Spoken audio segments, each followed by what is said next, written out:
but my bone is golden. I'm invincible, just let him know I can show you all the glory I own. To the drunk, go find a way to the palace. I'm waiting here. Go, never mind, can we go? It ain't a river, tiny bit. Storm is coming, tide up your cold. It's my kingdom, fire growing up. We the kings, it's our honor showtime.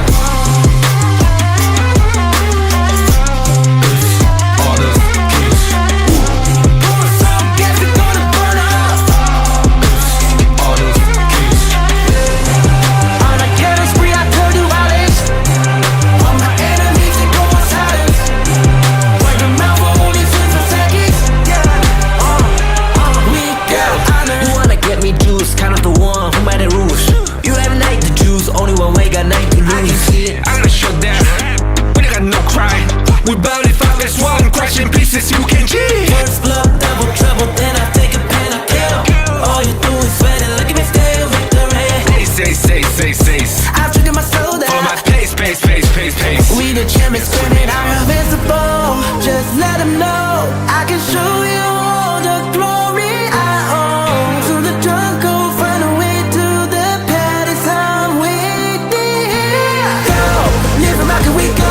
It ain't a river, tiny bit. Storm is coming, tide up your cold. It's my kingdom, fire growing up. We the kings, it's our honor showtime.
Surrender, I fight and never fail. I am a contender, a challenge I can feel. The smallest lies become the brightest enemies, relentlessly. And even if you fall, you gave it everything to be a king.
Strangers to the fallout, it's what got us here.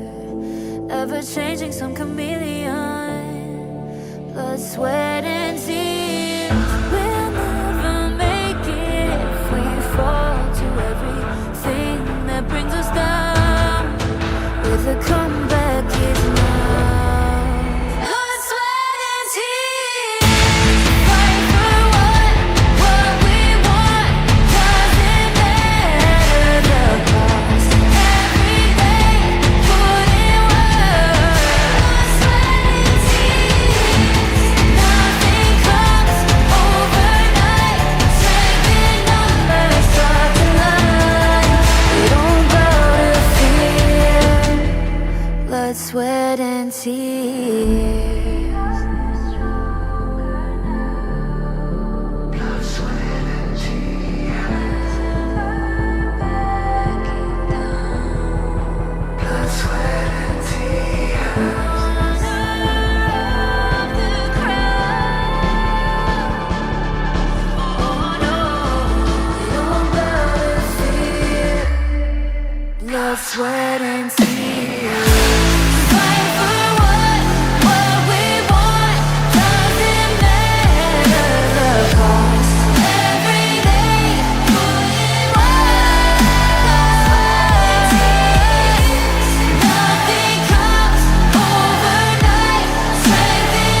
the darkest nights.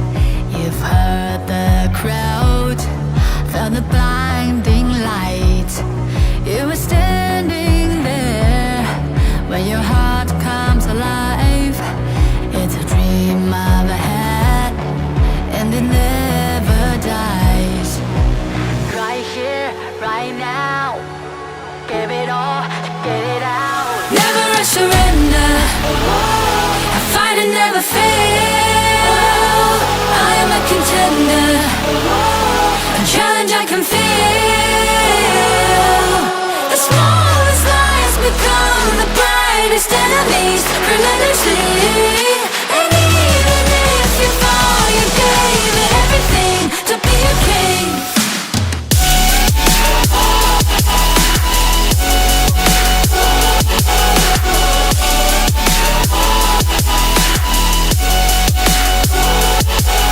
You carved your way with a sharp attack.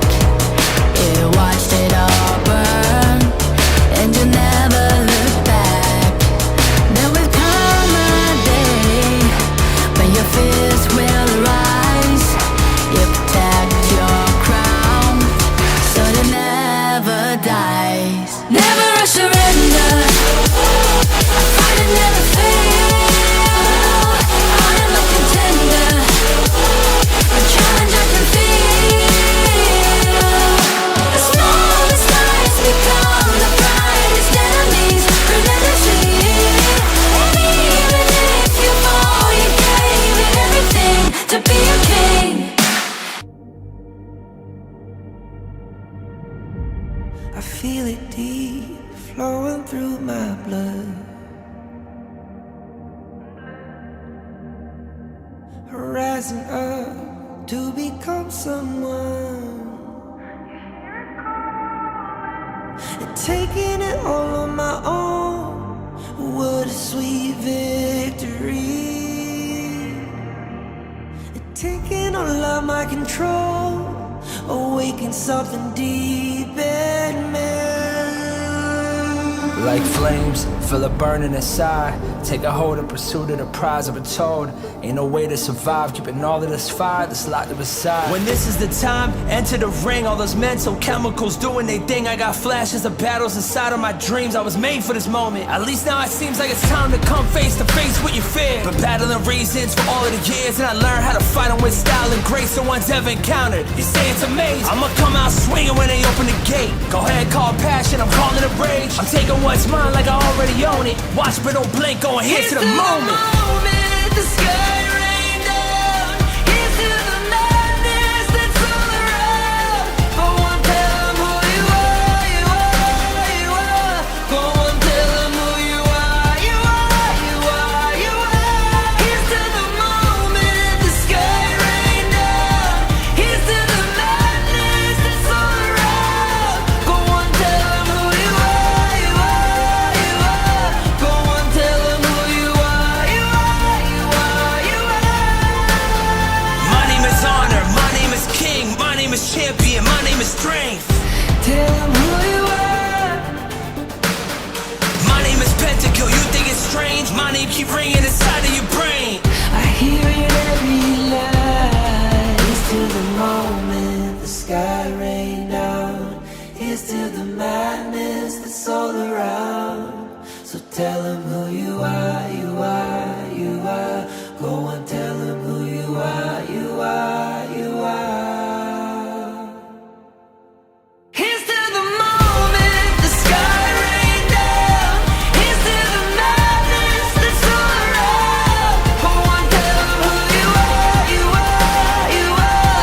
Go on, tell 'em who you are, you are, you are, you are. Here's to the moment the sky rain down. Here's to the madness that's all around.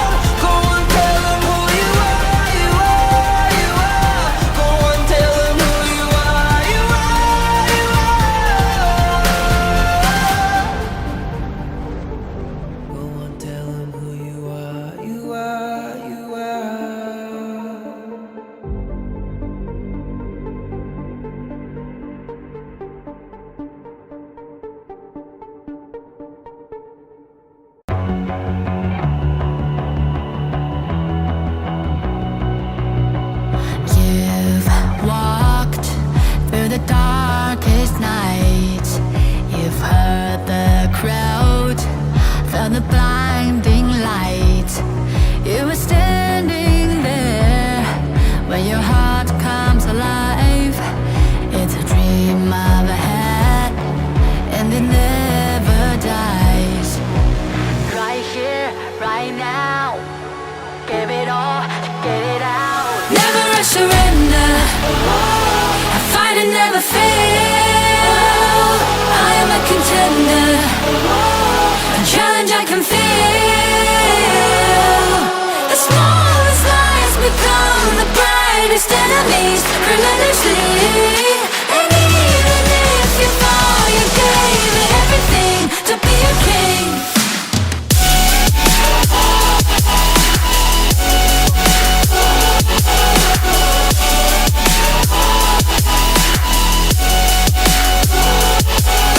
You carved your way with a sharp attack.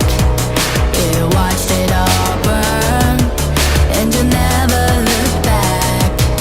There will come a day when your fears will arise. You protect your crown, so it never dies. Never a surrender, I fight and never fail. I am a contender, a challenge I can feel. The smallest lies become the brightest enemies, relentlessly. And even if you fall, you gave it everything to be a king.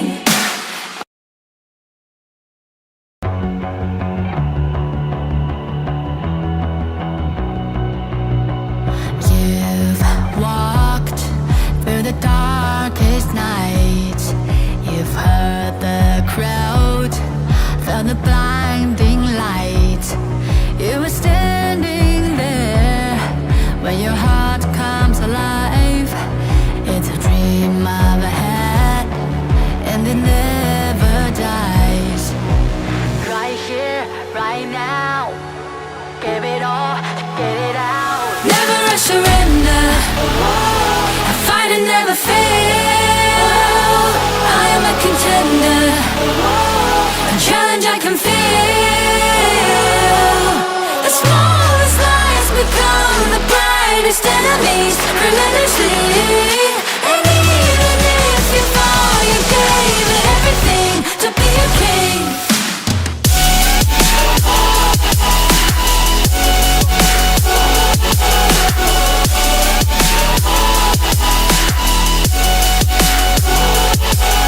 You carved your way with a sharp attack. You watched it all burn, and you never looked back. There will come a day when your fears will arise. You protect your crown, so it never dies. Never a surrender, I fight and never fail. I am a contender, a challenge I can feel. The smallest lies become the brightest enemies, relentlessly. And even if you fall, you gave it everything to be a king.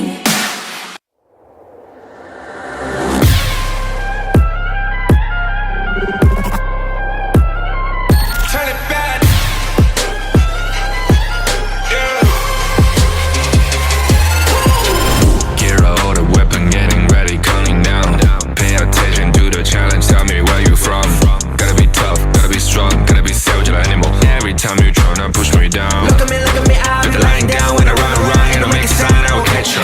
Watch out, it's better for you, got no mercy. Look at me, I'll be rising. Carry the season, you got a damn, gonna weapon. You never hesitate for another moment, but my bone is golden. I'm invincible, just let him know. I can show you all the glory I own. To the drunk, go find a way to the pad. It's time we go. Live from how can we go? It ain't a river, tiny bed. Storm is coming, tired of your cold. It's my kingdom, fire blowing up. We the kings, it's our honor showtime. Honor kings. Pour some gas, it's gonna burn up.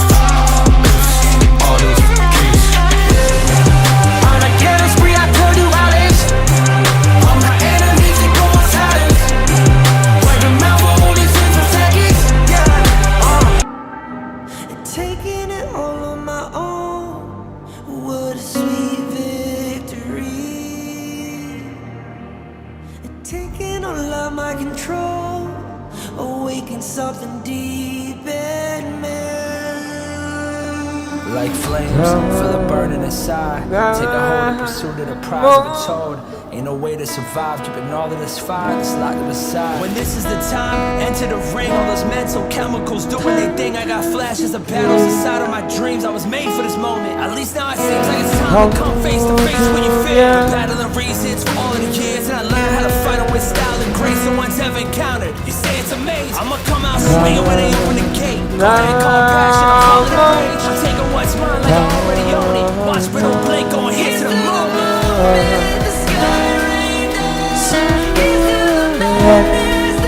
Seakan kenyataan berlalu.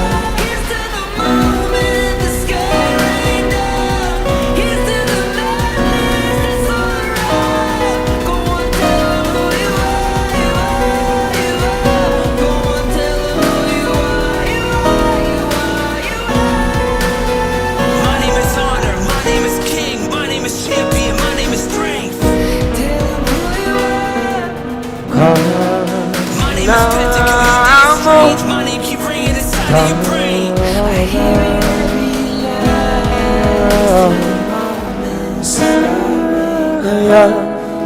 Seakan kenyataan. Let's go.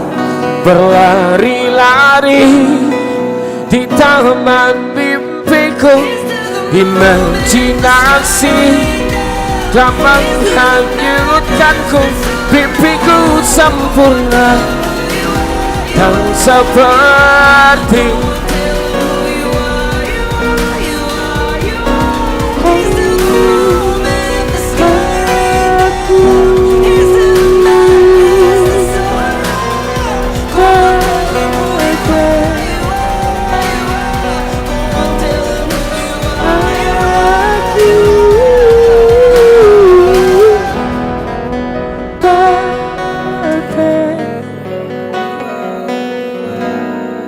berlalu.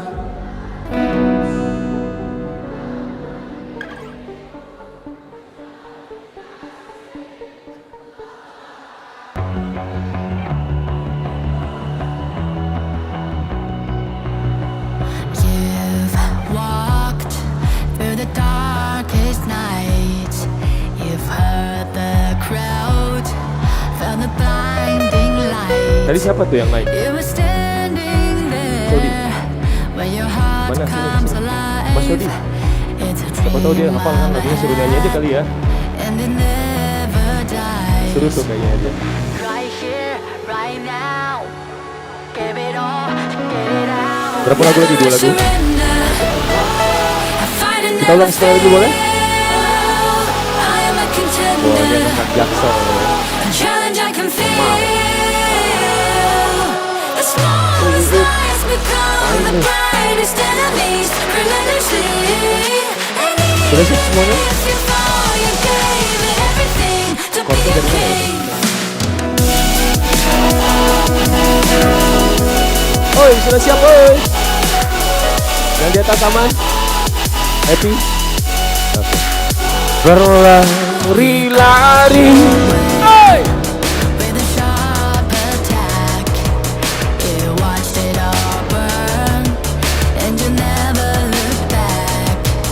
There will come a day when you Kan seperti orang biasa.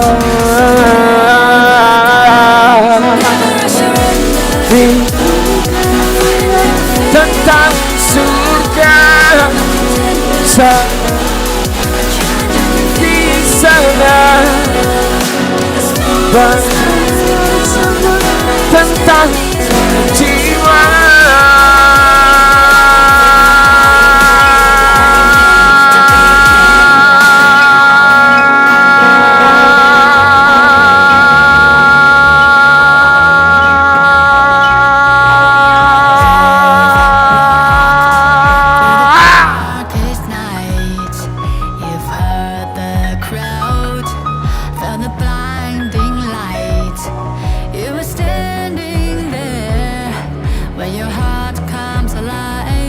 aku. It's a dream I've had, and it never dies. Right now, give it all, get it out. Never I surrender. I fight and never fail. I am a contender. A challenge I can feel. The smallest lies become the brightest enemies, relentlessly. And even if you fall, you gave it everything to be a king.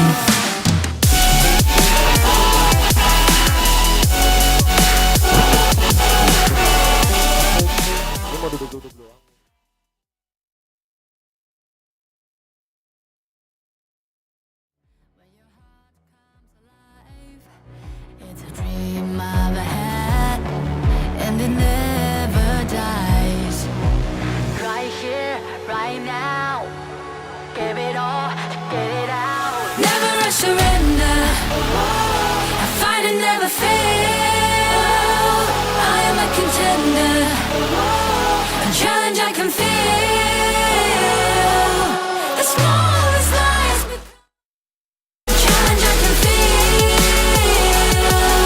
The smallest lies become the brightest enemies, relentlessly. And even if you fall, you gave it everything to be a king.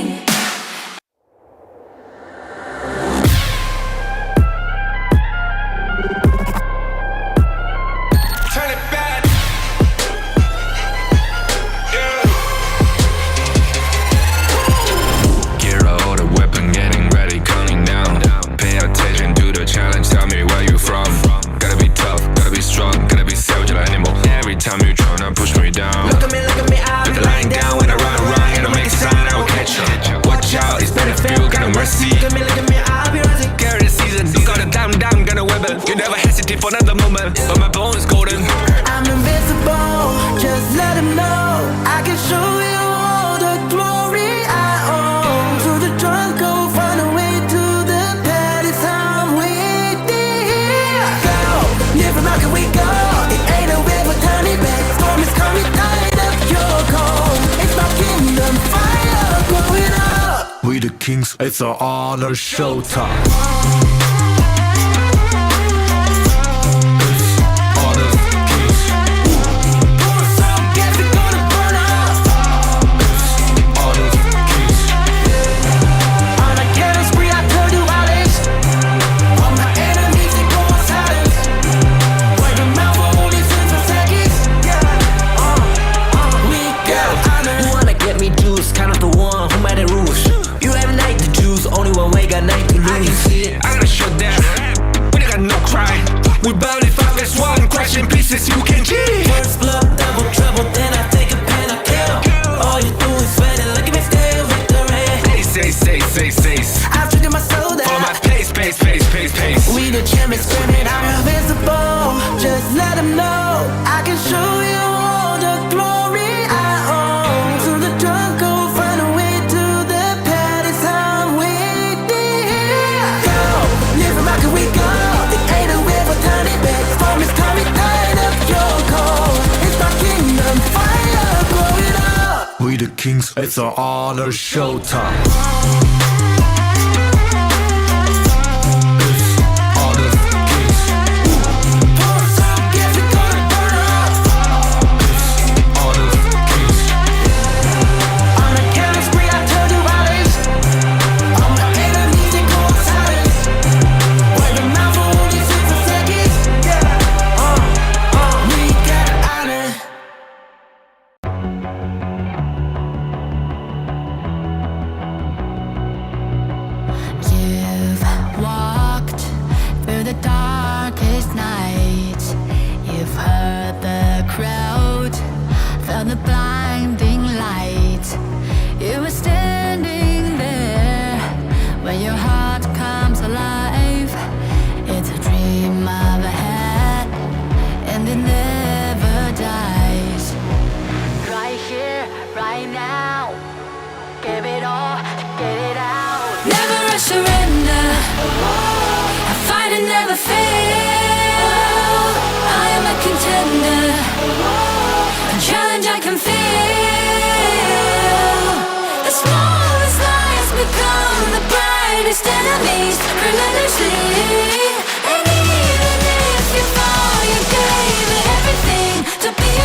to the fallout. It's what got us here. Ever changing, some chameleon. Blood, sweat, and tears. We'll never make it if we fall to everything that brings us down. With a comeback is now. Blood, sweat, and tears. Fight for what we want. Doesn't matter the cost. Every day, put in work. Blood, sweat, and tears. Nothing comes overnight. Strength in numbers start to line. We don't bow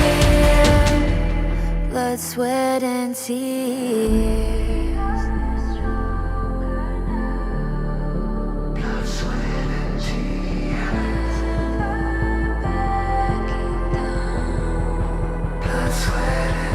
Blood, sweat, and tears.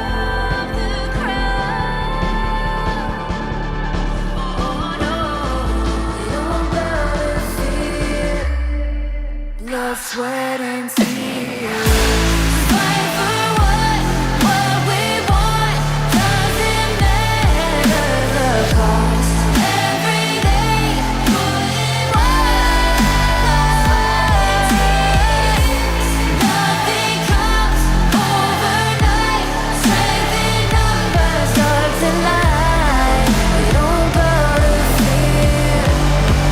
Blood, sweat, and tears.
Welcome to the 2024 Honor of Kings Championship, the pinnacle esports event of the year, where 16 best teams from all of the world clash on the stage for the ultimate glory. Following 4 teams will be the seeds for the 2024 championship: Black Shrew Esports, Dominator Esports, Nova Esports, and Alpha 7 Esports. The other 12 teams are Kagendra and Mahadiwa from the host country Indonesia, Boom Esports and Blacklist International from the Philippines, Team Secret from Malaysia, Influence Rage from Brazil, Team Vitality from France, Fearless Esports from Hong Kong, China, Impunity Esports from Myanmar, Team Falcons from Saudi Arabia, Revenant Esports from Singapore, and Foot Esports from Turkey. 2024 Honor of Kings Championship will commence from October 12th to October 27th. The journey will start with the group stage from October 12th to October 17th at MGP Space in Jakarta. 4 seeded teams will be randomly drawn into 4 different groups. Then the remaining 12 teams will be randomly drawn into these 4 groups, each consisting of 4 teams. Single round robin best of 3 will be played. The top 2 from each group will advance to the knockout stage. The knockout stage will be divided into a winner's bracket and a loser's bracket, playing a double elimination best of 5. The knockout stage will be played at 2 venues. From October 18th to October 20th, the first venue is MGP Space. teams that lose 2 matches in this stage will no longer have a chance to advance or participate in any further stage. From October 25th to October 27th, the matches will be taking place at Lipo Malkemang. It will feature intense competitions, with the winning teams of the upper and lower brackets advancing to the Grand Finals. The Grand Finals will be best of 7, and the winner will rise to the top and become the champion of the 2024 Honor of Kings Championship. This tournament features a staggering prize pool of $1 million, with the champion taking home an impressive $300,000. Join us on this incredible journey. You can catch our live streams in-game or through our official channels. Plus, we invite you to experience the excitement of Honor of Kings esports competitions in person. Enjoy a variety of engaging activities and enticing rewards on match days. Watch live streams and participate in in-game events to win free rewards. Stay tuned and see you in Jakarta.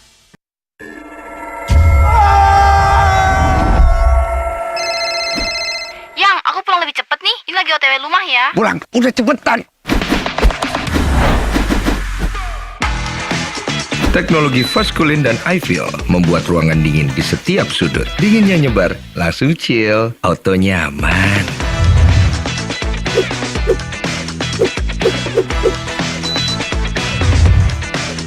Dengan Ed Garment, tumpukan cucian kotor gone, semua yang ada di dalam jadi lebih terjaga, lebih dingin, dan lebih segar dengan Power Cool. Nikmati gambar yang lebih real dengan Kilet Pro dan Dolby Vision. Rasakan pengalaman suara yang mengitarimu dengan Dolby Atmos. Sayang.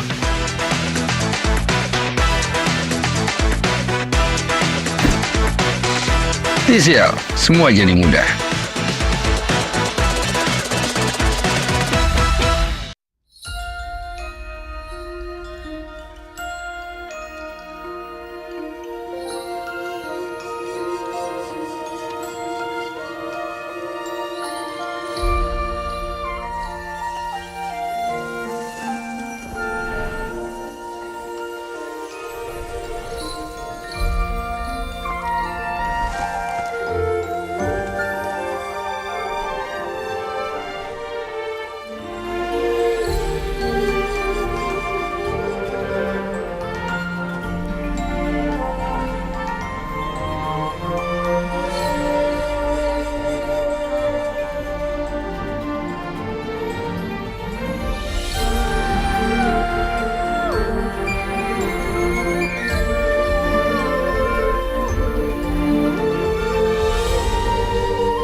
Hi everyone, I'm Yuhan, and I'm the official 2024 HOK Championship Observer. The tournament highlight of the day is here. 3, 2, 1, showtime!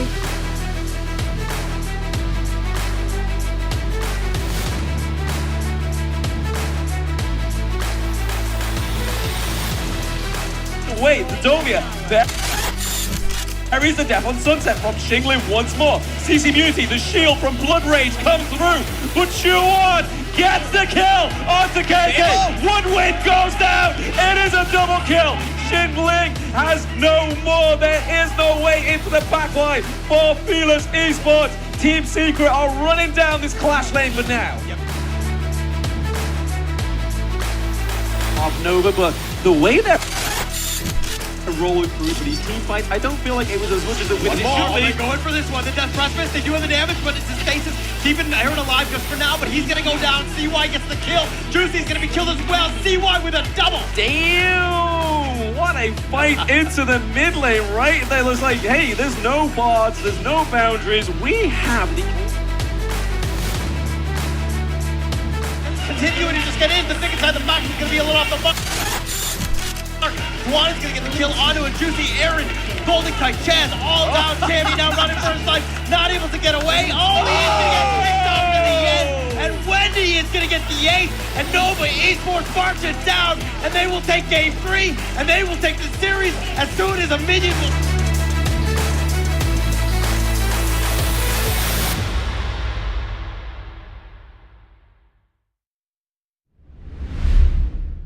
Hi everyone, I'm Yuhan, and I'm the official 2024 HOK Championship Observer. The tournament highlight of the day is here. 3, 2, 1, showtime!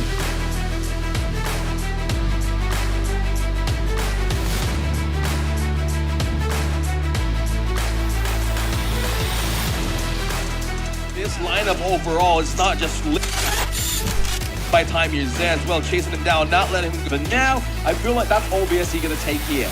That was a good wraparound still for DMT, but it turned out to be a disaster as well. L out of the front line here, another turret. The high ground turret already. The Conductor Souls, yeah, does come through, but I don't think it's gonna be enough. And the Infinite Fastness, the Flaming Palms is not gonna hit as hard as DMT really wanted to. C-Banks takes down Moose and King. It is a crucial crowd control, but that is a 3-1 trade for now. That is a double for JR. They get caught up here. They found Yuhan.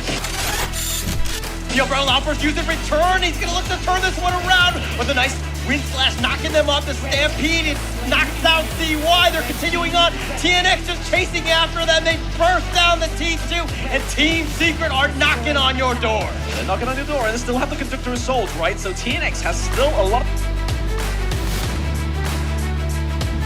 Spotted one, but T2 at DMT moments from now. Yeah, I mean, TNX has the passive right, so it helps there. But the Dream Roll disconnect as well as the Truth Mantra. He uses not the Conductor Souls. It's a little bit too late. He goes down a little bit quicker than he thought. Joel takes down some. That is a 3-0 trade. But DMT and they're not done yet. That is a team wipe. L with the amazing barricade of the Unbrittled Alpha.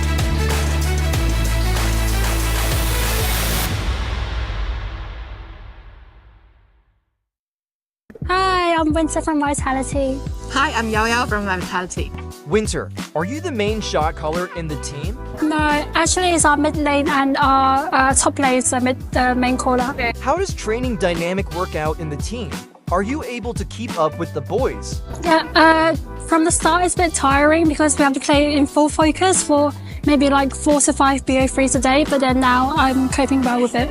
Coach Yao Yao, what are some unique values that Winter brings to the team better than a boy roam? I think esports is an industry regardless of your gender. So the reason why I choose Winter to be our starter is because she is capable of it. She is patient and is willing to communicate with all the players. That is really good. Do you think we are going to see more female players on highest professional esports stage in the future?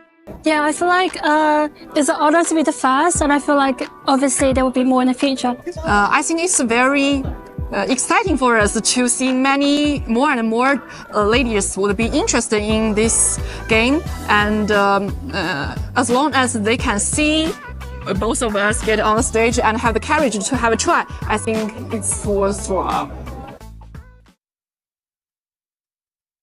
我常常在想，如果我不执着于梦想，我的人生将会如何？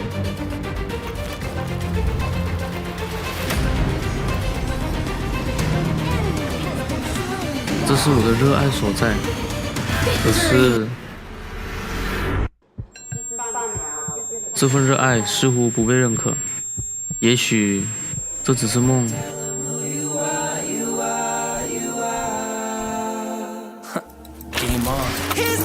就让热爱、勇气成为我追梦的燃料。要实现这梦想，就必须马上行动，做就对了。HOK 或许就是我实现梦想的地方。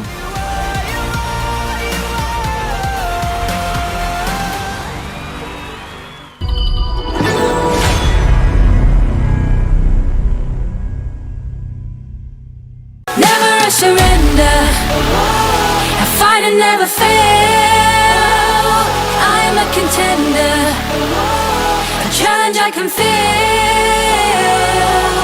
The smallest lies become the brightest enemies relentlessly. And even if you fall, you gave it everything to be a king.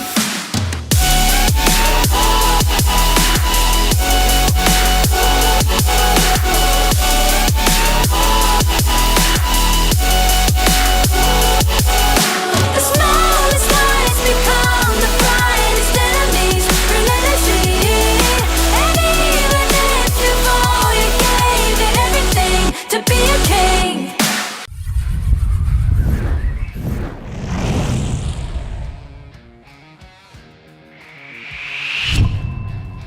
来，准备准备。好，我到哪里？哎，我不在啊。不用整，是啊。挂点住，我在后面，兄弟们。击倒，没有 AD 他们。王耀军，看我。我不在，王耀军没有吼，王耀军没有闪，来接我。压连没有大，哎，接一下。没有事，把腿一下。压连没有大，兄弟们。这我也丢。哎，没有人。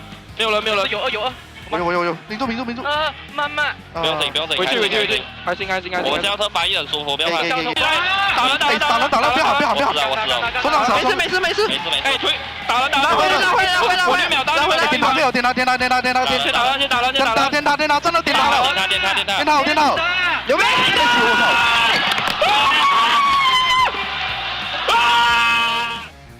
慢了，没事，慢慢打中。跳被动，跳被动。保定，中左右狂起来，你们注意一下，看跟他拼整，看没有？来，蹭，漂亮，走。往好了，别急，你接没动，nice，你接补300，我看我2，怎么说我2，别急，我打前排，我能看，后来，我没血，一波了，来，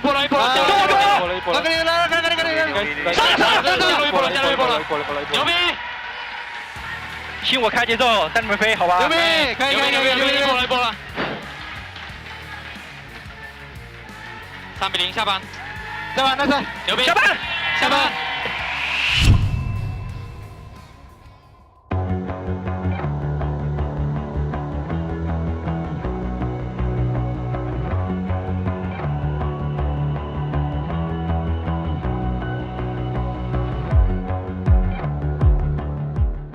Welcome to the 2024 Honor of Kings Championship, the pinnacle esports event of the year, where 16 best teams from all of the world clash on the stage for the ultimate glory. Following 4 teams will be the seeds for the 2024 championship: Black Shrew Esports, Dominator Esports, Nova Esports, and Alpha 7 Esports. The other 12 teams are Kagandra and Mahadiwa from the host country Indonesia, Boom Esports and Blacklist International from the Philippines, Team Secret from Malaysia, Influence Rage from Brazil, Team Vitality from France, Fearless Esports from Hong Kong, China, Impunity Esports from Myanmar, Team Falcons from Saudi Arabia, Revenant Esports from Singapore, and Foot Esports from Turkey. 2024 Honor of Kings Championship will commence from October 12th to October 27th. The journey will start with the group stage from October 12th to October 17th at MGP Space in Jakarta. 4 seeded teams will be randomly drawn into 4 different groups. Then the remaining 12 teams will be randomly drawn into these 4 groups, each consisting of 4 teams. Single round-robin best of 3 will be played. The top 2 from each group will advance to the knockout stage. The knockout stage will be divided into a winner's bracket and a loser's bracket, playing a double elimination best of 5. The knockout stage will be played at 2 venues. From October 18th to October 20th, the first venue is MGP Space.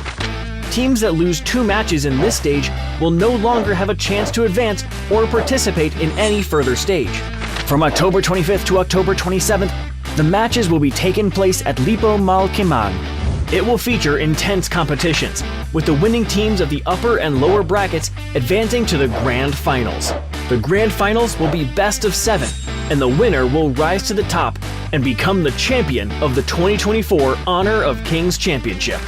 This tournament features a staggering prize pool of $1 million, with the champion taking home an impressive $300,000. Join us on this incredible journey. You can catch our live streams in-game or through our official channels. Plus, we invite you to experience the excitement of Honor of Kings esports competitions in person. Enjoy a variety of engaging activities and enticing rewards on match days. Watch live streams and participate in in-game events to win free rewards. Stay tuned and see you in Jakarta.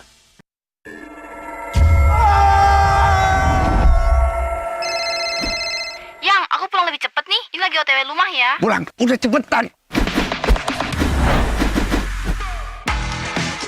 Teknologi Fast Cooling dan iFeel membuat ruangan dingin di setiap sudut. Dinginnya nyebar, langsung chill, auto nyaman.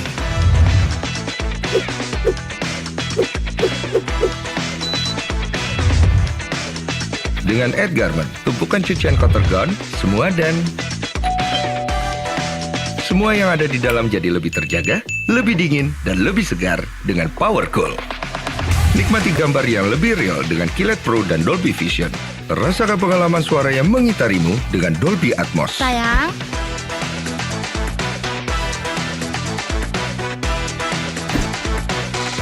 Sieze, semua jadi mudah.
Hi everyone, I'm Yuhan, and I'm the official 2024 HOK Championship Observer. The tournament highlight of the day is here. 3, 2, 1, showtime!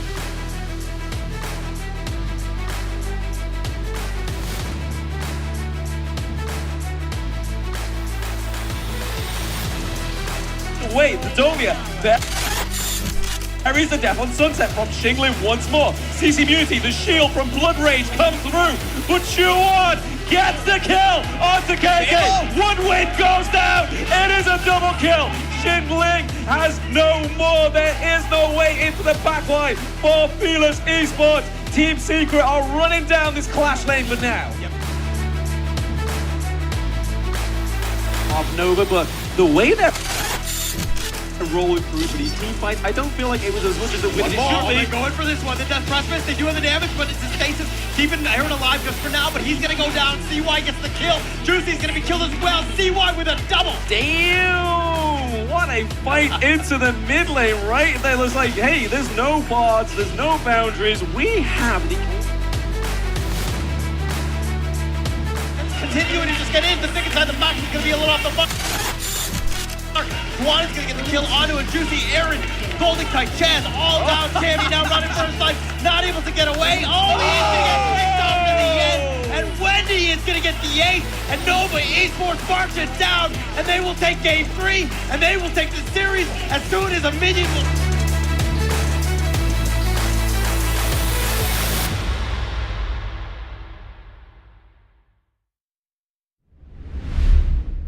Hi everyone, I'm Yuhan, and I'm the official 2024 HOK Championship Observer. The tournament highlight of the day is here. 3, 2, 1, showtime!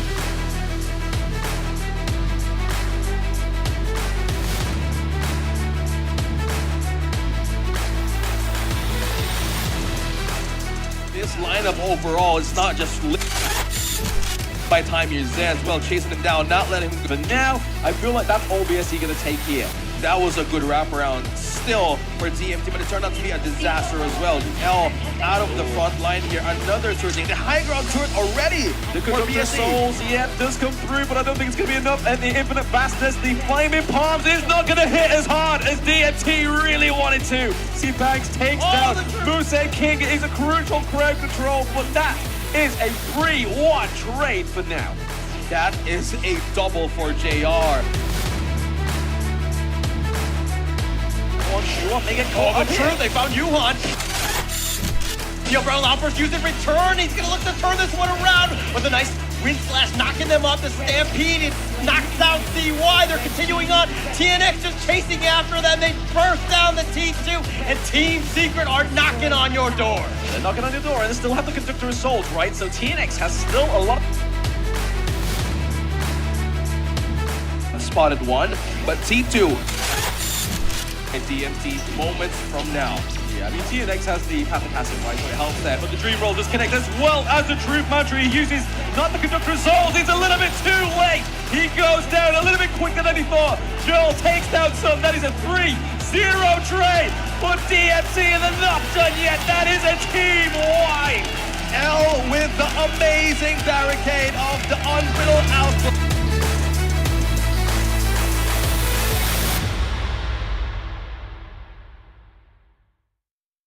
Hi, I'm Winter from Vitality. Hi, I'm Yao Yao from Vitality. Winter, are you the main shot caller in the team? No, actually it's our mid lane and our top lane is the main caller. How does training dynamic work out in the team? Are you able to keep up with the boys? Yeah, from the start it's a bit tiring because we have to play in full focus for maybe like 4 to 5 BO3s a day, but then now I'm coping well with it. Coach Yao Yao, what are some unique values that Winter bring to the team better than a boy roam? I think esports is an industry regardless of your gender. So the reason why I choose Winter to be our starter is because she is capable of it. She is patient and is willing to communicate with all the players. That is really good.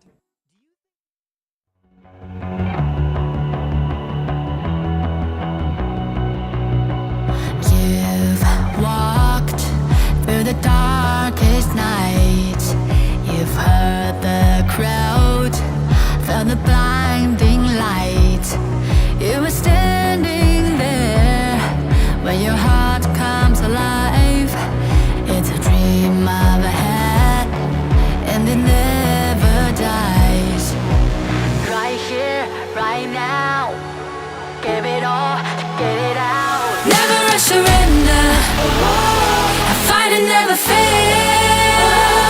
I am a contender. A challenge I can feel.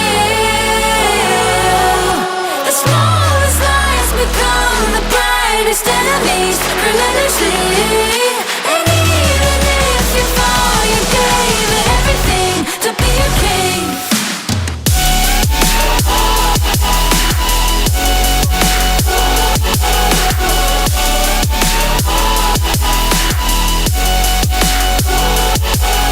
You carved your way with a sharp attack. You watched it all burn, and you never looked back.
no mercy. Look at me, I'll be rising. Carry the season, look out the damn, gonna weapon. You never hesitate for another moment, but my bone is golden. I'm invincible, just let him know. I can show you all the glory I own. To the drunk, go find a way to the palace. I'm waiting here. Go, live and rock and we go. It ain't a river, tiny bag. Storm is coming, tired of your cold. It's my kingdom, fire, growing up. We the kings, it's our honor showtime.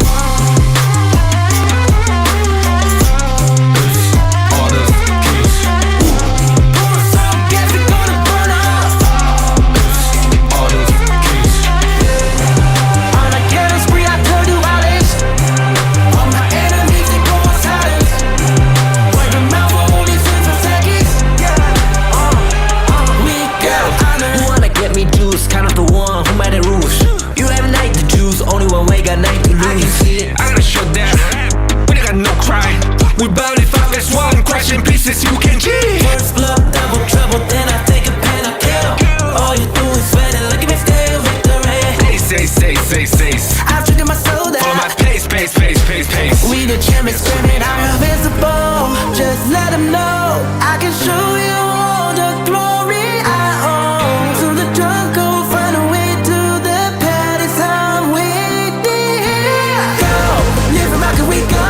It ain't a river, tiny bag. Storm is coming, tired of your cold. It's my kingdom, fire, growing up. We the kings, it's our honor showtime.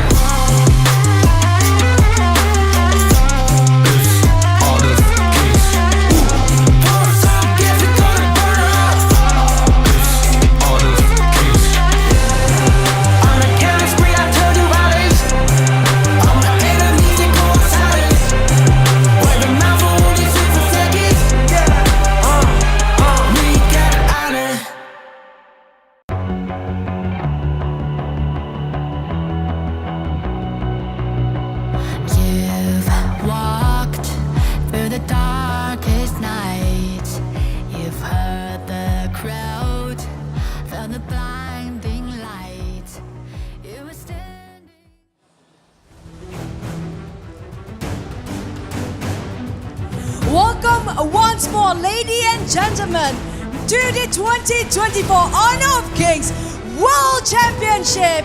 And my name is Gigi, joined by my partner. I'm Darius Lin. And we're glad all of us are witnessing a new history being made here together.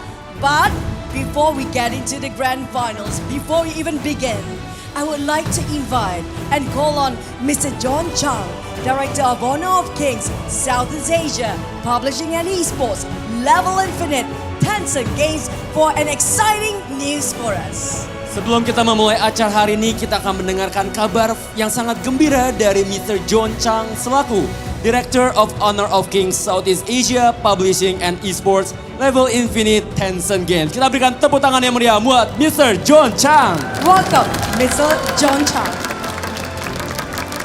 Thanks again, our Indonesia and global audience. So, not long ago, I think Amazon Prime announced a revolutionary game anthology series called Secret Level. So, this is Honor of Kings has been luckily to be featured as one of the 15 game titles in this whole series. So I think that stands for Honor of Kings has been successfully acknowledged as one of the most influential game titles in the world. This whole episode is about a genius chess master called Yixing, his adventures across the Honor of Kings world. Since I'm here, I also prepared some small surprise for you guys. Why don't we just watch this trailer together and see how it goes?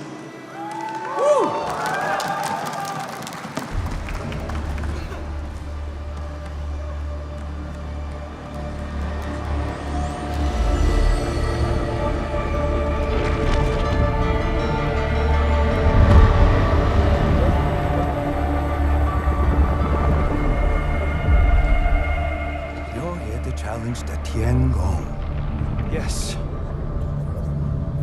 You're young. I'm the best Weiqi player in Chang'an. And arrogant as well. Wonderful. Come in.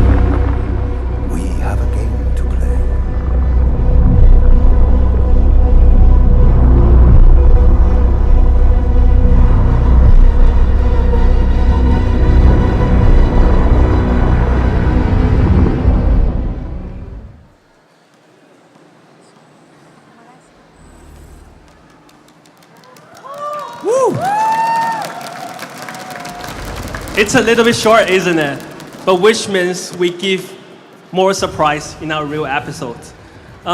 We have a game to play. This is Honor of King, and I'm sure the whole Honor of King team will deliver the best quality exhibition feast to all of you guys.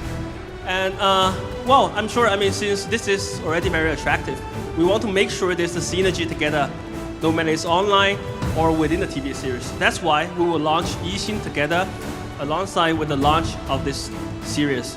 The whole series will be fully ready in December. Our Yixin will also be ready, waiting for all our players in December at the same time. Make sure you stay tuned. All the in-game events, and we'll have Yixin-related campaigns are all waiting for you guys. Thank you very much, and stay tuned. Wow. Thank you so much, Mr. John Chang, for that explosive news. Wow. I did not see that one coming. Yes, it's too short.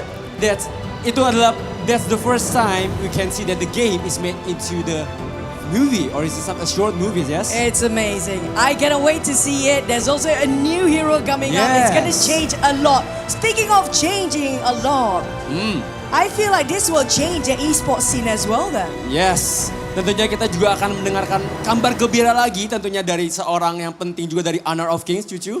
Yeah, now I would like to ask Mr. James Young, Senior Director of Global Esports Center Level Infinite, Tencent Games, to talk about the future of Honor of Kings Esports.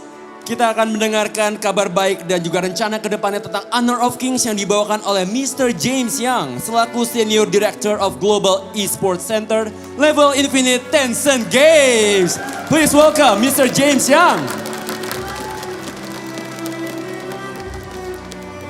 Hello, Honor of King fans in Indonesia and in the world. Hello. I'm James Young, Senior Director of Global Esports Center Level Infinite in Tencent Games. And I believe every one of you watched the amazing match yesterday, right? I jumped and shouted together with all Indonesian fans together by Team Secret and Dominator. I have huge respect for the passion of Indonesian fans for Honor of King Esports. And now here I am standing to share about what we've done so far in 2024 and 2025 plan roughly. Next page. So this is all we've done this year. We had 3 invitationals and 1 championship here in Jakarta, Indonesia. So there's 3 global tournaments. Let's go one by one. Next page. This was Invitational Season 1, happened in Istanbul in March this year in Turkey. So the winner was Vivo Key Stars from Brazil for $300,000 prize pool. Yes. HOK was not launched fully globally yet at the time, so 8 teams joined, and this event was the first invitational we had. Next page. And this is Invitational Season 2, happened in Kuala Lumpur, Malaysia, and it was so successful just after we launched HOK globally. And the winner was actually Shrew Esports. They also here to compete for championship. Next page. So this is an invitation mid-season happened in Riyadh, Saudi Arabia for $3 million prize pool. Wow. It was August and the winner was KPL Dream Teams. And it was the first time for KPL to make Dream Teams to compete against the global team. It was so successful. We have more than 480,000 peak concurrent with more than 270 million views. And we made this success because of your love and support. I appreciate all of you. Thank you.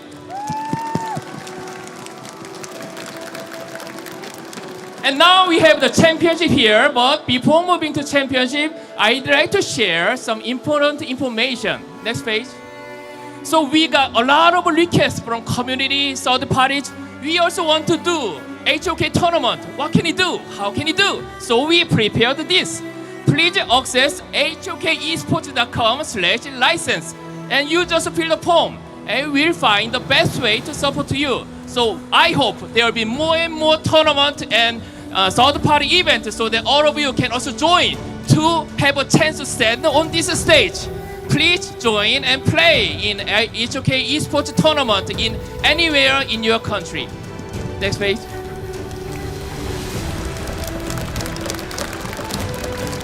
And this is a very exciting news. It's the first time to share what we'll do in 2025.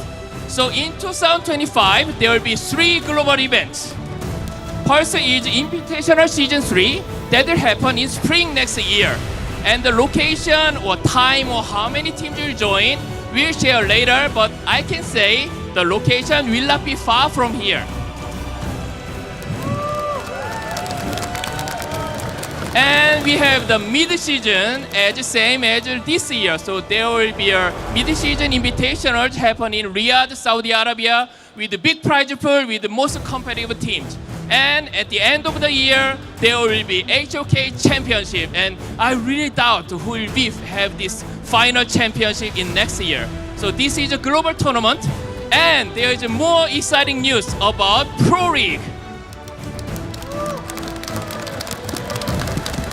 We got a lot of comments and requests and replies by audiences. Hey, we want to watch more HOK tournaments. So we prepared. This is the first time to announce we will have Honor of Kings Major East and Major West next year. All the great teams over the world will join and they will compete to show the best matches in the world. And Southeast Asia, Brazil, which region will be in West and East or National League, we'll also announce this later. So please stay tuned for our information. And also, I didn't write down here, but very important information. I know you all want to see more heroes in tournament. So we will do global ban next year.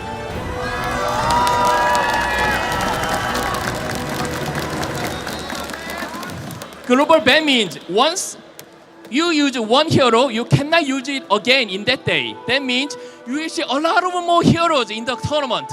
It will make you more excited to watch our tournament. So, it's a time to watch the final day of Global Finals, and I really thank you everybody here. This is time for Honor of Kings Championship. Terima kasih. Thank you so much, Mr. James. That was so energetic, so much heavy news as well. Yes. Things will change so differently next year.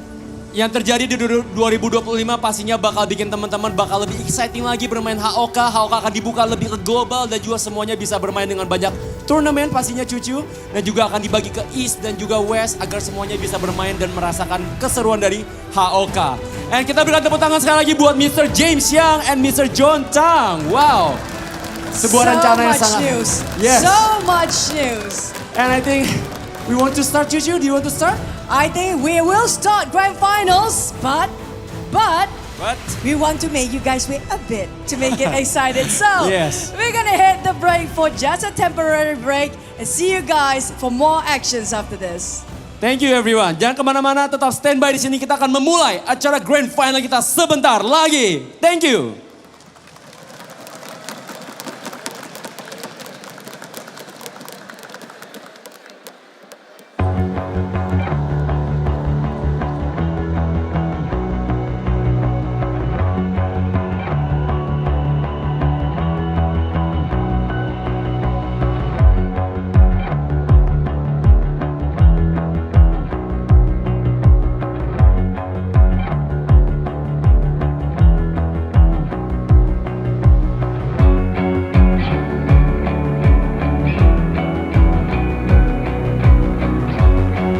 Welcome to the 2024 Honor of Kings Championship, the pinnacle esports event of the year, where 16 best teams from all of the world clash on the stage for the ultimate glory. following 4 teams will be the seeds for the 2024 championship: Black Shrew Esports, Dominator Esports, Nova Esports, and Alpha 7 Esports. The other 12 teams are Kagendra and Mahadiwa from the host country Indonesia, Boom Esports and Blacklist International from the Philippines, Team Secret from Malaysia, Influence Rage from Brazil, Team Vitality from France, Fearless Esports from Hong Kong, China, Impunity Esports from Myanmar, Team Falcons from Saudi Arabia, Revenant Esports from Singapore, and Foot Esports from Turkey. 2024 Honor of Kings Championship will commence from October 12th to October 27th. The journey will start with the group stage from October 12th to October 17th at MGP Space in Jakarta. 4 seeded teams will be randomly drawn into 4 different groups. Then the remaining 12 teams will be randomly drawn into these 4 groups, each consisting of 4 teams. Single round robin best of 3 will be played. The top 2 from each group will advance to the knockout stage. The knockout stage will be divided into a winner's bracket and a loser's bracket, playing a double elimination best of 5. The knockout stage will be played at 2 venues. From October 18th to October 20th, the first venue is MGP Space. Teams that lose 2 matches in this stage will no longer have a chance to advance or participate in any further stage. From October 25th to October 27th, the matches will be taking place at Lipo Mal Kemang.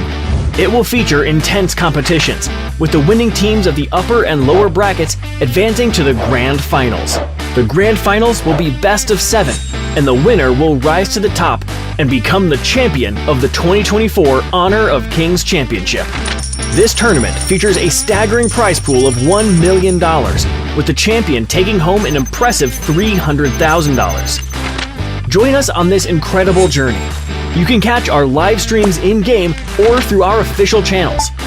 Plus, we invite you to experience the excitement of Honor of Kings esports competitions in person. Enjoy a variety of engaging activities and enticing rewards on match days. Watch live streams and participate in in-game events to win free rewards. Stay tuned and see you in Jakarta.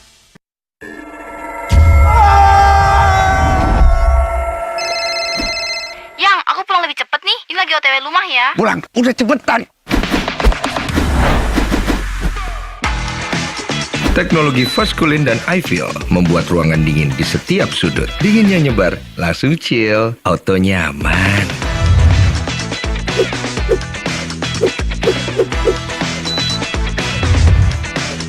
Dengan Edgarment, tumpukan cucian kotor gone, semua yang ada di dalam jadi lebih terjaga, lebih dingin, dan lebih segar dengan Power Cool. Nikmati gambar yang lebih real dengan Kilet Pro dan Dolby Vision. Rasakan pengalaman suara yang mengitarimu dengan Dolby Atmos. Sayang.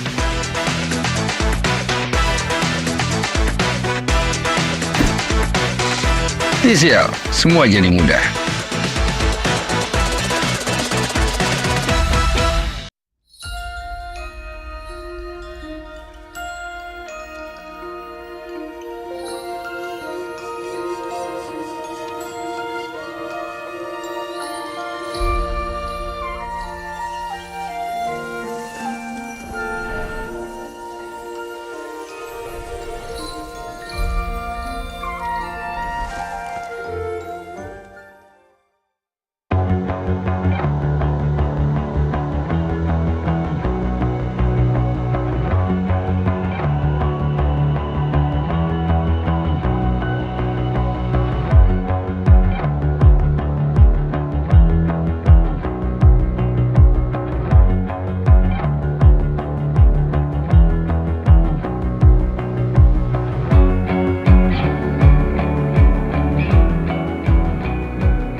A new history in the making. Decisions will steer the fate of their players. Will they remembered as just the second best forever? Or will they fight for their honor, be crowned as kings above kings, and bear the weight of the crown. Together, we witness the 2024 Honor of Kings Championship Grand Final in Jakarta, Indonesia. We will be your host for today. I am Cucu and my partner. I'm Darius Lin and we are so happy we finally at the Grand Final. Kita akan sambil menunggu tim yang sedang bersiap. Tentunya teman-teman udah tahu ya, kita akan ada match warm up terlebih dahulu Cucu. Ya, sebelum stres-stresnya. Iya, sebelum. Kita fun-fun dulu ya. Kita mau main-main dulu ya, mau fun-fun. Kita mau lihat ada yang, kayaknya dengar-dengar ada yang pro player deh mau datang main. Bisa jadi pro nggak? Mungkin ya. We heard these guys, they are good in the game. They are good in the game, but can they really be a pro? Ya, jadi ada tim yang jago, tapi apakah sejago pro player Cucu? Mungkin. Maybe in the future. Mungkin kamu juga bisa jadi pro suatu Betul hari. ya. Maybe you guys one day can be on stage, fight against all these pro teams. Yes, nah makanya itu kita udah pengen banget nonton. Tapi aku pengen cek dulu dong, semangatnya dari Lipomo Kemang mana suaranya? Okay. I think we don't want to waste any more time. You guys want to know. We want to see who will fight the first show match. It's a fun match, okay? It's a fun match. So, let me introduce our first team for show match. They are Team Contenders. Woo! Please welcome.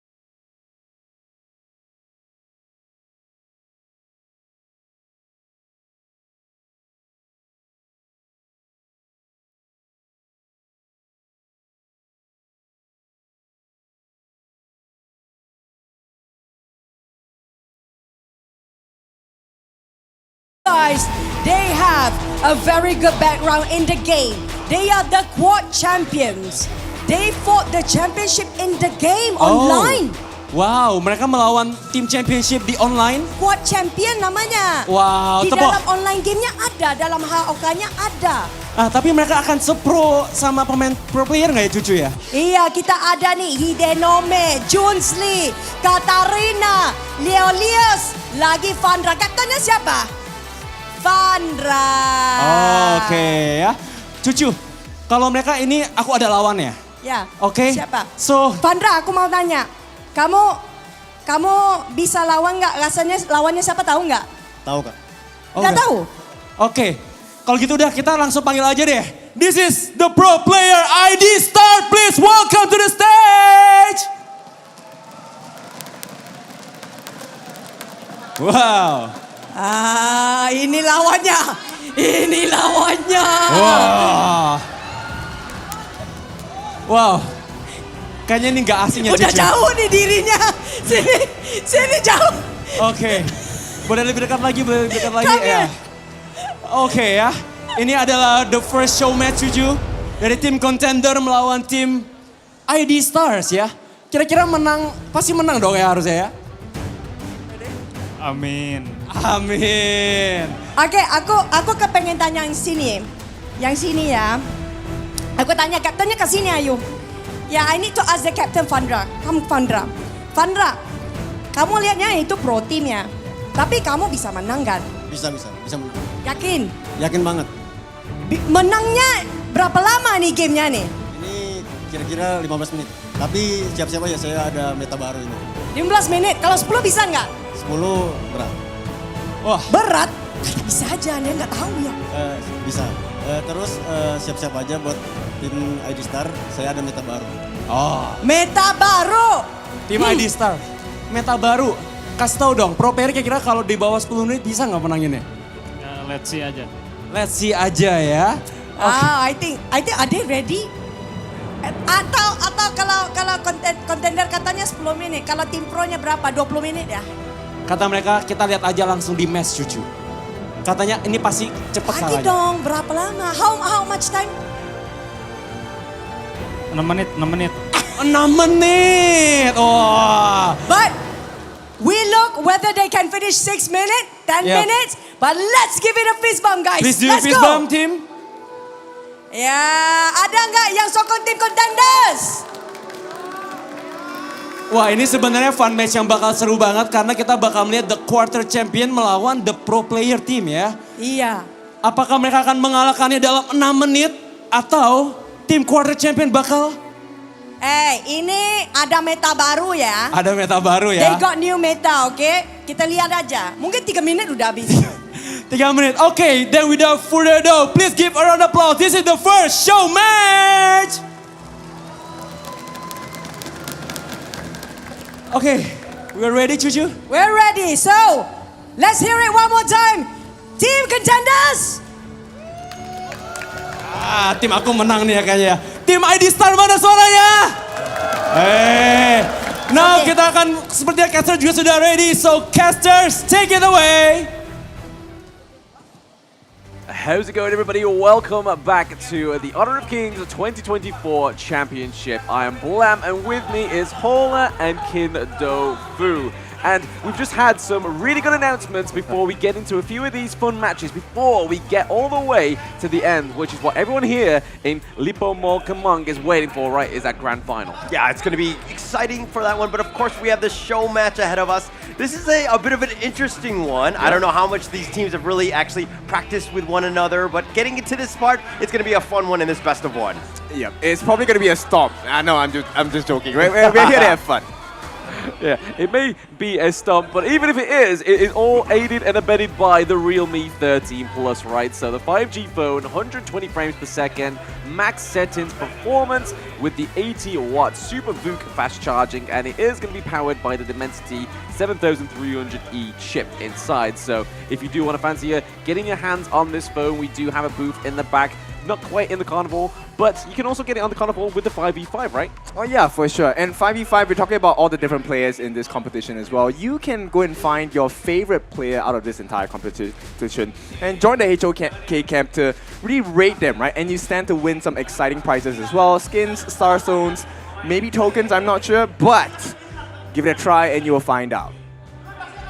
Yes, give it a try, and obviously, hey, you get stuff for doing support in the players, right? Rate them, rate Freddy's pay from yesterday. I mean, there's a lot to do, right? And if you want some more, you don't want to give your opinion, you can just go into the game, win 4 matches, and you can pick up some in-game rewards, like an animated frame, and then 5 times the everything box, which you can get basically anything from. I think it should be called the anything box, because I mean, I've got skins from it before, right? I mean, I don't know about you guys, I've been quite lucky with that one. Yeah, I've only gotten the trials, which is a little upsetting, but, you know, I just think I'm a little unlucky. I just need to win a couple more games and get some better ones, so I'm kind of, you know, it's one of those things where it's motivating me to play more. And what should motivate you to play more is watching these teams on any of our social media platforms, and make sure you're following those platforms as well, because you could be in a chance to win one of these Realme 13 Pluses as well, just by commenting any of the participating teams in this tournament. So if you do fancy giving some support to the players and the teams, you may be in surprise for one of these phones as well.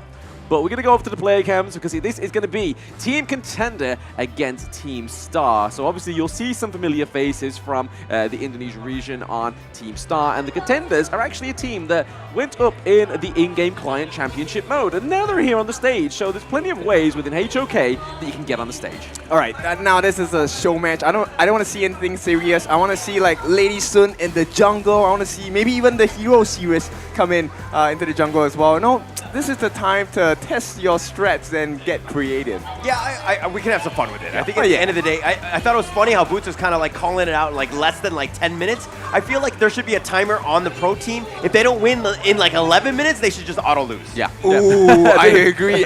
Instant invasion. Nobody fights in the lane. Everyone just goes to the jungle and brawl it out. That's it. A bit of an FF condition there, right? If they're very confident at calling out those times, then they should definitely pay a consequence for it. But like you were saying there, guys, it's a bit of fun for the people in the mall right now to witness before things get a little bit more heated, a little bit more serious within obviously the mall, but also on the gorge. Okay, so they should pick like compositions with no stun, just pure damage, go blow for blow, fight it out in the mid lane, 5-man, you know, push. That will be something interesting as well. So what I'm hearing is you want to see Pei on the gorge once more. My God, why we gotta bring this up? All right, we brought it up. Okay, you want to do that? You want to do that now? All right, but nonetheless, I thought Pei had a great game yesterday. Freddy just really styling with it. Still fighting from the lower bracket. I do need to iterate that, but it was an interesting game pulling out that Pei, and I think it would be hilarious if they brought Pei into this show match here. Oh yeah, Pei is here to stay, right? So I'm definitely expecting the Tiger to come out with its claws. Now, Crouching Tiger, Hidden Dragon, maybe a Lung will be paired up with that as well. Potentially. I mean, this is going to be a team of contenders that mainly go for their mains, right? It's going to be a best of one. So only one game in this one, so they're really going to go for some of their more comfort picks, right? As we get into the BP, we're going to start to see some of those comfort picks come through. As you can see here, they have their own little pictures on there as well. I mean, most players in-game probably didn't think that they could get onto the stage, right? And this is just a nice little opportunity for a bit of like a payback from HOK to be like, hey, we recognize you in-game, come on the stage. Okay, don't ban any heroes, right? Open it up, right? Make it more is less. The team secret strategy, right? Where you don't ban anybody, at least for this game. You leave it open and see what they do and how they react. Yeah, exactly. I mean, this is the best of one, right? So just go in guns blazing, arms swinging as well. You may be able to win the game. Hey, I mean, the illusion of choice, right? When you give somebody too much choice, they don't know what to do with it, right? I mean, if you take me to a food court right now, I'm not, like, this is not an invitation, wink, wink, but if you used to take me to a food court, I wouldn't know what to pick because there's so much option. Yeah, noodles, rice. Right now there's mid lanes. You can try different heroes in the different lanes. This is meant to be entertainment, and I want it to be as entertaining as possible. Yeah, I'm pretty sure you're always entertained with these matches, Kin. I mean, you give us a little bit of a flavor of entertainment on this desk anyway when we get to see the gaslighting from Hauler, and then a little bit of playfulness from me yesterday. I think it was just a little bit too much energy drinks from my side, but we had fun regardless, and this is what these kind of matches are all about, right? Is these show matches are here just purely for fun. Yeah, I think the biggest thing about all of this is that this show match is to kind of just prove that Honor of Kings is for everyone, not just the pros. If you've got the passion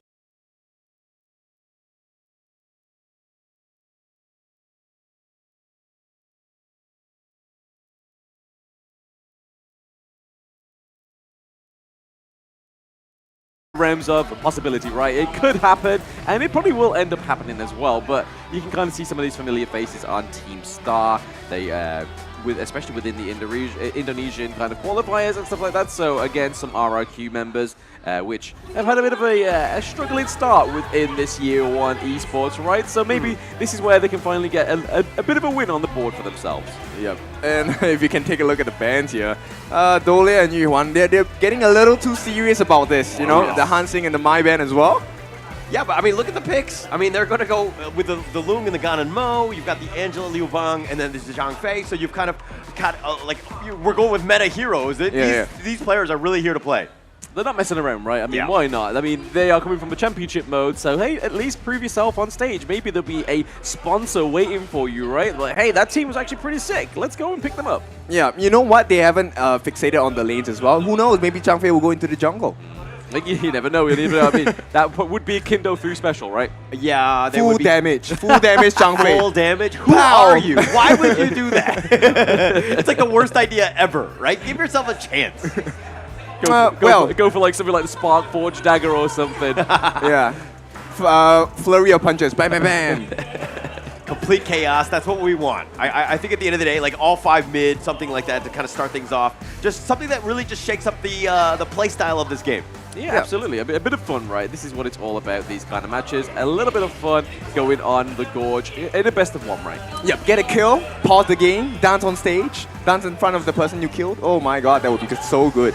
A little bit of taunting going on, a bit of flossing we can see from these teams, but right now we can kind of see that the Lung comes through as well as the Diadea, so there's a bit of seriousness, like you said. So the Zhang Fei, the Liu Bang, as well as the Angela, they're going for 2 tanks, and then also getting the anti-tank mage as well. Okay, so I want to see who's the jungler, right? Do we get the Luna specials? Do we get the Dune specials? Dune ban? No, right? Still open? There's still some hope? There is still some hope, right? I mean, they ban out the Dharma, they ban out the Elaine, so 2 big Clash Lane heroes being taken out of the pool here. So it's just the remainder of... I can imagine that Weiro is going to be the jungle, right? Who knows? Yeah. He might play the roam. No way. It looks like they're being very serious. Yeah. Almost all of these are like top 20 picks. The bans have been very targeted. It really seems like these guys are really going all out. This is crazy. I just want to see a little bit of a test here for you, Hauler. How do we pronounce that last one on the side of Contender? On Contender, it has some vowels in it. I can sound this one: Silox Hide Gnome. Nomi. Nomi or Nomi? Gnome? I don't know. But Nomi, where's the gnome, G? no Where's one the G? knows. Well, he cycloned his name out of your mouth. No. The G's here. The top G. The top G? The top, yeah. No, I'm gonna, so yeah. The lock in the Marco Polo as well as the Organ, right? So there is a little bit of seriousness from the side of Contender. And hey, why not? They have played in the championship mode, so they may as well try and do the best. There we go. They're going to get a little bit of the Indonesian flavor here with the Luna pick. Wow, rounding it out. I mean, that draft is going to be very fast. Fast and furious, just wanting action, not a whole lot of tank. Yeah. But CTR, on the other hand, kind of on the other side. They're kind of well balanced. I mean, this Liu Bang is going to be very interesting. Oh yeah, curious if this Marco Polo is going to take stun, or is he going to take Fury, or it's going to take execute. You know, these are some of the potential combinations you can pull off as well. I didn't read Kindo through on the tag, so I don't think he's going to go for the execute. Guys, it is a strat. Come on. In one-on-ones, like it doesn't really work on. Even in a show match, you do this? Oh yeah, for sure. 100% of the time. Execute on Marco Polo. He's committed to the execute on Marco Polo, so someone, bless him. We got to give it to him. He just tried, but here we are. It's going to be a best of one between the Contender team and Team Star. Again, Team Star is comprised of a lot of the Indonesian talent from the qualifiers and from the teams that are present in that one. And this is the championship team on the side for Contenders. So this is their first flavor of a little bit of a tournament that's going to be a tournament environment, right? Oh my goodness, Psycho is just being a menace right now in the jungle. Yes, being a menace, he's just trying to just give some pressure, right? I mean, this is the thing. This is when you're on stage. Not only do you feel the stage pressure, you feel the pressure in the gorge. I mean, you got to perform. I think at the end of the day, when so many eyes are watching you, you're on this stage, you're in this setup, you're going to feel nothing but pressure, right? Yep, it's hundreds of people here, by the way. It's a lot of pressure. A lot of pressure to be, hey, they can blame you. And they get the pick off. Lilo completely taking out Psycho, going ham. Yeah, speaking of flaming, right, the flaming palms really connected there for Pi on the side of Team Star. And right now, he's already showing that the gold lead is definitely surmounting for Team Star. But this is reason why they're the all-star team, right? Yeah, you know what? Right now, this is giving us the flavor of what it plays, what we do as a roam. This is the result that we want to see. The roam gets the kill. The roam gets a kill. I mean, this is probably like the first time ever we've really seen like the roam actually just go straight down to the farm lane, right? Normally they have a little bit of a holiday time, a bit of vacation up into the mid lane, but this time around, C-Lux, because I'm not actually going to try and butcher that name, is actually being a vanilla roam. Okay, so Fandra, he's kind of circling around, hopefully able to land the Chaos in this as well. No 4 yet, so not going to be too dangerous for the side of Star. Nothing too dangerous, right? They don't want to be overextending too much here. Oh, speaking of overextended, it's Onic Butts get take down. All right, well, he wanted the game to end in less than 10 minutes. I think he's going to kind of press it a little bit forward. But oh my gosh, Lilo getting picked off yet again. Pi flashes back to safety, and 663 is joined. But on the backside, John's going in for this one, doing a little bit of damage. The Soul Resonance onto Pi, who might be in a bad spot. Oh, the infinite vastness. It was all a bait, my friend.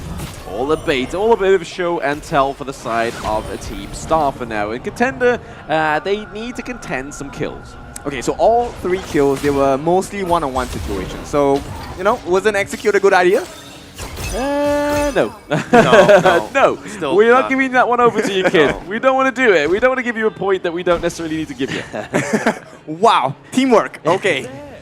Teamwork makes the dream work, right? And execute on your farm does not.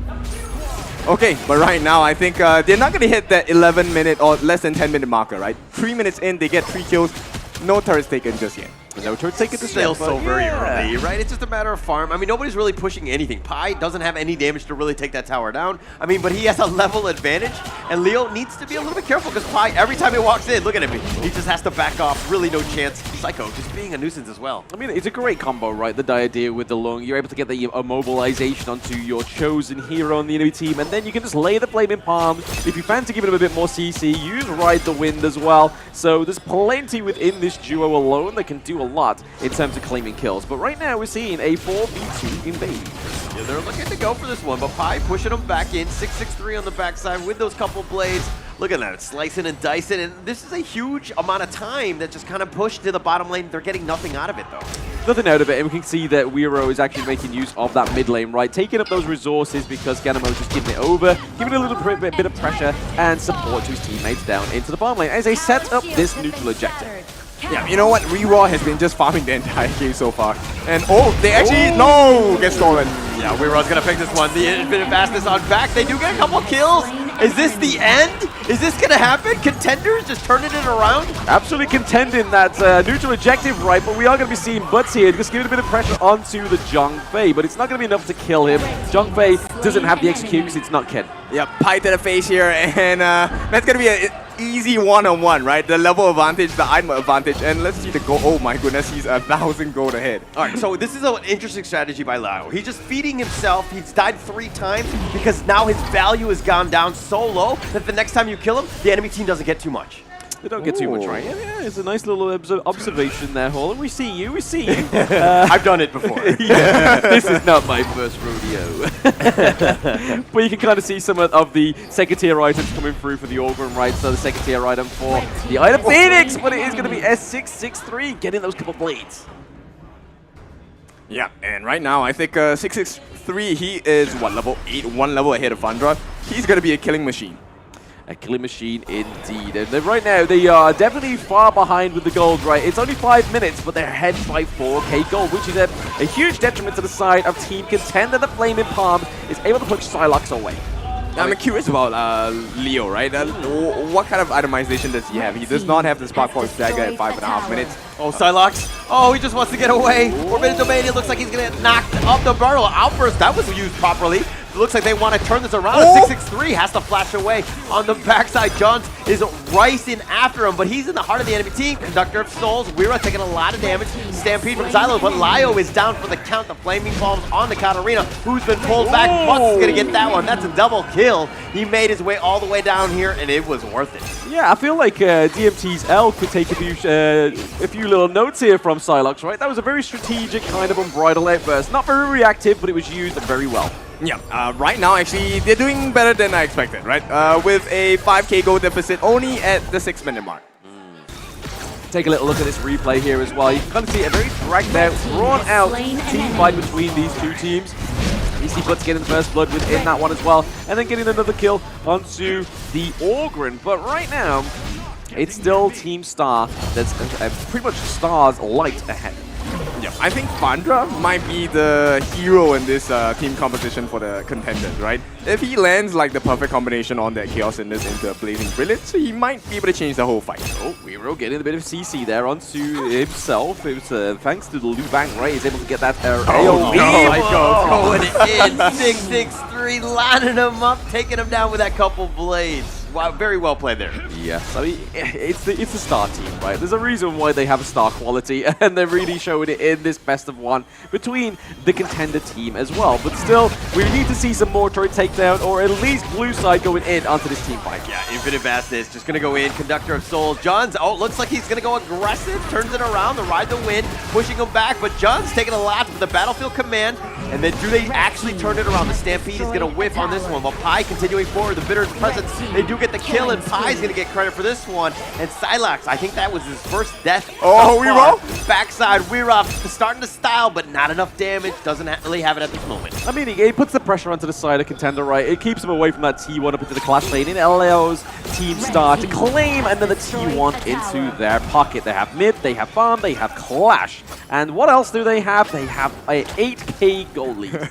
That's a lot. They are all at 5,000 gold, with the exception of Psycho. But at this point, Weiro is already at level 12. He is 2 to 4 levels ahead, you know, across the roster on the side of Contenders. Hey, it's a hard lesson to learn, right? Contenders have to learn that if you don't actually stress onto the Luna, it's going to be troublesome for you. Look at Lio. He's just shooting at random places because he doesn't know. It wasn't even a push, but he was just shooting in the air because he was just like, oh my god, I'm going to get ganked from wherever. He's so scared in the bottom lane. He's like, they're in the walls, man! They're in the walls! Yeah, so right now I think we're all just gonna be working hard on this Tyrant, right? It's no Shadow version yet, but they might go for the steal. Oh, Lio actually gets the pickup. That's a great win for him. The pull back in. Weira, the couple blades on the Silax. He's going to be killed. Weira continuing on forward, but they decide to go. Weira not scared. He's going to actually have to back off, but Lio's been picked off. Boots on the backside gets a double, racking him up. Psycho, though, getting a little bit low. Oh, the flash away. He survives. Katarina survives as well, dodges that couple blades. Oh, man. Katarina was just literally on the cusp of that blade right there. That should have just connected and hit, and it would have been superb for the side of Team Star. Oh, no. 6-6-7-3. They found John broken. Oh, he's broken. He's going to be destroyed. He's going to be 6 feet under. They're going to take the mid T2. But one thing to note, it's not 10 minutes yet. Oh, yeah, they're still winning. Yeah, they're still winning. Yeah. Still winning. It's still before the 10-minute mark, right? But they've only got 30 seconds to actually close this out if they were looking to do that. I mean, I don't think they can in 30 seconds, right? Yeah, it reminds me of the World Cup, right? Where I think with the teams were celebrating if they made it past 10 minutes. Yeah. that was the golden standard. It was the golden standard. Now look at them now. They're all proudful little peoples. Yeah, on Stampede, 663 taking most of this, but Silax way too far ahead. He's going to be killed. Boots, man, he's doing some serious damage. Yeah, putting on the better boots, right? Good quality ones last them for the entire fight. Now, 5 seconds more, they actually last a 10-minute duration on the side of contenders. Yes, I mean, if we get to the 10-minute mark, right, they're able to actually last the whole 10 yards, should we say, not the 9 yards. That is the saying, but we're going to extend it by an extra yard just to make it make sense. But right now, Weiro is going for the Shadow Tyrant, which is just going to give a lot more damage over to the side of Team Star. Okay, this one I'm going to direct to Tindofu because I think you're the only guy that has been in this situation. You're down about 12K in net worth. At the 10-minute mark, how do you come back in this game? I like your confidence there, and unfortunately, yes, that is the truth. I have been in this situation multiple times. So they just need to hang on, and I don't know, get a kill or something. No, kill just one? The usual is just play the map. Just play the map. I'm not too sure what that means, but just play the map. That's what his go-to is in that one. All right, you're exposing all my comms here, but you know, leaking the secret. That's all we hear from you. Play the map. Play the map. What does he mean? All right, but it looks like they're going to take the top T2. The Vanguards are pushing in. Weira all the way up in front. He's level 15 already. Nobody's even level 13 on the other side. So, again, very, very dominant position right now for Stars. Okay, they just have to defend in the base, right? That's the standard call, defend in the base. Not like that, though. Bridal Uppers, he's going to stay alive, though. Silax, though, he's going to back off. The mid T3 is going to be taken out. Pai going in for this one. They found Lio. They do get the pick off. He's getting blown up. The Infinite Fastness. He's searching for his prey, and it looks like they've got all 5. John's is going to be back up, and it looks like that's going to be it. Stars will take this series. A bit of a hard lesson there for Team Contender, but hey, at least it's a little bit of experience on the stage, right? But Team Stars really showing why they are on the pro team, and Contender is not just yet. Well, they were so close, right? Contender, they were just about 9 turrets away from the win. 9 turrets, 11K goals, nothing too big. All right, I kind of feel like we would have done a better job with our stack. I'm just saying. Okay. Guys, make it happen. The casters will play. We'll play. We'll mix the English and Indonesian casters, and you can challenge us on the stage. Yeah, I mean, we put this forward, right? We put it forward to say, hey, we could actually fill into the show match. We'll cast our own games. Yeah. While we play, we tell them where we're coming from, right? We're like, oh, this ambush is going to be coming, but let's send it over to the host right now. And thank you, casters. Wow, that was a very fun match, Cucu. Tentunya kita hari ini udah melihat dari tim pro player melawan dari tim for the ID contender. Boleh tepuk tangannya dulu dong buat semuanya pemainnya hari ini ya. Gimana, seru nggak? Tadi dari tim pro player bilangnya akan 10 menit, 6 menit ya. Tapi ternyata ada sedikit kelebihan. Iya, ada juga, enggak mudah juga ya. Tapi harus diberi penuh respect untuk kedua-dua tim. I feel like we should give a lot of respect for Contenders team.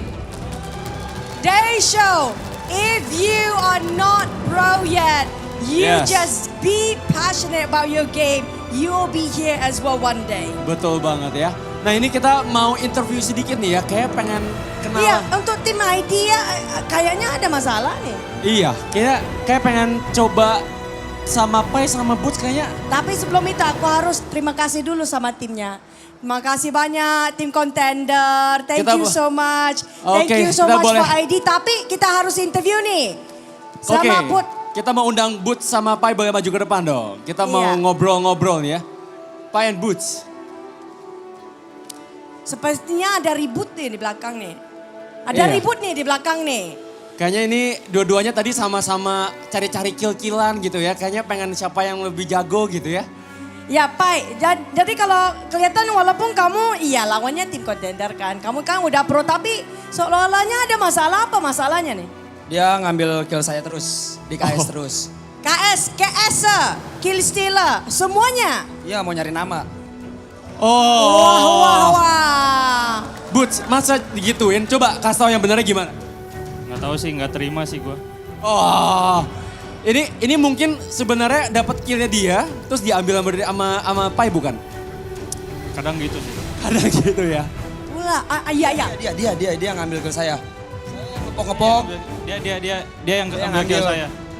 Ini masalah nih. Ini sampai esoknya nggak habis nih, nggak selesai kayak gini. Iya, ini kalau... Siapa yang benar dalam ini? Menurut kalian siapa nih? Boots. Dibayar sama Boots, buzzernya Boots. Buzzernya Boots. Berapa token, Boots? Boots, kalau misalkan dia bilang kamu yang ngambil killnya melulu, masa kamu cuma diem doang sih? Kasih tau dong, buktiin kalau misalkan kamu memang beneran, ini kill gua loh, bukannya kill si Pai loh. Ya mending lawan gua aja deh sekarang. Bisa? Takut. Boleh. Kamu takut nggak? Enggak. Langsung aja kita buy one di Clashland. Buy one? Wah. Maunya buy one? Bisa, Boots? Sama tim main berlima, tapi kasih buy one aja di Clashland. Oke. Iya, dua-duanya Clashland ya? Iya. Kalau gitu gini deh, kita coba tantang deh. Kira-kira Clashland-nya mau pakainya apa sih? Gua Arthur. Guan Yu. Teman-teman, kira-kira kalau Guan Yu lawan Arthur, siapa yang bakal menang? Pai, kenapa semuanya gak suka sama kamu nih? Emang buzzernya banyak banget. Buzzernya kebanyakan. Tapi ya udah kita gak mau masa. Emang ada 5-nya? Apa? Ada. Boots? Ada. Ya udahlah. Langsung aja. Kita langsung panggil Kalau aja udah ya. ada 5-nya.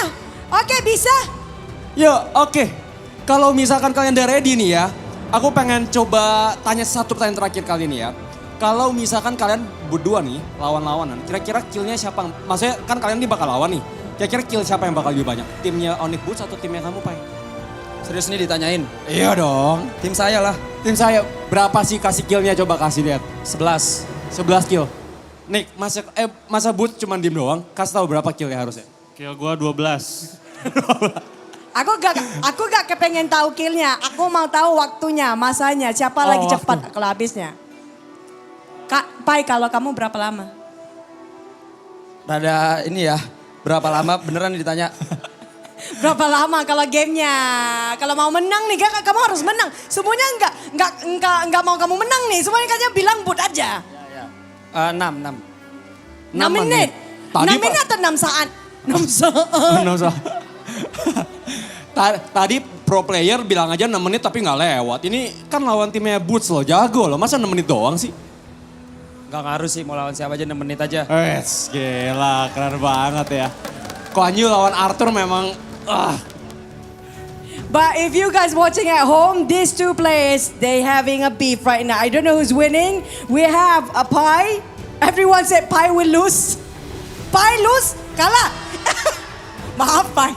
Coba. Semuanya emang suka troll sama kamu nih. Ya, belum dibayar sama aku. Belum. Oh jadi...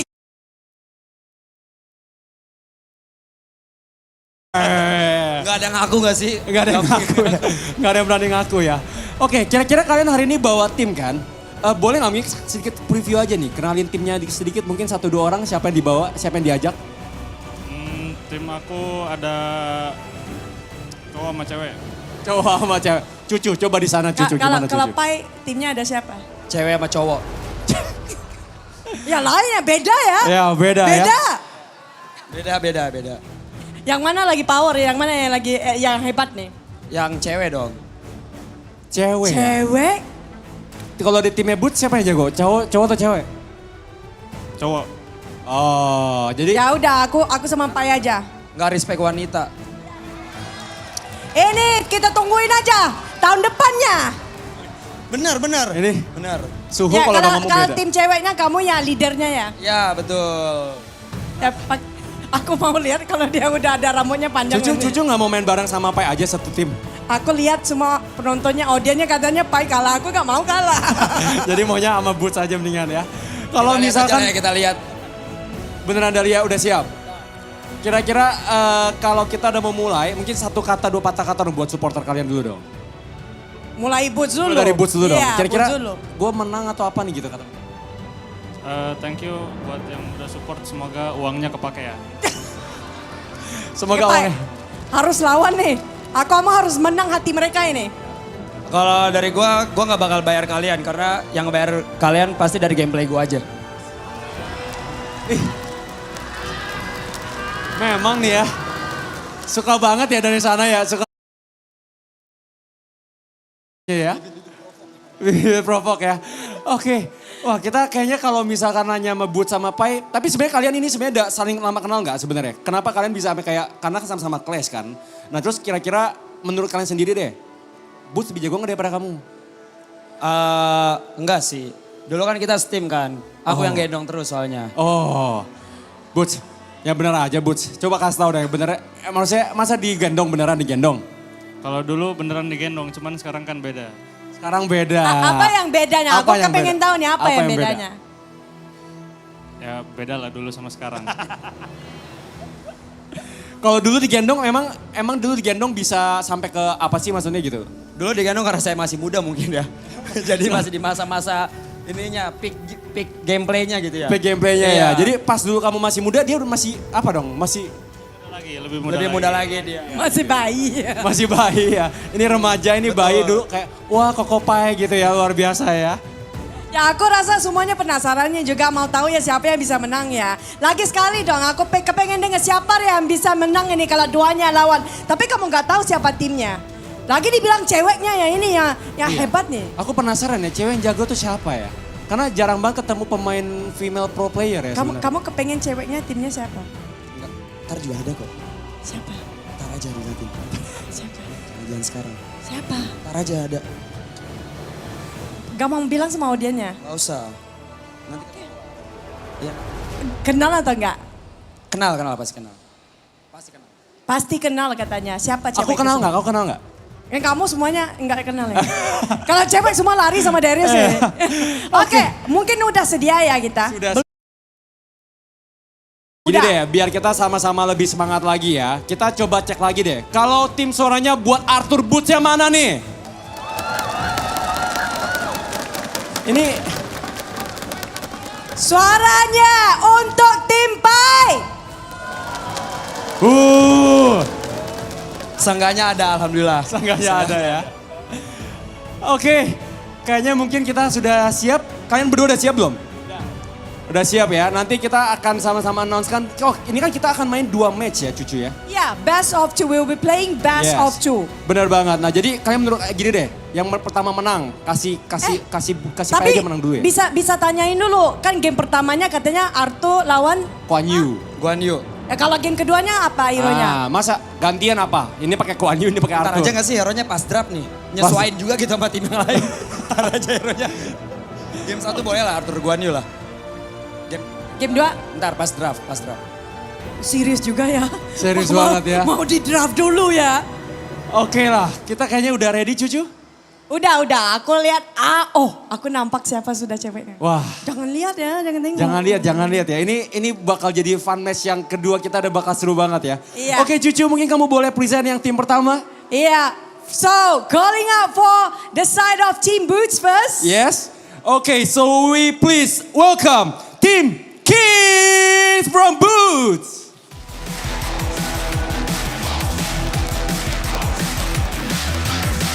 Wow. Team Kings. Wah. Ada Clover, junglernya, Meme-nya mid, Vic-nya farm, Lydia-nya Rom. Oh iya. Wah. Hebat ini. Berat ya kayaknya. Pai udah takut belum? Pai, kamu jealous gak? Enggak. Okay, for the next team coming up from Pai's new team, Team Honor. Please welcome.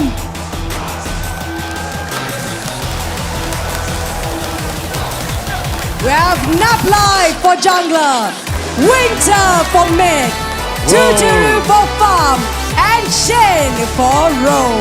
Yes, and without further ado, let's do the fist bump and let's start this second match. Fist bumpnya, ya tim kamu yang mana? Sama Winternya, iya kamu ke sana. Fist bump, fist bump, fist bump, fist bump, fist bump, fist bump, fist bump, fist bump. Iya. Oke, kita nggak mau buang masa nih. Ini sudah ribut-ributan yang harus tahu nih siapa yang menang. Please, my lady, sir. Yeah, you can fist bump me too. It's okay. alright, tanpa berlama-lama lagi cucu karena mereka sudah siap dan kita semua sudah siap. Semuanya sudah siap? Wah, lembek ya. Semuanya sudah siap. Are you guys ready? Alright then. Kayak kalau mereka sudah siap dan casters are all ready, so casters take it away. Right, we are back with another little bit of a funsy match. This time around, it's going to be Team Honor against Team Kings. A little bit of something of a tradition now within these global tournaments, right? Yep, it's going to be a best of 2, and I think we, 2-0, maybe 2-0 to somebody, I guess. I mean, King can't go wrong, right? No, King can't go wrong with this. he has a tendency to. I don't know how in this best of 2, but I think we're gonna go to a third game somehow. Yes, he'll find a way. He'll be like, hey, here's a forfeit. We need to go into a third game. Yeah. Let him play. Let him play some more. But yeah, it's going to be, you're going to see some more familiar faces on the desks as well. Obviously, we got Vitality's Winter. We have, obviously, some other like ex-pro players as well. We even have Dolia, so yeah. I don't think, is Winter actually going to be mid and Dolia is actually going to be support? No, you know what? She's gonna dive into the opponent backlines right here on stage and use the wave breaker and everything falls apart. She's gonna be singing some songs, I would think. That she's been doing that quite about, you know, even in the talent room. Yeah, so it was a very interesting experience to say the least. I gave her a 2.5. I told her, you know, she would sound great underwater. yeah, I didn't give her the highest of scores either. I was kind of like A for effort, but, you know, she did wake me up from my nap, so I was a little disappointed with that. A little bit groggy. A little groggy. Granddad woke up like, ugh, what's this noise? But no, yeah, we're getting into another best of 2 here, but it's just a little bit more fun, just to lighten up the mood before we get into the grand finals, right? Because, I mean, it was very tense yesterday. Is she gonna be able to wear She can't even put on the headset. Probably not. Yeah. Probably not. Hey, why not? Let's just show comms, right? Show comms. Okay. So she has to pick Dolia though, right? Like, you know what I mean? Like she's flaunting it. Like I would expect her to pick it's an obvious fan, right? What if she picks Dune? she's a main Dune player. She's just like dressing up as player. Dolia. Got it. She's gonna dress up for Dune in the next. Yeah. Oh, you were the Dolia last time. You look so different. Does Dune sing too? Sing the tune of your death, right? Slam the unruly blade into the floor and all hell breaks loose. Yes, we're getting a little bit of the war room feature here, aren't we? I love this camera. It's just so cool. It's as if they're going head to head, but they're not. It's just a nice little blend here from the production. But again, it's just going to be a little bit more of a fun match between these two teams. I can't quite remember which teams normally come out on top. Is it King Honor that has more wins, or is it Team King that has Well, more? according to the audience live here at Lippo Mall Kamang, Pai is going to lose Oh, and Boots okay. is going to win. Okay. And you know, it's not even about what the scoreline is. It's about how fast this game is going to be. But we have Shin, right? There's Dolia in life, real life Dolia. Maybe she can turn the tides, I guess. You know, she really didn't put on the headset. No? Yeah. She's like, you know what? My costume is more important than any sort of comms. This is like every single one of my ranked games, right? Nobody wants to talk. It's like, I would rather just look good. So what you're saying is all your ranked player teammates are just sat in Dolia costumes? They might be. It makes sense. This is why they don't listen and they don't talk back, is because they have the Dolia costume. It all makes sense to me. And she uses this. They use all the celestial melodies, so your loss is refreshed. Next game, loss. Oh no! I expect her just to get up and start going, you have a celestial melody. You have a celestial melody, just to the crowd. God. Make it stop. Make it stop. But we should get into the BP very soon with this best of 2, right? And we're already seeing it. Oh, okay. Ooh, okay. A little bit of flavor. I mean, this is our ranked teammates kind of got a team comp. It's the Arthur coming through. Okay, all right. Every time I see an Arthur on my team, generally speaking, does not do well. I think they tend to be a little bit newer to the game, not to bash Arthur players. I just did. But I think that this is a good situation. I think that he's a very beginner-friendly hero. And I mean, he's a great as a Clash laner. He definitely does his damage, especially if you don't know what he's kind of run at you and do. So you got to be a little bit careful in that sense. But he's a good hero to kind of start off the picks with. A little bit of spin to win, right, baby? Yeah, spin to win. You've got the CC from the Daji as well, and you've also got counter from the Lee and Po. But if you look over to the side of Team Honor, they're taking it serious, right? The Guan Yu, the Orgren, the Lady Jen. I mean, Pai wants to prove people wrong, right? He wants to prove the audience wrong as well. They said he's gonna lose in 6 minutes, so that's a threat on his brand and reputation as well, especially coming out from Alter Ego.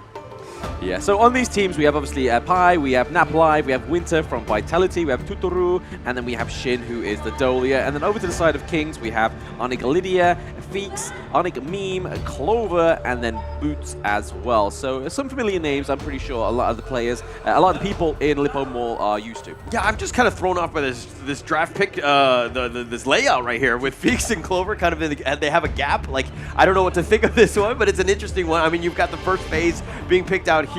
But again, I kind of like the Dodgy. We haven't seen the Dodgy almost the entire time that we've been here. Yep, so this is going to be interesting. I don't think we've seen it at all in like competitive tournaments, so this is probably the first time it's actually come on stage. Okay, Yaria coming out for Shin. Wrong hero, I guess. You're supposed to pick the Dolia, no? You had one job. Why would you dress up as Dolia and then be like, I'm going to pick Yaria? I told you, it's the obvious ban, right? Ban, one of the prior bans on the side of Team Kings totally was the Dolia. That's my fault. So, that's on you guys from not That's noticing. on Holler, not on me. But yeah, the Consort U coming through here as well is another strange pick. We don't really see the Consort U come through. Oh, but she's gonna do great in this game, right? Protecting wins, physical immunity against maybe Fix and Liempo and Arthur. So Boots, Lydia kind of muted for a little bit. Yeah. The CC, the physical damage immunity is very well within the Consort U's kit. But the Guan Yu and the Orgren is really going to be the front line of this team comp for Team Honor, right? They're going to be having the Razor Edge dash into there and trying to keep them away. But I really like the fact that they've gone for the Luna. We've seen more Luna in these past 2 games than we pretty much have in the entire tournament. It's either Freddy picking it up or TNX. But this time around, it's going to be Clover. Yeah, I kind of like both of these drafts going in. Again, both of these teams really putting their best foot forward. Yep. It's kind of interesting. They really want to win on the stage here. Yeah, it's all about Winter here for me. I want to see how she performs on this Lady Chen. You know, she has been playing the support for Vitality. This time, a more aggressive role in the mid lane as well. Maybe she's coming for Highland's position, right? She's Oh, like, yeah. Hey, I'm going to show you how to play mid lane, baby, and I'm going to play the Lady Jen. And to be honest, it's a hero that has had a fantastic appearance rate and win rate within this tournament, right? It just offers so much within your team comp. Okay, Shin not having the best time right here, but Feeks as well. He's falling a little bit low. Wandering Beam, definitely going to be a menace when you're using the Marco Polo. Yeah, you can see here that Tutoru is just kind of focusing the minion wave so he can get his levels higher, rather than trying to get the kill onto Marco Polo a little bit too early. Okay, so this one-on-one, it's an ego match, right? So Pai against Boots, I want to see the outcome of that. I'm pretty sure they're going to have some fun, especially when they get the kill on each other. Lydia falling below. Getting a little low. That was super cool. Lydia, run away, my friend, takes the healing dew and is going to recall his way back to safety. That was super close. That was too close. I mean, if that was me in ranked games, that would have been the enemy Consort U just coming in and just slapping me with that snipe, right? And right now, we can see Pei putting a bit of pressure onto Boots into the Clash lane. So both of these people giving smack talk on the stage are doing one-to-one in the Clash lane. Yeah, and they want to keep it honest, right? Their teammates are not coming to help them. So right now, it looks like Boots is doing well against Pai. But maybe later in the mid-game, if we even reach there, it might be a different story. Yeah, I mean, Kid's already for you. He's like, hey, you may not even get there, but the CC immunity just comes through there thanks to the Dia form of Yaria. Her passive is working charms within this 2v2 down into the farm lane. And you kind of put a lot of pressure here on the Buds. But Clover maybe coming in here for a kill. Oh, he's got the pull back. Shin taking so much damage. They do get first blood. What a nice protection, but they're so low. Winter, not able to kill anyone. They all walk away. Ooh, that was promising, right? That was very promising, but they also got a kill off screen. It was Pei going onto Meme. Okay, so Pi getting the kill, that's great for him. At this point, he's really low in health. He needs to make it back to the lane, and Boots definitely going to have a level advantage here. Is it pronounced Pay or Pi? Because Pay kind of gives me a little bit of trauma. Oh, sorry. I was, distracted for a bit. Yeah, I'm not too sure. We'll call him Pi. For the sake of Thank you. Paula's Making me feel mental health, we'll call him Pi. All right, excellent. Gives me a chance. But in the mid lane, Winter kind of going at it. Winter, wow. Just kind of, she might take over Highland's job, right? She's coming for it. She's coming for it. She's coming for it. I mean, she just needs to get that chunk one up to scratch, right? Yeah, I mean, she's making very professional rotations. Take a look at this. This might be the death of Lydia and Feeks as well. Oh, the timing on this one, Lydia. The Ocean of Tears, nice that was on shot. point. Yeah. Oh, it slows it down, but no kills though. None yet, none yet. I mean, hey, the snipes are coming through from Tutoro, but he's not going to be able to get them down to that low health. He needs to kind of start using that when they're pretty much on death's precipice. And speaking of that, we do see a potential 2v1 up into the clash table. Oh, mean. Oh, but Winter's going to pay with her life. Clover, nice little rotation, gets the revenge kill, so they got something. But Lydia, maybe not as lucky. Is lucky, my bad. Okay, Lydia walks away. Look at the damage that first skill on Console U does, man. It's so painful. Yeah, the skill name is called Oak Bolt, but it feels like they're throwing fire arrows here. Yeah, it's something. It's more like a 50 caliber bullet, right? Now, right now, Clover manages to catch eyes on Shin, but yeah, she has the passive. That's fine. Yeah, then she's going to Deer Spirit back to safety. You know, a little cheats in that sense, but I mean, it's going to keep her safe. Clover was like waiting for that ambush for quite some time.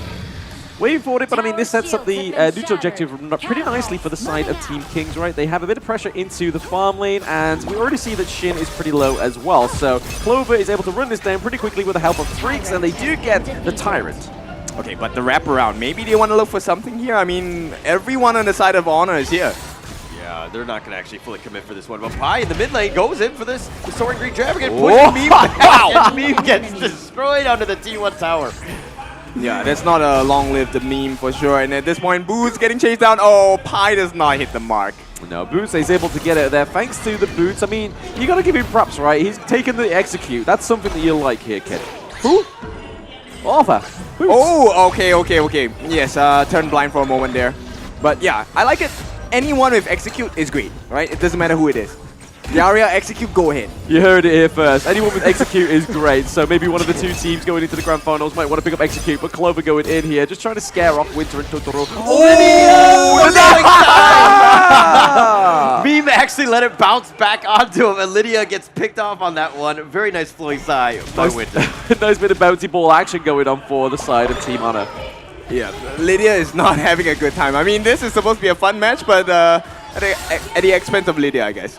At the expense of Lydia. I mean, this is Winter, right? She's been on the stage with some of the best teams, and within Vitality, she's got some of the best teammates as well. I mean, Highland, Nighty, we have Shanks, and obviously City Boy as well. So she's going to learn a lot from these players, and she's really showing it here. She's got the most kills on the game. Oh yeah, that's insane, dude. But right now, I think one of the things that we want to look out for is the fact that Honor actually controlling the map pretty well. And there's a lot of pressure coming out from Tuturu. Oh, Meme gets slowed up yet again, and Winter, that's another one going her way. Yep, another kill. I think that puts her onto either 4 or 5 kills right now. We do see the first run coming through, but it's not going to connect. They don't want to commit the Tremor Smash. Yep, they make this Verdant Protector look so strong. Very, very strong. That CC coming through just kind of keeps him away from it, but Boots there is just Pi putting a lot of pressure there. See, I almost said the other P word that gets Hauler a little bit going, but I didn't. I said Pi. Yes, thank you so much for that. Pi makes me great, and I love Pi, but Pay, that's a whole nother story. It's a completely different one. But, let's talk a little bit about this one. Team Honor right now, they are kind of, they do have a lead, but the net worth is really not that high. Winter going in for this one. First ram, Tremor Smash, but Lydia flashing away, not able to get away from Nap Live, who does chase you down. And it looks like they're going to take this bottom C1. Tutoro is actually playing really well on the console U, but it's just kind of like, they're not connecting as much yet. I mean, I feel like it's going to be a little bit more of a surprise into the mid to late game when you can kind of have those team fights, but then forget about the console U. Oh yeah, true. But right now, I'm curious to see how he will play the rest of the game, right? And, he's played with us before. He played like the class lane in the show match. He did. He played Yukio Tachibana, right? Yeah, and he performed really well in that game, right? So at this point, Really impressed with his performance so far. I mean, he played well on the Yu-Gi-Oh! Tachibana, but I want to give all props to my Dune, okay? Oh, okay. We'll give you that credit, right? And of course, we had the... Oh no! Got oak bolted into the face. Meme has died quite a lot, unfortunately. Has not had the greatest of games. Yeah, one of the best strengths of Console U is that range, right? Just being able to be from a very safe distance. You obviously, if they do dive in onto you, you've got the physical immunity as well. And then obviously with your ultimate, you can bounce away, but also give a bit of a second CC over to your enemy team. Clover! A series stab pulling them back in. Winter does have the Verdant Protector, though. He's going to go under tower. They want to die for this. But Winter gets smashed up. The Trevor smash is on point. Very nice rotation by Team Kings. Yeah, that was a 3-0 trade for the side of Team Kings. It's going to put them back in the race for now. We see Feeks is having to kind of defend the farm lane. But I feel like with these death timers on display right now, we can see Feeks opening up the T1 into the farm. Oh yeah, for sure. Big one. And Clover still wants more though. Yeah, he's just going to back off. He was a little bit of a feint. He wasn't going to fully commit for that, especially since Shin did have Tutoro kind of protected on that one. Yeah, right now we do see Winter and Nap Life all backed up, as well as Pi. And unfortunately for Pi, his Clash lane has been pretty much taken for that T1, right? Apple, crumble, pie. Yeah, I mean, pie. Delicious. Map That'd be great. I'm hungry now. But in any case, they are hungry as well on the side of Team Honor. Boots is holding well, and this time he gets to go on a 2v1 versus Tuturu and Shin as well.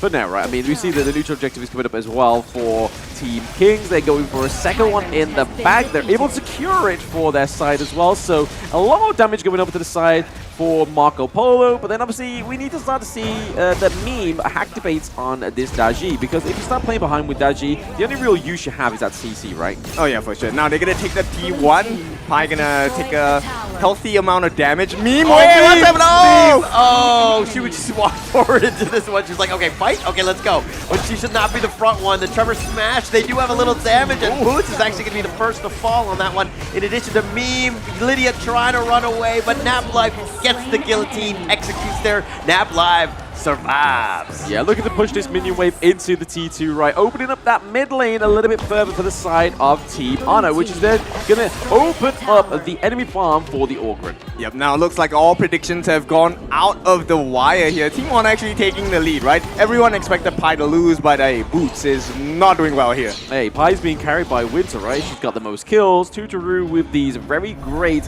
long-range pokes. And then I have to give it over to Shin, right? This Yari has actually been performing pretty well in terms of getting the Console U out of danger, but then also giving a great engage to these team players, as you can see in this replay. Yep, I think Lydia did a good job this time to try and, stop the aggression, but the Tremor Smash was just not enough because Nap Life, he just wanted to put them to sleep. Yeah, we saw that the Orgrin here it's doing a lot better than the... actually, no, Clover is ahead by 1 level as well, so he's a bit ahead by 1 level. I want to see the itemization, what's going forward. Nap Life just go to 13 now as well. We see the tier 3 jungle item coming for the Luna, but there it is. Solo by Boots. The execute as well, King. You should have called that one out. Oh, Clover, he does survive though, but now Boots went in for the sacrifice. Now Lydia's joined, but for what? It burst for him, the Trevor smash, but he's just going to be killed as well. Nap Live takes another kill. Yeah, unfortunately they weren't able to get that poke into the brush there, where we saw that Clover just managed to recall and escape. Yeah, now Tutu already hits level 13, so I don't think Clover and Lydia are going to have a good time at all. Lydia is actually 2 levels behind, so Tutu will always oblige the team fight.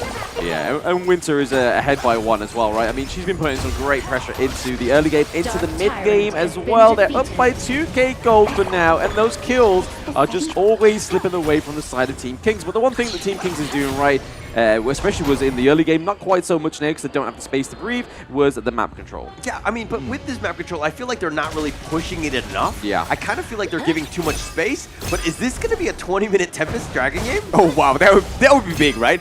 You know what? Actually, there's one more thing I wanted to see, which was to have Winter take up the Princess Fall so we can actually say Winter is here. But yeah, we missed that one. Yeah, not able to do it. But it looks like they take the top T1. They'll be happy with that one. But on the backside, Boots looking to go in for this one. Clover just dealing with the minions. There's no actual follow-up. Beaks is a little bit low, but Meme looks like it was collateral damage. He gets picked up. Yeah, I mean, look at this, though. Tuturu is just being untouched, right? He's not being able to be taken down as a kill just yet. And this is just showing how good Shin is actually playing this Yaria. Okay, so she definitely cosplayed the wrong character here, right? Yep. She should have gone with the Yaria cosplay. But then again, I mean, if she cosplayed Yaria, I mean, they probably would have banned out the Yaria, right?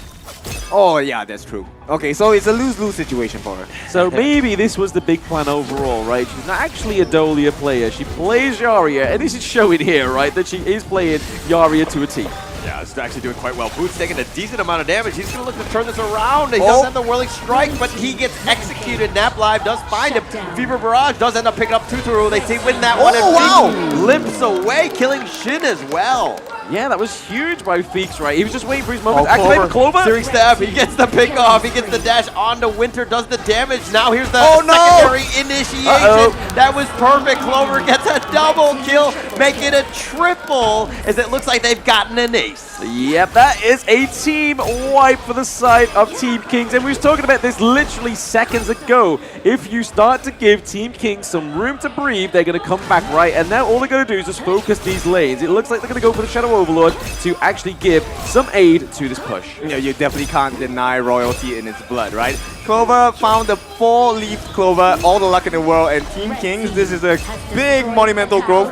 They cut the goal lead down to about 1,000, and I think Team Kings, they can turn this game around. Yeah, they could do, right? I mean, we do see that Meme does fall, however, they're clearly a little bit of a weak link within the side of Team Kings, but hey, someone's going to have that role, and it's unfortunately Meme in this game one. But let's look at this replay, right? Clover playing this Luna to a T. Oh yeah, big fight for them, right? And at this point, now they recover a little bit of gold. In fact, they're leading at this point. But Lydia, Lydia has the first ram of the Ocean. It's here slowing it down. He's going to be executed. Nap Live just running after them to death precipice. But Feeks actually roaming guns back to safety. But Boots wants to fight this one. He's in the heart of the enemy team. Not a great spot. Nap Live gets the double. Looks like they want to get Clover. They get him with their own chart, pushing him back. And that's another execute going the way of Nap Live. A bit of a pie back there, because I don't want to say the other P word there for Hauler. So pie back coming through there in the triple kill. Me tries to come through with the CC. Yeah, it was on autopilot. I don't think she was looking where she was going. She let the Tesla just kind of go on automatic, but it looks like they've got a team ace. They've turned it around. It looks like they're just going to end this game. Team Honor are looking to take game one in this series. Yes, and a very good valiant effort from both of these teams, right? Because it is just a show match. It's a bit of fun, and it's going to be going for high. All right, so this is going to be a big performance coming out from the side of Team Honors. I think, you know what, yes, they have Winter, they have Tuturu, but more importantly, they have Shin, who didn't even use comms.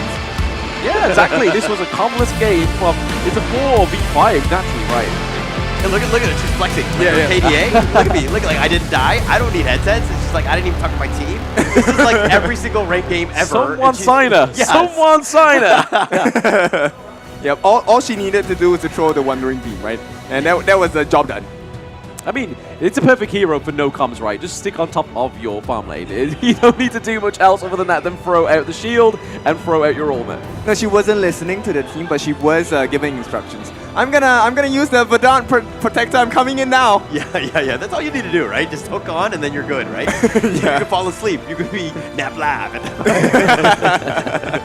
You can actually nap live, but that was a good little show, right? A good fun bit of show match between these two teams before we get into that serious nitty-gritty match between Dominator and BSC. The rematch that everybody in the Lippo Mall Kamong want to see, right? And all those online, but I think this was a very good display for Winter, right? This is her debut in the mid lane. Oh yeah, for sure. Now, we've given you the appetizer. It is time to get closer to the entree and the main course as well. And that's going to be the grand finals match. It's a best of 7. And with that being said, I think we should take a look at the hosts. We will see what they have to say for the next few seconds. Yep. Thank you so much, Casas. What an interesting match coming up from our KOL Darius. I mean, give it up to both Team Honor and Team Kings. Berikan tepuk tangan yang luar biasa buat our fun show match from Team Kings and Team Honor. Wow, it's a very fast match and it's a great intense match, Chuchu. Intense, very intense. But I want to invite for both our KOLs. Can we have both KOLs coming up front? For both both teams. Can we have both teams KOLs? I love our cosplayer. Hey, you are awesome. Wow. And also, come over.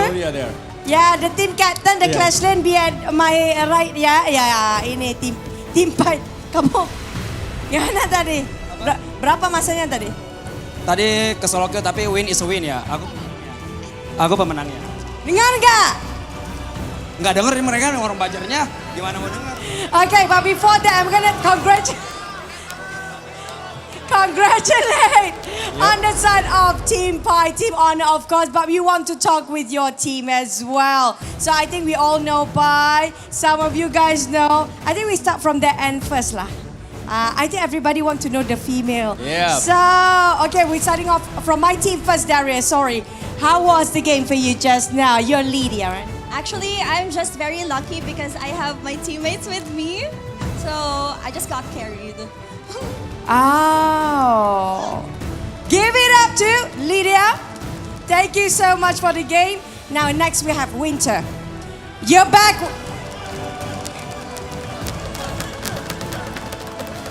I mean, I don't have to ask you questions. Anything to say for your fans? Thanks for being here today, and I will miss you when I go back to the UK. Suka banget ya kamunya. Okay, next, but not least, I think you are Tuturu. How was the game just now? Great. It's quite easy. Oh, quite easy. Not quite, say it, too easy. Yeah, it's too easy. Too easy. Last but not least, we have Nap Life. Kayak mana? Kirain masih pemanasan. Aduh. Ini kalian lihat tadi dibilangnya terlalu gampang. Ngomong dong. Emang segampang itu kakak? Ya yang penting solo kill aja sih. Oh, yang penting solo kill. Tadi solo kill siapa emang ya? Anu di solo kill tadi ya. Oke, so gimana tadi perasaannya setelah tadi pertandingan setelah sama KO yang lainnya? Ya meskipun kalah tapi tetap cukup puas lah sama game yang tadi. Oke, kita ke sebelahnya dulu ya. Thank you, Boots. Oke, how do you feel tadi pertandingannya kan ini juga lumayan KOL semua. Jadi gimana perasaannya? Susah ya mainnya. Oh, Aku mati 8 kali. Nggak apa-apa ya, masih baru ya. Oke ya, it's okay. Thank you. Oke. Kalau tadi dibilang masih baru, ini sama nggak nih? Masih baru juga atau gimana perasaannya? Ya aku udah lumayan lah, bro. Oke, jadi kalau misalkan tadi buat yang tim sana, ada nggak yang susah banget dilawannya? Ada. Yang pro player itu. Pro player di sana tuh ya. Ini kayak dibully ya dari sana ya. Oke, so you happy with the game? Ya, of course I'm happy. Oke, nah ini sebetulnya cewek-cewek kayak lebih cewek-cewek dibully. Ini yang ini nih, belain dong, gimana dong? Apa? Belain ya? Enggak, maksudnya tadi gimana gamenya menurut kalian? Cukup seru sih, walaupun teman gue cewek 2 kan yang baru belajar. Musuh kan pro player agak ini sih emang, makanya gampang mereka. Oh, jadi kayak apa? Ini kayak karena timnya baru jadi kayak rada susah lawan yang itu ya benar? Benar. Susah bilangnya susah. Thank you. Oke, for the last team, wah ini kayak, I think you come from outside, is it? Come from Malaysia, right? I'm from Malaysia. Okay, so bahasa. Okay, so what do you want to say to the supporter here and what about the game? Terima kasih kepada yang datang ke mall ini untuk nonton HOK Championship Grand Final and game tadi sih nggak ada komen sih. Nggak ada komen ya. Oke, once again kita berikan tepuk tangan untuk tim Honor and Team Kings. Terima kasih kepada semua KL. Thank you so much. Thank you so much for KL. Thank you, Pi, Naplai, Winter, Tuturu, Shane, Boots, Clover, Mimi, Fix, and Lydia. Thank you so much, Thank you so much for the fun match. You guys have been amazing. Ayo, suka ya. Oh, nampaknya Winter amoy. Winter aja semuanya ya. Bahagianya abang-abang kita ini ya.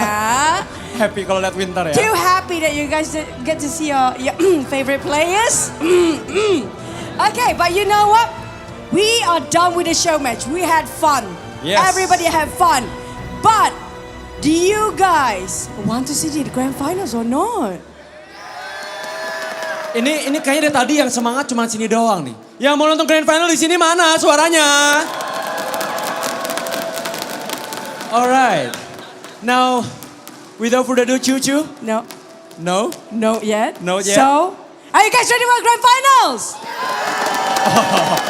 So, we will go for a break. After this, we will have for the grand finals. See you guys after the break.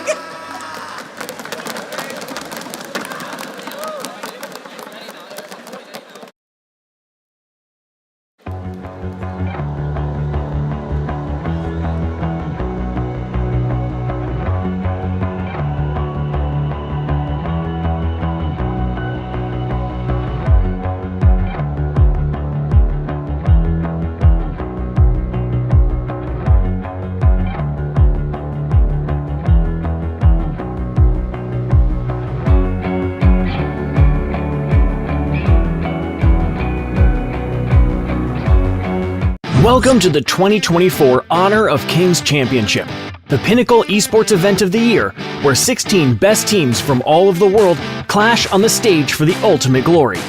Following 4 teams will be the seeds for the 2024 championship: Black Shrew Esports, Dominator Esports, Nova Esports, and Alpha 7 Esports.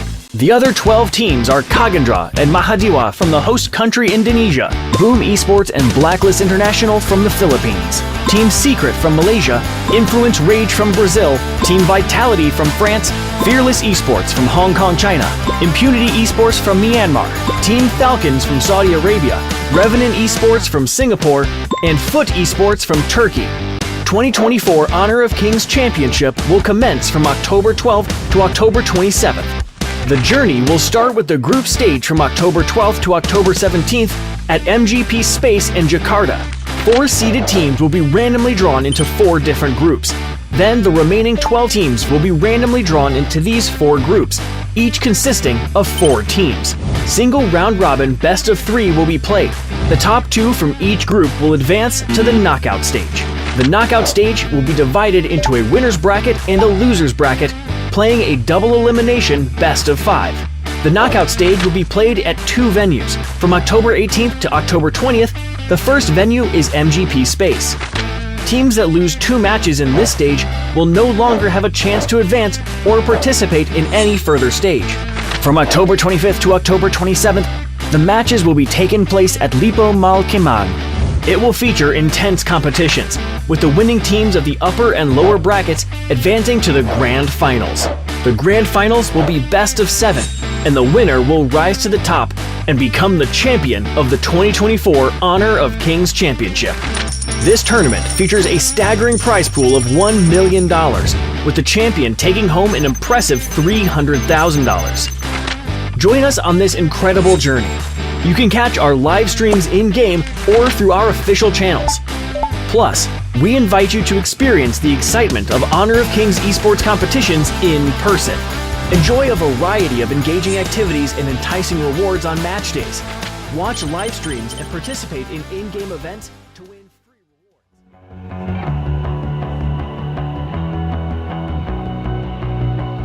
You've walked through the darkest nights.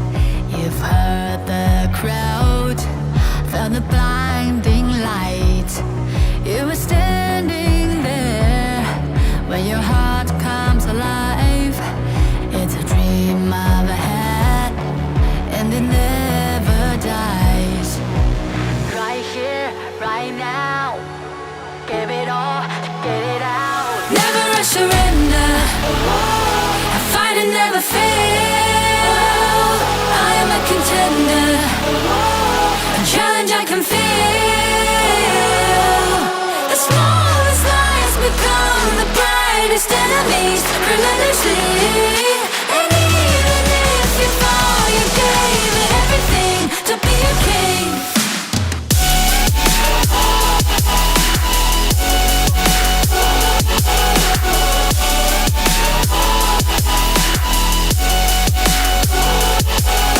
You carved your way with a sharp attack.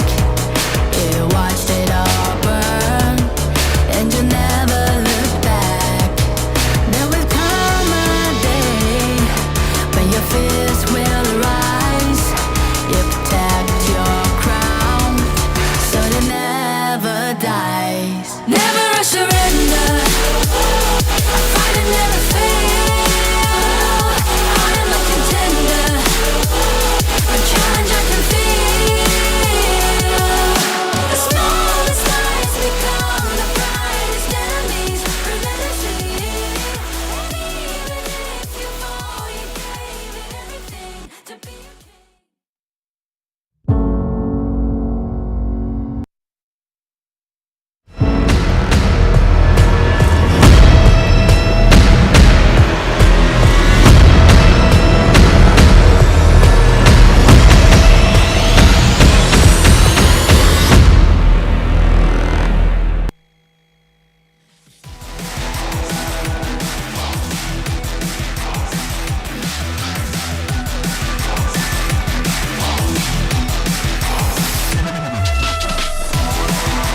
16 teams wants to this. Then one by one they fell, until finally we found our top 2 contenders. They withstood the trials of the competition.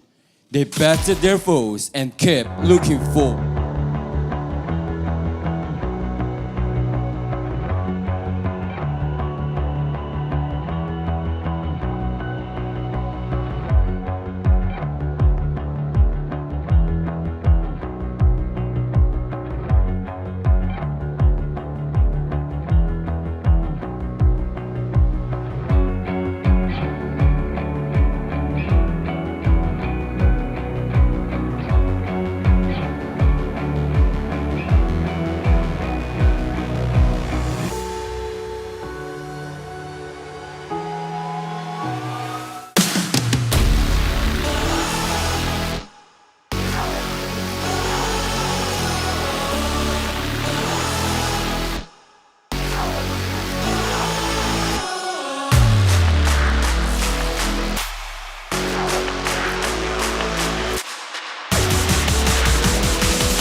Black Shrew Esports!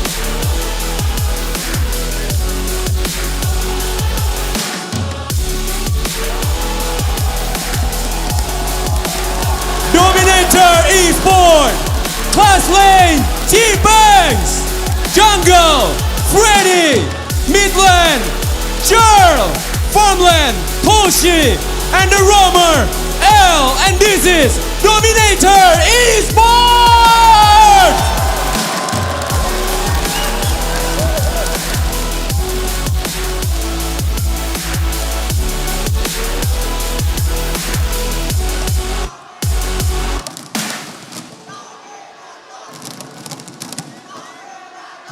Right here, right now. Give it all, get it out. Never a surrender. I fight and never fail. I am a contender. A challenge I can feel.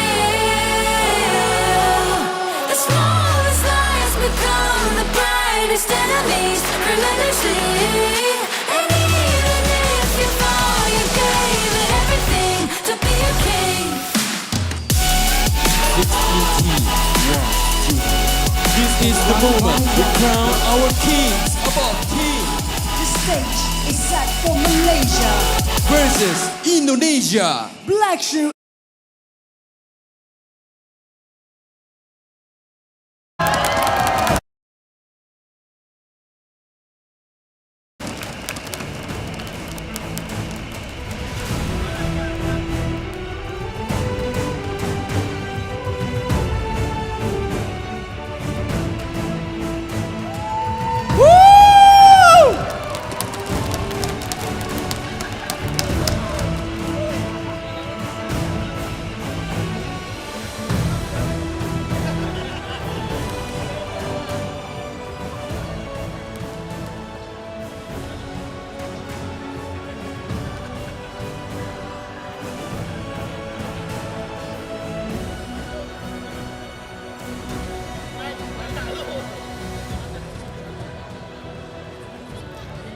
August. Let's start at the grand finals with a fist bump.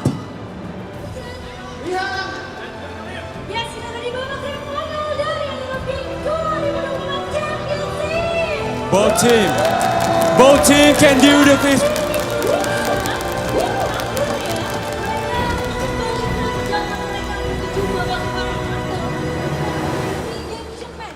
bersama dengan Shrew Esports. Semoga jadi redemption match ya, jadi match di mana mereka bisa membalaskan dendamnya dengan punya jalan.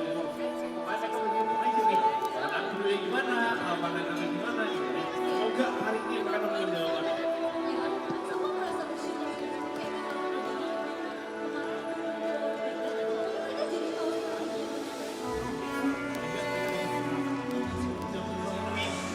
Right, we are back with the grand final match between BSE and Dominator Esports. You've just seen there, they've all been led to the stage and been dancing all the way to the stage as well. And we were dancing along with them, right? We were getting to the rhythm of the beat because everything in this Lipo Mall in Kamang is absolutely heated up, right? I am Blam, and once again with me is Hola, and your favorite kind of tofu, it is Kin Tofu. Yeah, I have not said that line for quite a while. Yeah, I thought you forgot about it or something. I was like, this is not the same Kin that I know. What happened to him? Who's replaced him? Imposter syndrome. But nonetheless, right, we are here, we have arrived, we are live at Lipo Mall Kamang, and it's the grand finals of the HOK Championship 2024 in Indonesia, Jakarta. Now, this is a very monumental moment, first time in history, really seen history made once yesterday with, I don't know, this was an absolute miracle match and miracle series by the side of Dominator. I mean, miracle starts with M, but also minion starts with M, right? And that was the win condition for Dominator to get back to this spot to have this rematch against BSE. And we're going to look at the lineups now. And first one on the screen is a Black Shrew Esports. All right, it looks like it's going to be Black Shrew Esports, it's going to be Jay, JR, Musang King, Jiong, and Siang. These are the guys that made it through the winner bracket finals, made themselves, they're the top dogs going into this one. Season 2 Invitational winners, second place at EWC mid-season. This is the team to beat here. Oh yeah, for sure. And of course, going against them this time in their home ground, home country as well. We are looking at the competitors, the challengers. It is going to be Dominator Esports. Later on, we will show you who are the 5 representatives taking up the Indonesian pride, Indonesian flag as well. Now, it's a tough battle, right? So, but Dominator Esports represented by L, Toshi, Chipengs, Freddy, and Gerald. This 5-man strong army. They're not a team, just a team, they are an army as well. I think they really pulled through on a very long day yesterday. Yeah, I mean, we could kind of say, like, a lot of people have been saying that they've had the easiest run within this knockout brackets, right? But yesterday alone, it seems like they've improved so much because yes, they lost 3-1 to BSE, but then they were able to get 2-0 up from Team Secret. Team Secret tried to come back with another 2-2, but then in that last game, everything started to go well for them, right? Yeah, but it was one of those things where Dominator Esports actually had, you know, they were taking the fight to BSE. Yep. They were doing well in the early game, they had themselves some chances, but they kind of faltered towards the mid-game where they kind of, wheels kind of fell off at that point. But this is still a scary team. They actually really showed up in that Team Secret game. Okay, yes, but at the same time, I'm a little worried about Dominator Esports, right? Last night, yes, it was a great moment, but that match, that series ended at 12 midnight. They have not had enough rest for sure. I mean, we haven't, so they definitely haven't, right? I mean, there's a lot more preparation, I would say, not to undermine us casters, right? There's a lot more preparation for those players on stage. And, I mean, they went against a sleepy Team Secret, right? Already going up a best of 5 already. But the thing that powered them through all those games yesterday, all the way to midnight, was that Realme 13 plus 5G. It has 120 frames per second, max settings, performance, 80-watt super boot charging, and is powered by the Dimensity 7300E. And that's not only our only sponsor for this tournament and championship, we also have TCL, and this is the X955 QD Mini LED TV, which, if you're in the mall, you can go behind the stage and you can see that TV for itself. I mean, it's pretty huge, it's very clear, and I mean, if you cast your Honor of games to that, you're gonna have a huge screen, right? Yeah, I love exploring the back ends of this entire event as well. There's one more thing you need to take note of, and that's going to be in-game. You have to log in, watch this championship. You get a chance to win the Zoe Purple Thunder Blaze, one of the nicest skins out there in the game. It's new, and of course, with the announcement of so many new goodies, there are a lot of things that you can take part in, right, Ola? Yeah, there's a lot of opportunities to win. I mean, you can definitely win out with skins. It's just a matter of just watching things out. Another way to do it, of course, is watch the match, log in. Fight Night's starting soon, which, of course, you play 4 matches, and you have a chance to win the Girl Group Animated Avatar Frame, as well as Everything Box. I got an Everything Box. I got a trial skin. I'm a little disappointed. I need to get some more wins out there. I mean, you've only got 5 trial skins, right? You get 5 times those Everything Boxes, so if you've got 5 trial skins, I think you need a bit of a refund or a little bit of a rebate there. But hey, maybe your look at home is better than Haulers in this one, as you do get the animated frame, but you also get that 5 times Everything Box. But we are going to be heading onto the stage very soon to see how these players are holding up on stage as well, because this is going to be the last moment to try and peak the BSE Season 2 Invitational Champions. Okay, so they crumbled once, right? They were knocked down 3-1 by BSE, and I think that was a very big learning experience for the side of Dominator Esports. So right now, after having beat Team Secret, which is one of the stronger teams in this tournament as well, are they strong enough to take the fight against BSE second time going? I mean, it's not going to be easy for sure, but going into this one, I mean, going into that last series, they had that 2-0 start. Team Secret were able to fight back. They got to that game 5, and actually Team Secret were winning, but then Freddy had that miracle heads-up play of just like, hey, I could just end the game on this pay. It hates me to say it, kills me to say it, but being able to win that one out, that was actually massive for them. I thought he was going to explode by saying that name, right? I honestly thought his head was going to pop and Pay was going to come out of nowhere. You saw the vein in my head, right? Yeah, just out of nowhere with his fist like, rats, I'm here, I'm casting, baby. But yeah, you are correct there. Freddy was able to get that miracle lifeline. You can hear it in the stadium as well. All the fans are going ham. Yeah, there's a lot of surprises I'm trying to figure out that will come from the side of Dominator Esports, right? One of the surprises I'm curious about is, what if you put the coach's name of Dominator Esports into the redemption code and, you know, maybe we get a prize? Yeah, you might. I mean, it looks very close to some of the other redemption codes that we've seen. All jokes aside, there are no vowels in that name. I don't know how you pronounce it. We've only surmised that it may be Matthew, right? Yeah, that's exactly. That's probably the best guess. And hey, it's working for Dominator. It's the confusion of the Nobel name. It's the confusion of the draft. Not knowing if Dominator have actually expanded all their resources. But I feel like going into this one, it's going to be about either drafting against the Ikudo or actually taking it and banning it. Regardless of what the situation is, the crowd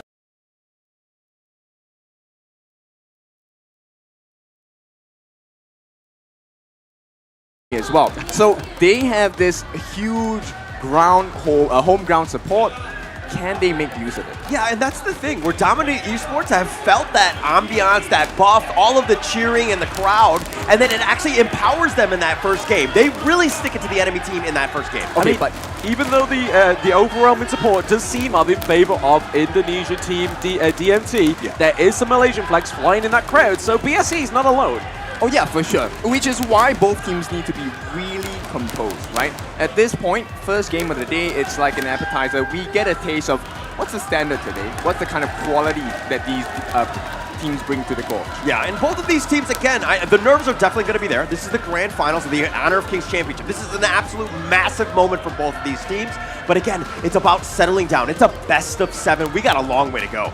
Oh yes, a very long road for both of these teams, and it's not going to be an easy feat, right? So even if you're able to get 2-0 ahead, you still got to get another 2 kills, another 2 games on the board, right? So right now that we're seeing these player camps coming through, a little bit of interaction into the crowd, and I think this has probably been the most packed we've seen this far. Yeah, the most packed that we saw this far. I mean, we just saw Joker. He's the coach of BSE. Surprisingly, I didn't see any boxing gloves on him. I was worried for the cameraman for a bit because he hit Joker. So, but in any case, the flying punches, the flurry of punches will come from the players themselves. Yes, I mean, flurry of punches, right? It doesn't mean, hey, it could mean Dharma as well, right? And we know that Dharma is one of the top picks into the Clash lane, right? It's not only Chibangs, and we know that Siang uses as well, but I feel like the Mayin may be a little bit more of a pick here for BSE. Oh yeah, there's many options, right? But like we mentioned, the main threat that we all kind of identify is have Dominator Esports figure out a solution for that Agudo pick.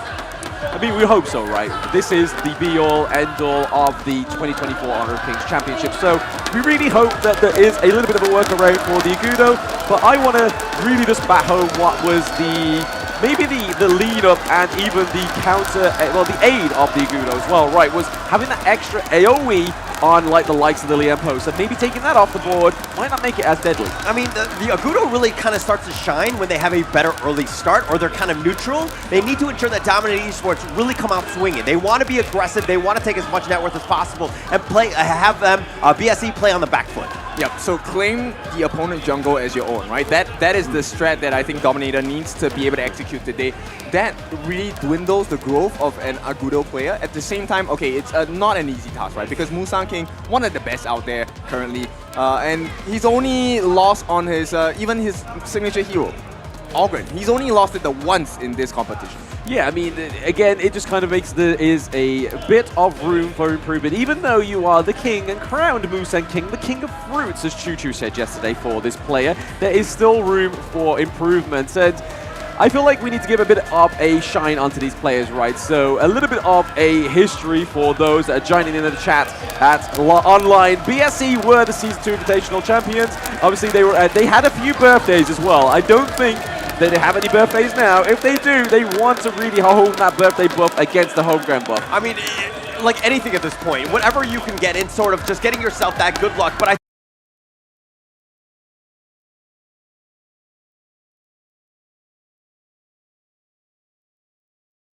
play to that level.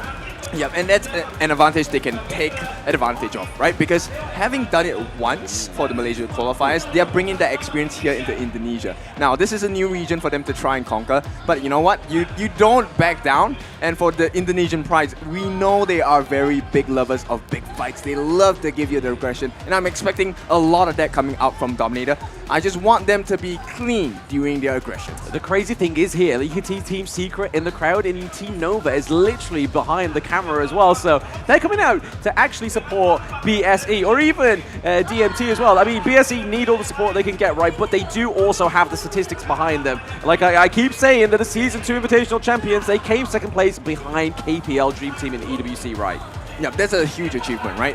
It's one of the global standards, and BSE is one of the teams amongst the world that are closest to it, right? Let's be fair, they are not there yet, but they're really close. Yeah. And at this point, the question is, Dominator, have they done enough homework? Have they done enough practice to be able to match up against a standard that they have never touched just yet? Yeah, just yet. I mean, that's the crazy part about this team. It's really starting to kind of peak up. I mean, they're really on the rise. They're doing very well. But I do want to comment on the KPL Dream Team. Yeah. That was an all-star team. They had to pull the Avengers to beat this squad, right?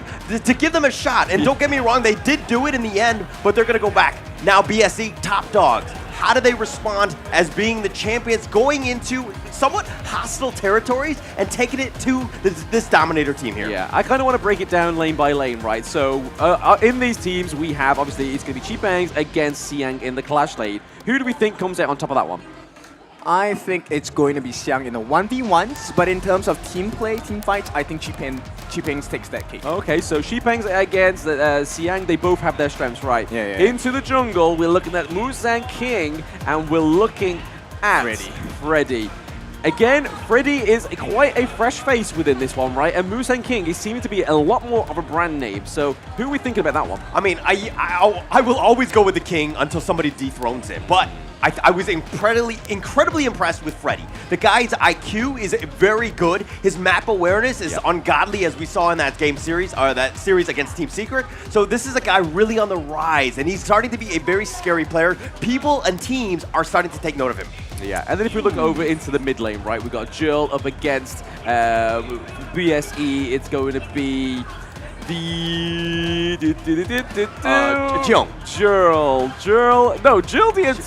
and Zhong. Right? So, there's so many C's on the team, right? I mean, they confused. So this matchup right now, obviously Jill has shown performance on the Mai Shiranui. He showed it on the Lady Jen as well. Can do the control mage, can do the assassins, but who really is the creme de la creme out of the mid lane? Okay, I'm gonna go on a limb here. I think I give the edge out to Zhihong. The reason being, Zhihong has been very successful in hiding in the shadows, right? He is someone that you don't really notice in the team fights. But somehow, at the end of the day, once we go to the stats page, he is up with the numbers, 100,000, 150,000 worth of damage. So he, I think, is just more clinical compared to Joe. Joe is still a very strong player. Yeah, I'm going to skip a role first, because obviously the next role up naturally would be the farm lane, and that's a little bit heated one, right? So we're going to look at Je, and we're going to look at L. In the support roles, what do you feel like these two players, if anybody, has the advantage, right? I like L. I just like his playstyle. I like the fact that he's aggressive. He kind of had like shades of Yuhan in him. I mean, don't get me wrong, they're completely different players and they're very good, but I see a lot of similarities in how they play. And that's the biggest thing, where L is able to kind of turn fights because of his, his Zhang Fei unbridled outbursts, all of these things that kind of turn those fights into their favor. Yeah. Okay. I think Je enables BSC a little better than how L enables Dominator. But that could change today as well, right? Today, there's a lot of new markers that will be placed down because, once again, these are two teams that have met each other before. They have learned some lessons. I think maybe I give the edge to BSC because they've taken extra tuition for free with KPL Dream Team. But at the same time, I want to give actual dividends over to L, right? I mean, both in that last game, both Freddy and L were playing heroes that aren't necessarily good on the back foot, right? But L was landing those cannon blasts, was landing those think inside the box to perfection. And really, obviously, he was one of the key ingredients for stopping Shishan from getting back at base and clearing that wave, right? So I really do think he's the unsung hero of yesterday's match. Obviously, Freddy got the MVP. Freddy had all that shine and all that limelight. And I feel like L does deserve some of that limelight as well, right? But the most important head-to-head is in that farm lane, Toshi against JR. I actually give this to Toshi. I think Toshi is a better farm laner than JR. I think that we've seen him on the rise, right? Yeah. I think he's really impressed. He's really put Dominator Esports on the map because of his play. He's been completely dominant when he's able to get that farm. He's really been able to turn it up. Very scary going into this one, but again, JR is still JR. You can't disrespect him. Okay, so we've taken a look at individual lanes, but end of the day, the question is, this is a team game.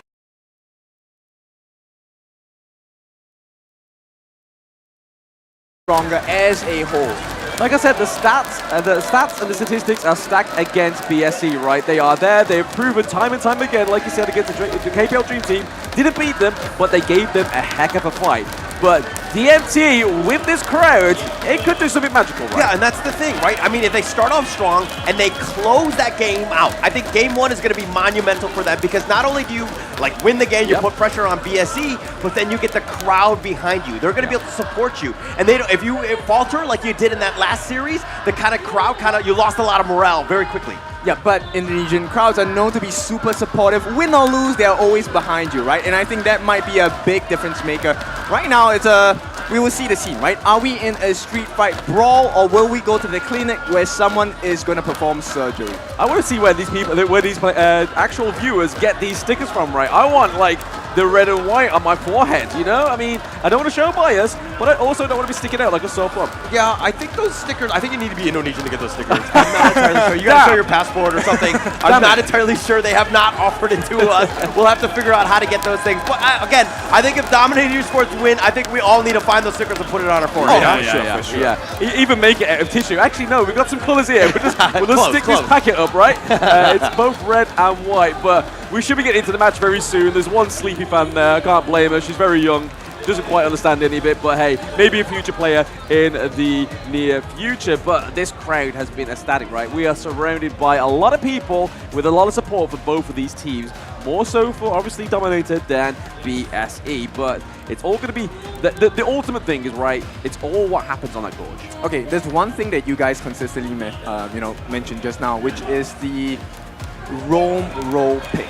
Okay, we heard this name a lot throughout the tournament, the Zhang Fei, and we know that both L and Che are monsters on these beasts. So, is it going to be banned out? What do you guys think? If you were in their position, would you allow the opponent team to pick it up? I mean, if we go back at yesterday, right, we saw that when Team Secret obviously got the blue side, they obviously prio'd the Dolia. So I feel like it depends on what side they go for. I think because BSC are the top seed, I don't know if they get to decide if they get blue or red, but I feel like whoever's on red, if they don't get it banned in the first two prio bans, it's definitely going to go over to the red team, right? Because you can lock in the Zhang Fei, you can lock in either your mid, your farm. Yeah, I wonder, I mean, Zhang Fei is going to be a great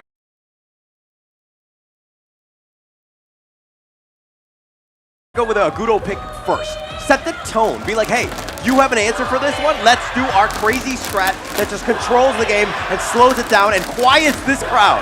Yeah, so does it even matter? Because even if you pick a Changfei, maybe the crowd roars louder than you, and they are definitely roaring now. Yeah, quite a few unbridled outbursts coming through the crowd, right? I mean, I wouldn't want to be standing in front of these crowds because these are making noise and making waves. And here we are. That is the ultimate clapping of the sticks that you can hear on the mics. Yeah, and I love it. I love it. The passion, the energy, the fans, they're loving this one. Going into this one, expecting, I mean, in the grand finals, Dominator Esports, the top dog out of Indonesia, making it all the way here. Now is the time to see your team really shine. Yep, and this is just the level of energy based on anticipation, right? Imagine if Dominator wins today, this place is going to go into a riot.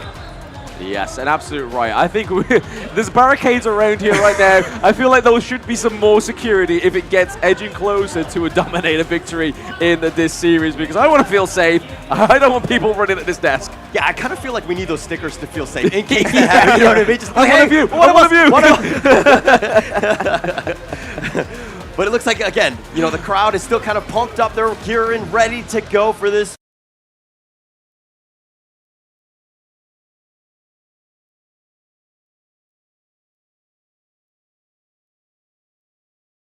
Find out who will be crowned the Honor of Kings champion. Yes, and if you haven't kind of redeemed this just yet, those at home and obviously at the Lippo Morkamong, they can see this redemption code on the screen as well for your chance to win some free skins. I mean, hey, who doesn't love a free skin? Oh, what's that? Not the Dominator coach's name? Oh. There's a vowel. Okay. There's a similarity, but there's a vowel. Yeah. Claim it now before we claim it. But yeah, we've still seen some of the crowd interactions, right? I mean, this is all just building that atmosphere and just building the grandeur of this stage because like you were saying there, Hola, it's been a 12 grueling days for all these teams that have participated, and there's been so many that have fallen. Yep, just to make it clear, these are 12 days you have seen. These teams have been at it for months. Yep. And this is a culmination of all the efforts from when they first created this team, and finally this is the result, right? They're looking for the fruition, the reward, they want to reap what they have sowed, and at this point, I'm just excited to see how this game is going to turn out. Yeah, I'm just hoping that Dominator fan there put in the he put up the 4-0. Maybe it's going to be the Mai Shiranui and the Mayin that are going to kick off this match. Yeah, confused which one is the trophy actually. Oh, no, Dolly, I mean, that's even more confusion, right? Yeah, 4 trophies on the stage. Which one will you claim? I mean, you've got mid lane, you've got the clash lane, you've got support, and then you've got, you need a jungle, right? Oh yeah, for sure. So they need one more cosplayer up there. And yeah, let's see, who else do we have? Do we have a Changfei? Do we have a Dun? Oh, we got some Mew in from the crowd as well. Yeah, they're ready to go. They're mewing, they're loving it. And it looks like, I mean, this is going to be one of the big things, right? It's all about this trophy here. Just who's going to be able to just kind of hoist that one up. I mean, we carried it the other day. It's definitely pretty hefty. Oh yeah, for sure. I mean, it's not something you can carry one hand unless you consistently go to the gym, right? Are you saying that I do not consistently go to the gym? Because hey, we haven't seen you in the morning, so there is a bit of slacking. So I like to sleep in, man. Calling you out. There's a lot of sleeping to be done for Horler, but hey, he gets the job done, right? Gets the job done. There we go. We had our jungle. There was a Ying there as well. So all we need is a farm lane. Okay, and synergy is of utmost importance. I think they're still fixing a couple of things. Everything needs to be in the best quality because we are expecting nothing but the best from both teams.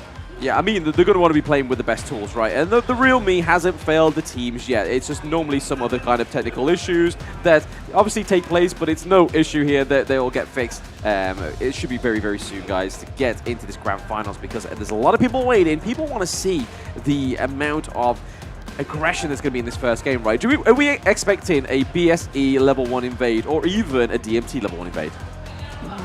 I think that's a good question. I think at this point, Coach Redemption Code, he's doing well. He looks very, very calm, and I think he has something up his sleeve. So I'm expecting a heavy invasion coming out from the side of Dominator.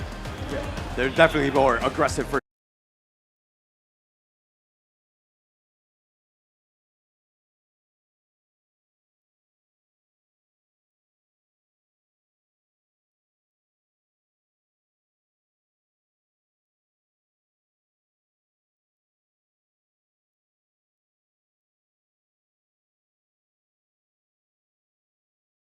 give some support to both of these teams. But now, I mean, DMT got it here, right? So they need the online. They need people putting their hands up in the air and just collectively giving them energy to try and take this best of 7, because it's going to take a lot out of these players. Yeah, for sure. And don't forget TikTok as well, right? That's one of the main platforms we are also on. 3, do you mention 3 platforms or 4? Facebook as well. Oh yeah, there are 4. So 4 different platforms. Show your support for both teams. BSE fans, we want to see you online as well. You don't have to tag us. If you want to tag us, my name is @BlamMoba. And you know, just show him your love for BSE as well. Yeah, and if you got any kind of like combinations for my name, it is @Kindofu. So I'd really like to hear some great bunnies in the chats for Kindofu. I mean, we could have quite a lot. I mean, your favorite kind of dog food, Kin dog food, or favorite kind of country, Kindonesia. Let's see what you can come up with creatively, right? Yeah, favorite kind of food, Kindomi. Yeah, I'm not going to get involved in this one. I'm afraid of where this is going to go. But there are plenty of opportunities. Do give us both of them a shout out on the socials. But whoa, a little bit of action going on before the game. Not on the gorge.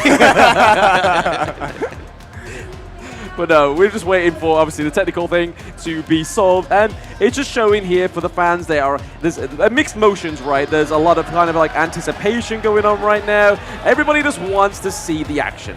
Oh yeah, for sure. And right now the fans are getting a little more than they bargained for, right? They're looking for some couples action. And maybe we might see the couple interaction in the form of Ogren and Diadea for one of the teams as well. Yeah, I mean, it's come through before, right? It's not like it's something that we haven't seen being drafted within the Honor of Kings Championship 2024. So we may get that couple, or we could maybe even see like the likes of the Console U and the Shangyu come through, right? I mean, so it's a little bit different. I mean, there's plenty of opportunities to just kind of go throughout. I think, again, the first game, first draft, setting the tone, very important. But going into this one, I think that you would kind of pick something a little bit very meta. Don't try to change things up. I think you save those pocket picks for when you really need to go. Although of the Agudo run right now, I don't know if that's something that they want to set the tone with to kind of start off this game 1. I feel like they might save that strategy for a winning game, right? Example, if they are close to the 4th win, then they would pull it out, because you don't want to allow Dominator to be able to learn your strategies and counter it on stage. You want to pull out your ace card, your trump card, when they're tired, when they're exhausted after multiple games. Okay, all right. No, I like that, Coach Kin. I think that that's a really good idea. No, I mean, because like you're setting it, you win it out, and then it's one of those things where if you did it game 1, again, the whole learning process and they can kind of counter it and all that could be a problem. So you definitely do want to save that. But going into this one, like, I mean, we talked about the Zhang Fei. We talked, about how much, potential it has between both of the roamers. But are we going to, like, what other sort of hero do you think that they might potentially fight over here? Yeah, I mean, that's like you said there. I feel like the prio picks and these pocket picks are going to come through when one of the teams are already kind of beaten to the ground, right? When they kind of can't come up for a redemption, something like a surprise come through, maybe even 2 big picks come through for the side of BSE to come and smash through what the other team while they're down. Yeah, I mean, we're talking about heavyweights here, right? So at this point, heavy hitters, you want to punch through the walls and make sure you leave a mark. Yeah, speaking of leaving marks, I mean, we're seeing a lot of marks here from the audience, not quite knowing how to react to the camera, right? Some of these are quite camera shy. Maybe never been on camera before. And even this guy is like, hey, I don't want to be on camera. He's right there. He's a good-looking guy. Yeah, he's close to us. Bring the camera over to us. We'll take it. We'll take it. Oh, the mewing. Oh, okay. Oh, the mewing. The mewing and the love hearts. Okay. But they're showing their bias. They're both Indonesian. Yeah, so spam some more BSEs in the chat because they clearly need to cancel this out. Yeah, I need to counter this in some way. But, Beautiful back of the head there. We saw ourselves. I didn't. Was it? Okay, was it mine or yours? It was all of us. Am I balding? What's going on? Quick, get the camera on the back. Let's see. No, don't zoom in, guys. Don't zoom in. All right. Now I'm self-conscious. I'm gonna have to back up a little bit. Yeah, I'm gonna cast like this forever now. But no, we're gonna be hopefully going into the game soon, right? But other than the kind of like level 1 invades, what are the other things that we're gonna be kind of preempting for this game? I think they have to take note of the late game, right? Dominator, I think they have the potential to really hold on to the early game as well. But that's when they start getting tired, they falter a little bit. And BSE expose 1 or 2 mistakes.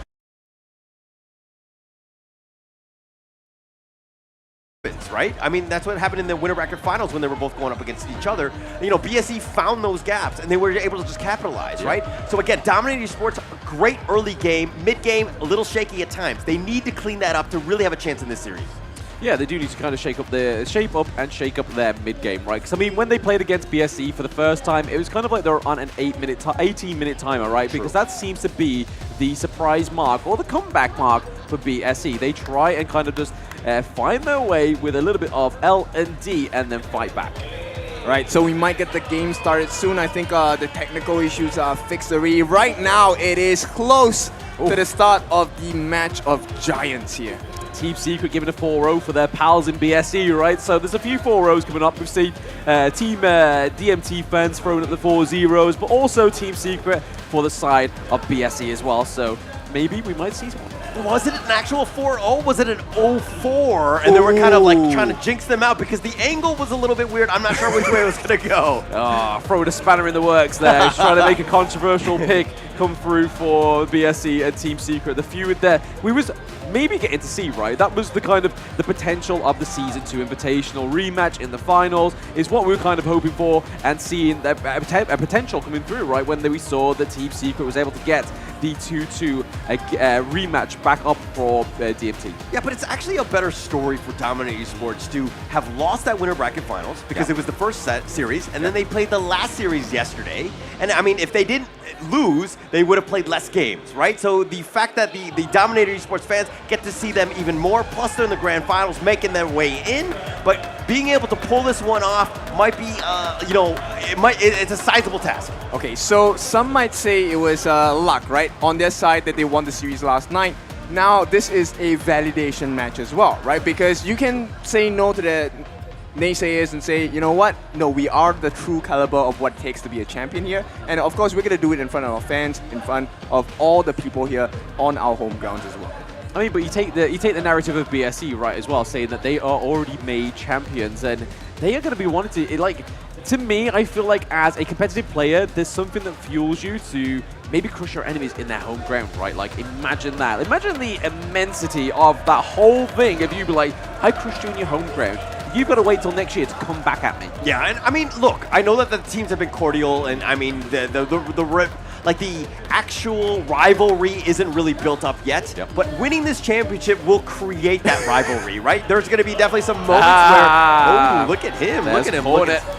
Yep, Cornet, one of the Indonesian casters as well. I like the way that he is having everything. What? I don't understand. But he's talking about Lee Han, right? He wants him to go bald. Yeah. I didn't understand the words, but I did understand the mannerisms, and I'm a little uncomfortable. Yeah, a little bit, no PG there, right? Yeah, trying to keep it PG, it completely went south there. So thanks to the Indonesian caster corner throwing that one onto the screen. I don't think I'm going to be able to actually burn that from my memory tonight. Okay, so all fun and games, but now let's get down to the serious stuff. I think the teams are getting ready for the ban picks. And finally, we get to have this finisher of the series. Let's see how these teams do. Yes, there we see the big bold letters of ban and pick. We're into it. The Zhang Fei is one of the bans already. Yeah, it's going to be funny. The Zhang Fei's already been banned out, and it looks like it's not going to be Team Honor and Team Cake. It's going to be BSE versus, of course, Dominator Esports going into this one. But you hear the crowd. You know who the crowd wants, and then, of course, it is Dominator Esports. Yeah, it looks like the BSE are on the blue side, right? And it looks like Dominator may be on the red side. We'll have a little bit of a dive into that soon as we get those BPs. I am going to turn around because, I mean, I'll be able to see it before you guys. And we're seeing a sizable draft here from BSE, but also Dominator going with a very aggressive Byron first pick, Liam Poe into Toshi's Lady Sun. Yep, a signature pick for Toshi for sure, but this is a tough mountain to climb, right? Because they do have the Diadea. We've already seen how powerful this roam support is, and it's going into the hands of Zhe as well. Right now, in terms of the jungler, it's going to be the Yuhan as a flex pick, and we're going to have the signature Arlie coming out for JR as well. Yeah, I mean, yeah, the Yuan. Good way to flex the Huan, right? Could go into the mid lane. We saw it more so than not, but look at that. That Luna ban is going to be aimed at Freddy, so straight to the dome in terms of the bans. Yep, so two messages sent over, right? Number one, we don't like your Luna. Number two, give your Hanshin a try. Yeah, give your Hanshin a try. Oh, I mean, they've still got one ban here, right? There's the Hanshin. Okay, it is going to be taken out, and right now, completion, the last band, a lane. They want to make sure that Toshi stays safe away from Xiang as well. We already see how aggressive and how clean this is. Yeah, very aggressive, but very clean. But I'm really excited to see how the idea comes through. But once again, Joel gets his Angela as well, right? I mean, they don't really have the sort for tanks. So again, there could be a lot of peel coming from the Gan and Mo onto the Angela, right? Oh yeah, for sure. Gan and Mo late game, absolute monster because of the amount of burst potential that she has. So it's DMT, they definitely want to close this game fast. Right now, BSC, the way they're playing, they're drafting, they want to head into the late game. They understand that, hey, maybe early game is in Dominator's favor. We will just outlast you. Yeah, the Sunset has been one of those tried and tested things for BSC for quite some time. The pseudo tank into the clash lane, the set sail, really be able to set up some of these team fights. And right now, Freddy completes that draft with the Musashi as well. All 5 members holding on to their dreams. Only one gets to fulfill their destiny. Only one, but it is Musan King on the Hugh Huan, isn't it? So that's going to be interesting. Healing coming from their draft. All right, so they're gonna start paying the respects here right now as we head into game 1. Storm clouds are brewing. Let's see how this game goes. Yeah, I mean, this is tense, right? I mean, now the crowd's calmed down. They are going into game 1. Black Shrew Esports against Dominator. The crowned Season 2 Invitational champs going against the new kids on the block in their home ground. Okay, so first and foremost, we have to take a look at the invasions. It looks like a 3-2 formation for the side of the mid lane. Yeah, forcing it out already. L doing a little bit, just a skirmishing of just pushing them away. But again, this is a little bit different. Dominator Esports really want to be aggressive. It looks like they're going to be contesting the blue. Freddy does walk away with it. L getting a little bit low, does need to be careful. Xiang trying to chase after her, but Freddy's been picked off. Jez going to get first blood, and L limping away somehow. It looks like he's going to survive. He does have the shield, but Dominator Esports down a member. Yeah, I mean, that Magma Slam, the shield for the Magma Slam really kind of kept L alive in that team fight, right? I mean, Diadea showing her real colors here with immobilization really enabled that first blood. Yep, and this is a difficult position to be in on the side of DMT, right? So Dominator Esports right now, because they've given away the Azure Golem to Zhe as well, they have the level advantage, a slight goal advantage going to the side of BSC. Yeah, I mean, it was a very aggressive start for DMT, but we were kind of alluding to that within that first part of the interlude when we was trying to get into the BPs of Game 1.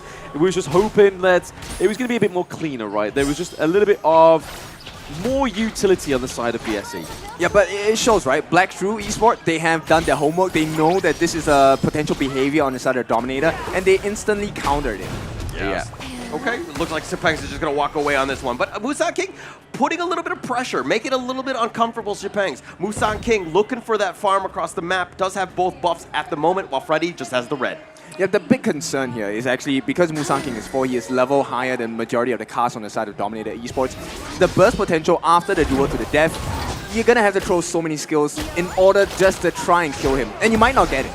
You might not get it. I mean, we do see the stun come through from Musan King on the Q1 onto L's Liam Po. But again, I feel like this is just a very much more of a prodding and poking, right? They just want to try and set up these lanes for the best shape that they can have in the early game. And Byron and Sunset really can kind of go head-to-head with the 1v1s, right? There's a lot of stuns with both of those heroes. Yeah, and I like the fact that you pointed this out. You know, one of the strengths that I feel Chipengs has is that he enables the team more as a clash laner. And to counter that, Xiang actually takes the Sun Tzu because set sail is one of the biggest team fight aids, especially when you want to group up and clump up and, just fight as a team. And the fact that you can get a passenger as well, right? You can bring somebody down with you. So like the likes of Musan King, he's able to bring in the heals from the Q1. But right now, there's a lot of tit for tat going on. I mean, DMT know that they can't overstep because BSE have their number. Oh yeah, for sure. So it is actually paramount that Chipengs is able to win out the lane against Xiang. He needs to have the advantage, right? And until he gets that advantage, DMT, they can't play too dangerously. Yeah, and I mean, because how much BSE are rotating here, right, as well, it's not like Freddy has the privilege to be able to go and help with the 2v1 of the clash lane, so there's a lot of pressure already being applied from Black Shrew Esports, and he can kind of be it's reflected in the gold, right? About a 1.1k gold difference. Oh yeah, for sure. So they need to start shutting people down, right? And I think DMT, they've made a conscious choice to ignore the mid lane. They would rather deal with a strong Zihong than a strong JR because he is very mobile. So a lot of pressure putting down. I'll be very surprised if they don't get a kill onto JR anytime soon. Yeah, I mean, JR's kind of flying under the radar, right? He's just been able to get up this the resources, all the farm going into his favor as well, and it's all been helped and aided by Jet into the support role. But we do see the teleport come down from Xpeng's into the farm lane. Yep, it's a difficult position to play from, right? But the game's not over. At 4 minutes in, the first objective is available. Xpeng, he needs to hold Xiang at this point. Yeah, just holding him back. JR looking to do some damage. Xpeng is on the wrong side of this. He flashes over the wall. He's taking so much, and Jihong gets that peek. And now BSE, though, Freddy on the backside did get the Tyrant, so they did trade. They did trade. The Blazing Brilliance does connect through onto the backlines of BSE, but it's just going to be a bit more of a deterrent there for them to clear this mid wave. And Toshi's been forced into the rotation there, but DMT did get the neutral objective though, so it was a trade of a kill for the neutral objective. It's still not, they're not out of the woods yet, right? Because at this point, L is actually a risk factor. He is a liability because level 5, it's pretty easy for Musang King to really get the burst down onto him. Same for the side of Zihong as well as JR. So he needs to play extremely safe. Unless, you know, if not, he's going to give away unnecessary kills. Yeah, you can see down here into the farm lane, the goal difference is pretty much neck and neck for both Lady Sun and Ali. So again, just paying that lane kind of a verse off between these two teams. JR and Toshi like to keep it very close.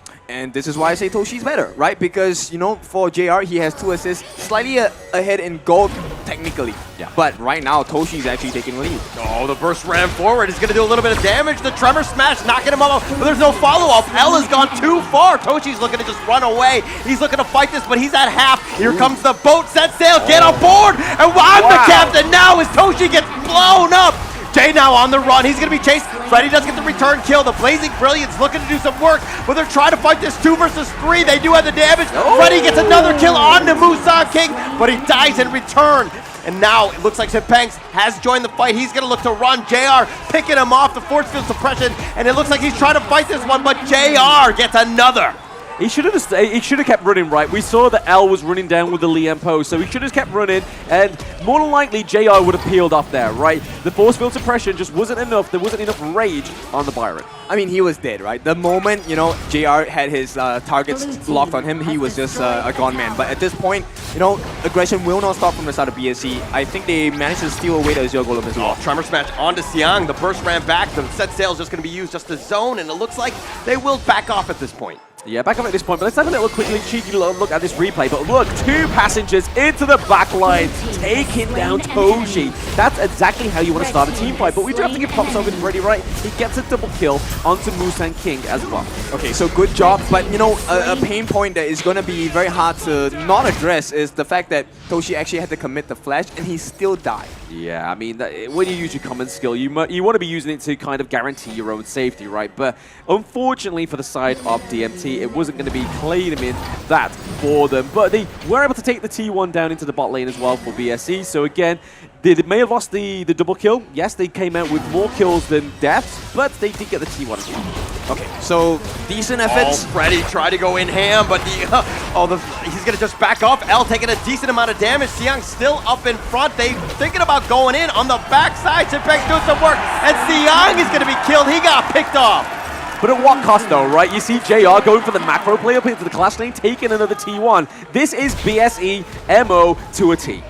I think it doesn't matter that much, right? Yes, you lost 2 T1s, but it's about the confidence for the team, right? DMT, once they hit the late game stages, they are fully equipped to have late game fights as well. So right now, they just need to make sure they have the composure, make sure they have the confidence to take fights against BSE. Because you can't give BSE space. If you give them space, you're going to regret it. Oh, speaking of taking away space, they're invading the enemy jungle. The Chaos Cinder just kind of zoning them away. But they've taken some chip damage in the top T2. A little worrying, but BSE decided to then back off. Yeah, pretty kind of overextending there into the enemy jungle, kind of just saying, like, hey, we're not afraid, we're still going to be going ahead with this one, but still very close in the gold lead. We see that the Shadow Ripper, the Doomsday coming from Ali as well. We know you love the Doomsday, don't you, kid? Oh yeah, for sure. Against a lineup that is pretty tanky with the fact of Xpeng's, Freddy as well as L, this Doomsday going to do a lot of work for the side of BSE. But right now, BSE, I think they're gonna try and see what else they can find. This is the great utility of Huon right though. The phase check-in with her AoE is just on point. If you land the stun, it's already going to set you up to a great engage. Siang and Freddy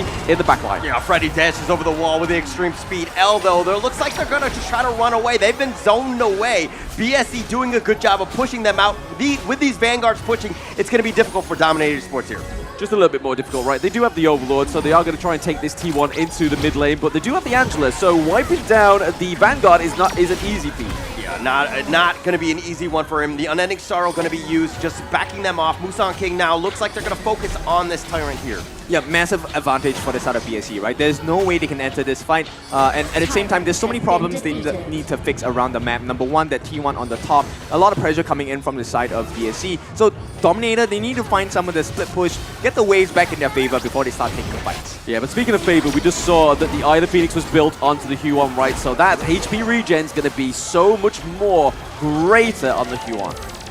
Oh yeah, for sure. And of course, with that being said, I think while everything is going in Black Shrew Esports' favor, right now, Freddy's doing a very good job of trying to recover. He's actually keeping pace. He's level 12 as well. He's keeping pace, but this is something that we've seen many times again, with Freddy just hiding in the bushes. He's trying to get a bit of intel because he is a level ahead, obviously, of the Clash lane, but he's kind of still maintaining that distance between Musang King. He's just got to make sure he doesn't give Musang King too much room and too much resources over to himself. Because if you look at the global gold lead there, it's about 4K. Yeah, it's a sizable amount, right?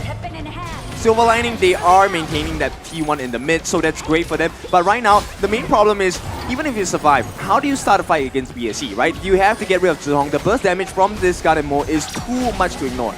Yeah, and he's able to phase check as well, right? So they've not only got the phase checking from the Huon, they've got the phase checking from the Ganon Mo, and he's also going to be able to bait with Yarley. Oh, they're looking to go over this with the burst ram, the Tremor Smash on connecting on the side. The Unending Sorrow, but Jay has already been killed. L is going to be killed in return. The flash away by Chipex. He's trying to go, but Toshi had gotten the Tyrant. They're trying to retreat. They're trying to stay alive. Freddy, though, got caught out. Jurl has been killed, and they've turned this around. It's going to be a 2-for-1.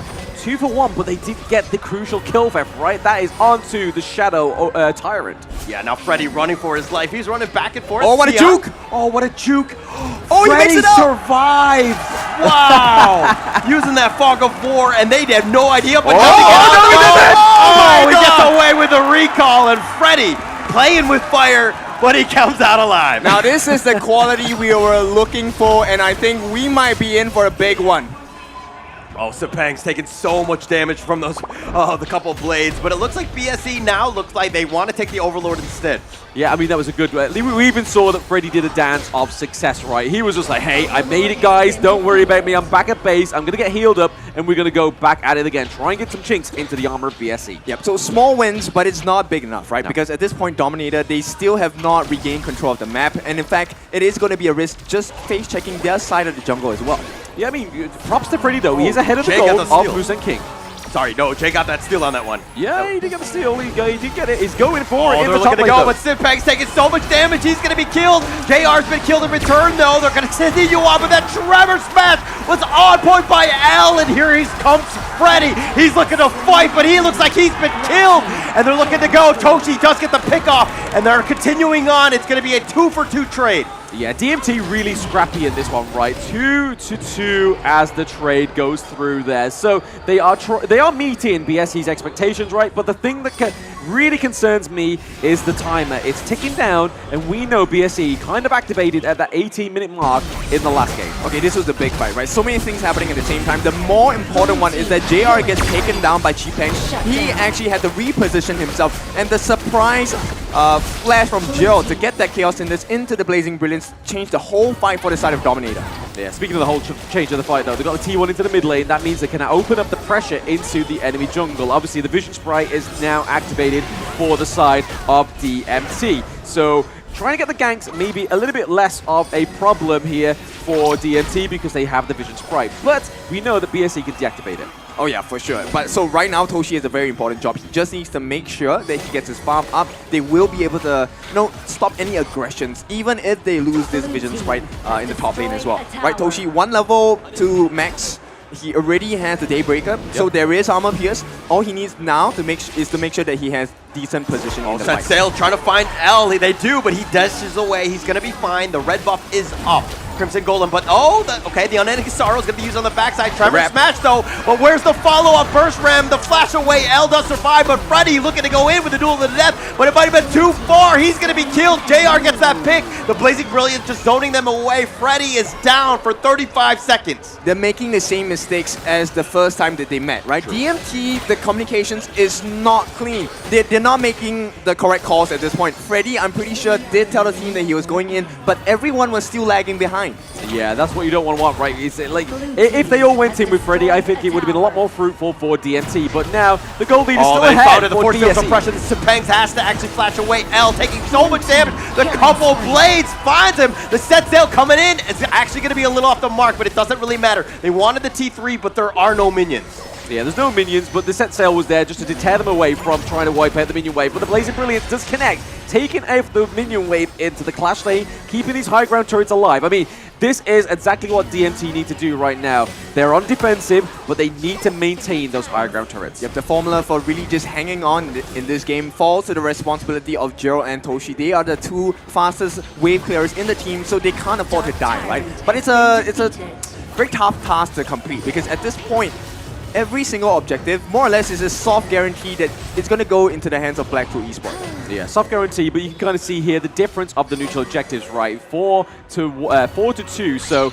again, BSE getting double the amount of the neutral objectives, really showing dominance and clear decision on the Gorge. Oh my god, those couple blades do so much damage. Jurl actually has to just go heal in the fountain. They've been completely zoned away. They take a free bottom T3. They want to take the mid T3 as well. And now Dominator Esports, yeah, you have full life, but now how are you going to hold without those towers? L is still up in front, trying to go. The burst ram is going to be a little off the mark. He actually goes back to safety. Moves on King. Ooh. They get the nice connection, but Toshi's been blown up. Freddy, he tries to get back to the fountain. He's going to be there. Musan King is zoning him away. They don't have minions, but they end up getting Simpengs as well. The Blazing Brilliance just trying to burn them down, slow them down. They do get JR. Freddy going in for this one, trying to fight, trying to slow it down, but Freddy's been killed. Here are the minions. BSE, it looks like they're going to be knocking on this door. They will take game one. Yes, a very drawn-out fight into the crystal of game one. They were able to take it, though, because they were able to pick off the very correct members of DMT, right, like Toshi, able to pick off the rest of the crew. Just people who can do the damage. Freddy died a bit too far to take JR down.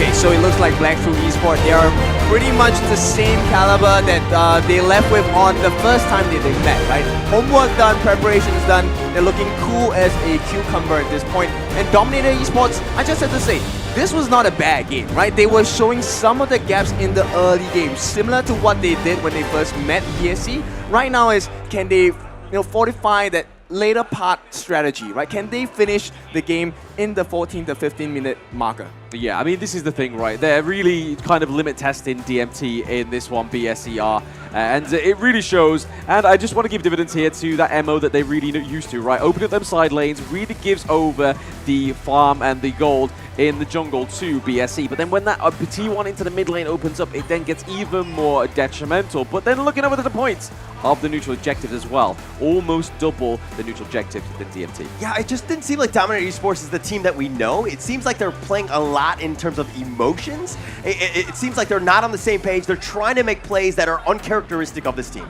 I think at this point, Dominator just need to be in sync. They're not really, I guess they're not really talking clearly to each other. Maybe there are multiple instructions happening at the same time. But when Freddy makes a call, you need to go in. Because Freddy is pulling the team together. He's making the plays. The team needs to back him up.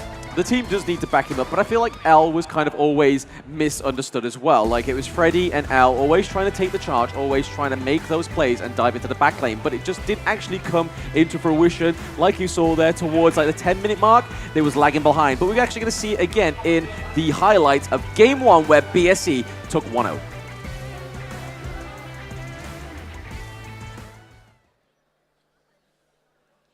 Hi everyone, I'm Yuhan, and I'm the official 2024 HOK Championship Observer. The tournament highlight of the day is here. 3, 2, 1, showtime!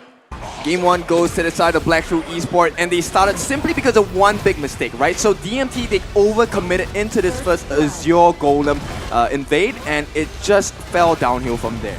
Yeah, it was just a bit unfortunate, right? They went for a level 1 invade, didn't quite work out in their favor, and then they paid for it into the late game because we saw, and we're going to see on the gold graph, right? BSE always had a solid lead, and the set sail, the pseudo tank, Sun Tzu, just landing so nicely. Picking up Toshi is exactly what the goal is of that hero. Yep, and one of the things that, you know what, the draft doesn't really work that bad for the side of Dominator, right? They just needed the advantage because one of the things that they wanted to achieve was to get that Tremor Smash to force the entire BSE into a clump. But that never happened because L was always under level. Yeah, always under leveled and always underappreciated, it seems, as we can see from these team fights, right? He's always into the thick of it. He uses the Tremor Smash a little bit too early and then has to kind of exhaust the Magma Slam towards the end to try and keep him alive in the late part of the team fight. But give props to Toshi there, getting that crucial kill theft at the 10-minute mark. Yep, okay, so some very nice highlights there. I mean, that juke, that sneak as well. But more importantly, I think BSE, they were struggling to take a couple of the team fights, right? And this is something that I think DMT can take advantage of going into game number 2. Now, on the side of BSE, the big thing that I'm concerned about for them is how long can this stamina last? Sure, they're a strong team, but I think Dominator are close to figuring them out. Yeah, and I feel like on this one, Dominator Esports, these are fixable mistakes, right? It's just about coordination. It's getting everybody on the same plane. It's just settling down. It's not like a draft issue or anything like that. It's just more of just like, hey, we need to play better as a team. Yeah, it's like Kim said, right? It's not the draft, it's the execution, but it's also the draft of BSE just being that little bit more smarter, right? They have the sustain from the Hue 1. They've obviously got the Destiny counter as well to zone out from the Diadea. And then we saw it, we noted about it so many times, that couple blades from Ganamo is just so oppressive. Yeah, and this is the benefit of the draft, right? So at this point, BSE has been playing the draft to their strengths, and DMT needs to recognize that. So right now, Dominator, I think what they need to do is understand, hey, can we draft a better draft forward execution and not let JR get the MVP here? Yeah, I mean, it's deserved, right? He's not only got the kills, he's not only got the damage, but he was doing the macro plays, which is, again, another classic BSE MO. This is the first thing I ever noticed about watching JR. He's just not a farm lane player. He is a ADC on the Gorge, and he's going to do whatever it takes to break down your base. Yeah, and JR, okay, yes, a little bit of shade, but at this point, JR, he has one potential behavior that I like that might cost BSE, but he likes to go into the front lines as well. And that's why he got caught by Chipengs early in the fight as well. But when you have such a huge lead, 12,000 in the bank, 6-2 and 8, fully 6 slaughter as well, I think you can afford to play a little bit more dangerously. Exactly. I mean, so these players want the highlight, right? There is a certain amount of ego that needs to be within these competitive players that makes them that more competitive than their opponents, right? But JR was ahead of the gold at the end, but there was plenty of times within that game where Toshi was actually ahead of the gold in the lane. Oh yes, but it's not enough, right? Because the way they've itemized, it's all about shooting, it's all about the Dawn Lights, it's about the redemption. We'll give you extra shields so we can fight and outlast and outlive the team, the opponent team a little bit longer. And take a look at the damage. Main highlight for me was John because he was landing those couple blades like, there was a target bot on all of the different members. He was so annoying, just zoning them away. And again, just doing so much chunk damage that Dominator Esports really had no chance to actually take a fight because they were so low. They had to back off all the time. Jiong was an absolute monster. Yeah, it doesn't matter how tanky L was on the Lianpo as well, right? He was just able to pick them up at the last part, taking that much bit of damage. And like I said, I referenced the gold graph earlier on, but you're going to see that BSE always had that sizable lead as it just went up, up, up. Bit of a dip here, a bit of a flat line, but then this is where it just capitalized into a huge lead at that 15-minute mark. Yeah, so this is game 1, right? But once again, this is a 7-game series. We are in for the long haul. One win does not amount to much at this point. Only when you're maybe, 3 games up do we kind of see like the light opening. While it's only 1 game, I kind of feel like, the crowd, the cheering has kind of deflated a little bit. A little bit. It's definitely quieter. I can hear myself think for once. So it's definitely a different situation. But that was a huge win for BSE because, again, you want to take the crowd out of this as soon as possible. Hey, did you hear that crowd? You've given Hall the time to think. I think you need to amp up the ante, right? I mean, if you don't, Dominator may not win, but that was a really clean win there from BSE as they were able to kind of match the ferocity of DMT. But how they did that was all thanks to the official gaming phone of the Honor of Kings Championship 2024. It is the Realme 13 plus 5G, 120 frames per second, max settings performance, 80 woot, 80 watts of food, fast charging, woot woot. There is a howl in the mall, and it's not a British one. And obviously, it's powered by the Dimensity 7300E as well. So this is the phone. You can actually sample it whilst you're here in Lippo Mall Kemang and get your hands on it. And there's a few ways that you can win it, right? Oh yeah, for sure. So many different ways to win it. You can do the voting process. You can take part in the championships as well. And I think we want to share a little bit more with you. If you want to experience what it's like to be on the stage here in Lippo Mall Kemang, you can join the championships that kicks off every Saturday evening from 8 o'clock. This is from 12 October all the way to 2nd November as well. And maybe from playing at home, we will see you here behind us on the stage. Yeah, Team Contender was able to, right? So, hey, they were able to get onto the stage, so there's nothing stopping you, only yourself. But if you want to win some more good things, and just by the ease of playing the game, which you already love doing anyway, you can win 4 matches or play 4 matches and you'll receive the animated frame, the girl group one, and you'll also receive 5 times the everything box as well. So just a lot of ways to get some goodies on the Gorge. Oh, for sure. Now we need more goodies to come out from both of these teams. I think that was a fantastic game 1. Some gaps have been shown, right? But I think we need a little more, not just from the crowd, but from the players as well. Yeah, and I think going into this one, Dominator Esports, really just settle down.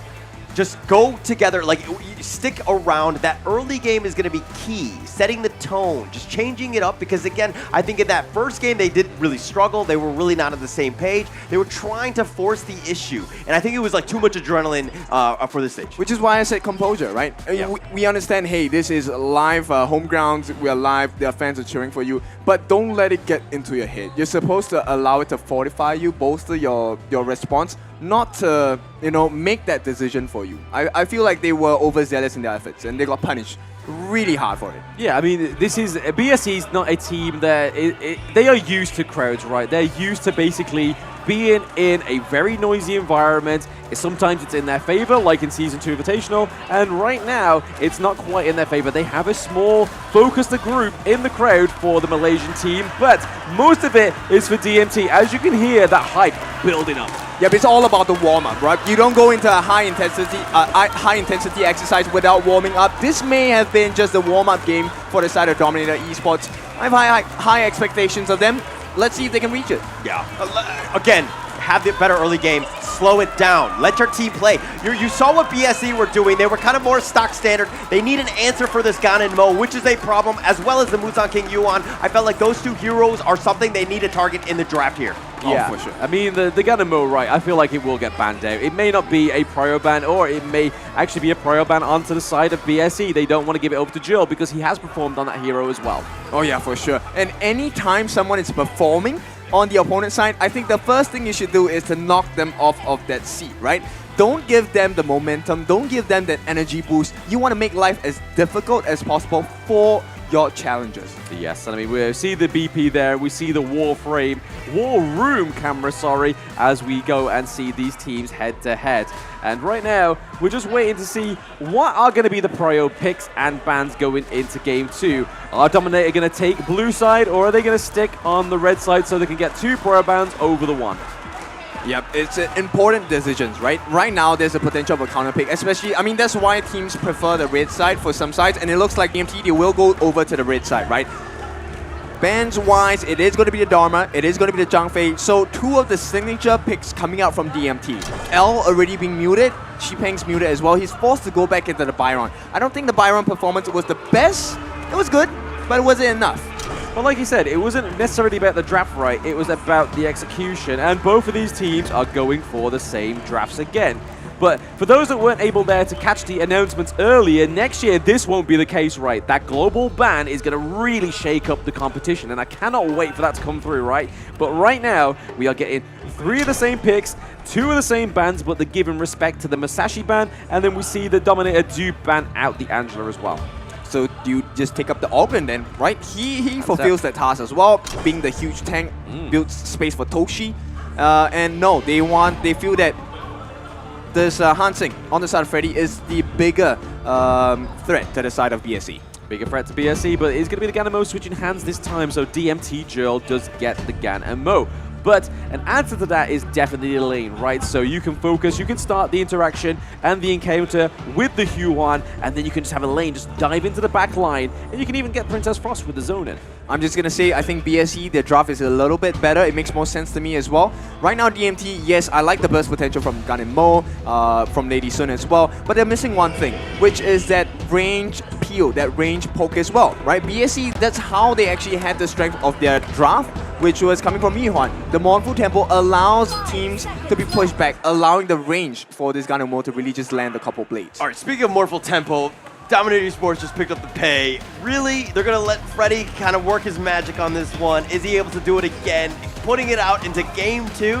Like, this is a little suspect to me. I'm not a huge pay fan. You guys know that. Yeah, I rubbed his shoulder before I even noticed that the pay came through. So a little bit of consoling for Hauler there from your boy Blam. But it is a little bit early for this one. I mean, do they really think they're going to get that dream run 2 times in a row?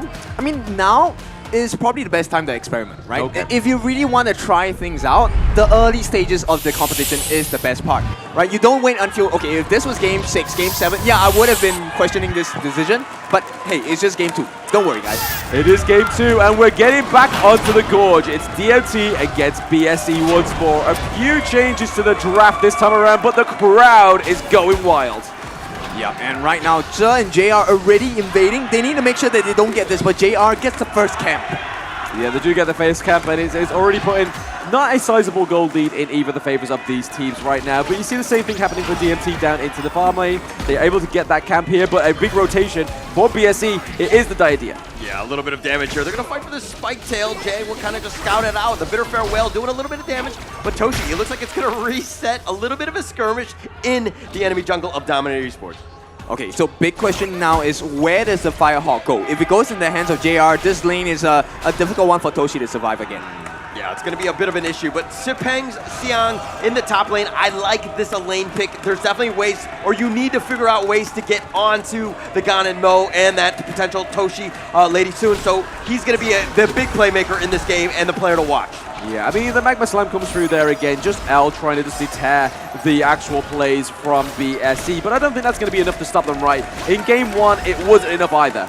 Okay, I think this farm lane is actually really difficult for Toshi and L to play because the amount of sustain that they have isn't as strong that BSE offers, right? Zhe, with the Heartling, able to heal up JR as well, and they have a little bit more sustain. So they can actually, as long as they draw out the team fights, they should be able to secure that lane in their favor. Yeah, once again, Musan King just helping himself to Freddy's farm, right? Just really putting the ante up there, like, hey, it doesn't matter, I've got AoE, or you have to actually be very close to your camps, whereas me, I can get them over the wall.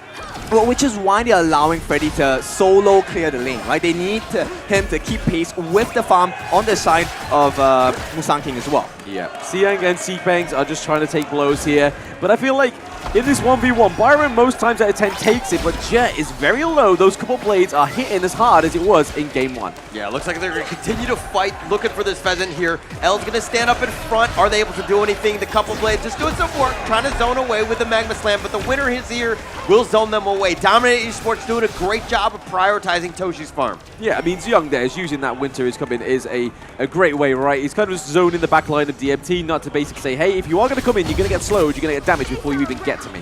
Yeah, and the timing that DMT has chosen to take this fight, very, very clean, because every single time they manage to get a couple of licks into that T1 on the bot as well.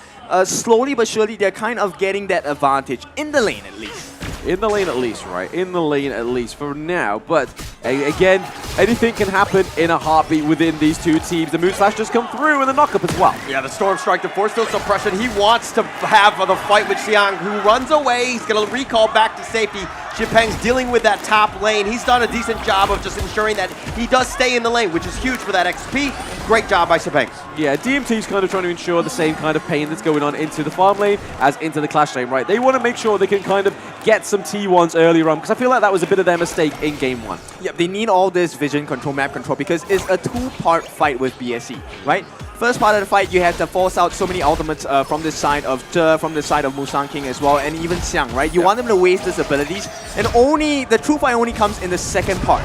Yeah, speaking of second party, is a 2v1 up into the clash lane. CC Immunity's going to be enough to clean. Oh, the Desert Sunset is going to just back off. He does have his shield. He's going to be fine. He clears the minion wave. But in the Tyrant, it looks like Musang King will take the first Tyrant of the game. Yeah, so again, they're able to keep Siang alive out under 2v1 and able to get that neutral objective going over to the side of BSC. So back for back, game for game, it is the first neutral objective going over to Black Shrew Esports. So that extra damage, the lightning effect is really going to amp up JR's oppression. Okay, I don't think it's a very big concern, but you know, at least DMT are keeping pace on the side of BSC, right? So right now, as long as Freddy stays on pace, it is a potential situation, but they need to find some way to get their advantage over to the side, because right now, if this continues late game, we will have a difficult position for Dominator to try and survive game number 2. Yeah, because they're not only going to contest with BSC's obviously ferocity, their control of the map, they've also got the timer of the pay as well, right? Yes, they were able to get the Hail Mary playing late game yesterday, the first round, they're going to look to turn this. They find JR. They knock him up, and they got Jay as well, and that's a double. Nice play by Freddy, making sure that he's there. They're continuing on. He's in Tiger form. The winner is here. He's going to be zoning away, and Jiho gets him over the wall. Freddy's continuing on. They found Musang King, the unending sorrow, keeping him the heels. The couple plays doing a little bit of work, but that's a 3 for nothing. 3 for nothing and a T1 into the farm lane as well. This is what I was exactly saying. Freddy on the pay, the timer, you need to make him shine now. Signed, sealed, and delivered. This is the Dominator's signature move, right? So early game, they are very strong, but right now the question is, can they hold on? Because BSC, they're not to be trifled with. We've seen them in this position so many times. So yeah, just look at this replay, right? I mean, we saw Freddy, they knew that it was there. The trick shot from Xiong was actually a little bit overextended into the side of DMT's jungle, but it's just the actual power of pay in the early game. You know what was a marker for them to make the jump? It was a lift step coming out from JR. When they knew that they committed the lift step, there was no escape. You could only go back to... they found Chipmunks. Please continue. Yep, speaking of no escape, it was a no escape for Chipmunks. Oh, Trevor smash, Jihong so low, he gets picked off. Toshi with just that last shot does get the pick. JR trying to defend him, but L walks away. Yeah, walking away. I mean, there's trades, there's fights on multiple fronts here as well, but it looks like BSC are going to be able to claim this T1 up into the clash lane, just give a bit of pressure on the opposite side of the gorge. Okay, so gold now slightly in favor on the side of DMT. Yeah. It's going to swing back into the advantage of BSC because they do have the map advantage as well. So right now, they need to find another way. Both teams teetering on the edge, they need to see what is that open angle, right? Maybe we'll be considering the Overlord as the next big change of wins. Yeah, you can kind of see here that they're giving over the Crimson Golem to Ali as well, right? Because if they don't do that, it means that Freddy could have free access to it because they've opened that T1 into the bot lane. So giving it to Ali, obviously, is going to be a good lot of damage going over to the Ali and JR. The Doomsday gets built as well, but it also denies it from Freddy. Okay, Freddy is just hiding at this point. I like his positioning. It gives a lot of information. So they definitely know that BSC are around. Yes, they are. I mean, there we are. The AoE trying to clear up that mid lane wave. Right the winner's here, the prison Toshi get blown up, Musang King all the way, he's diving the tower, the unending sorrow, the flash away by Jurl, but it might have been too far. Musang does die in return, and JR's backing off, trying to do a little bit of chip damage. Freddy on the backside, the striker stance, doing a little bit of work, he's looking to go in, he's in Tiger form, but he's been kited away, and he's going to be slowed down.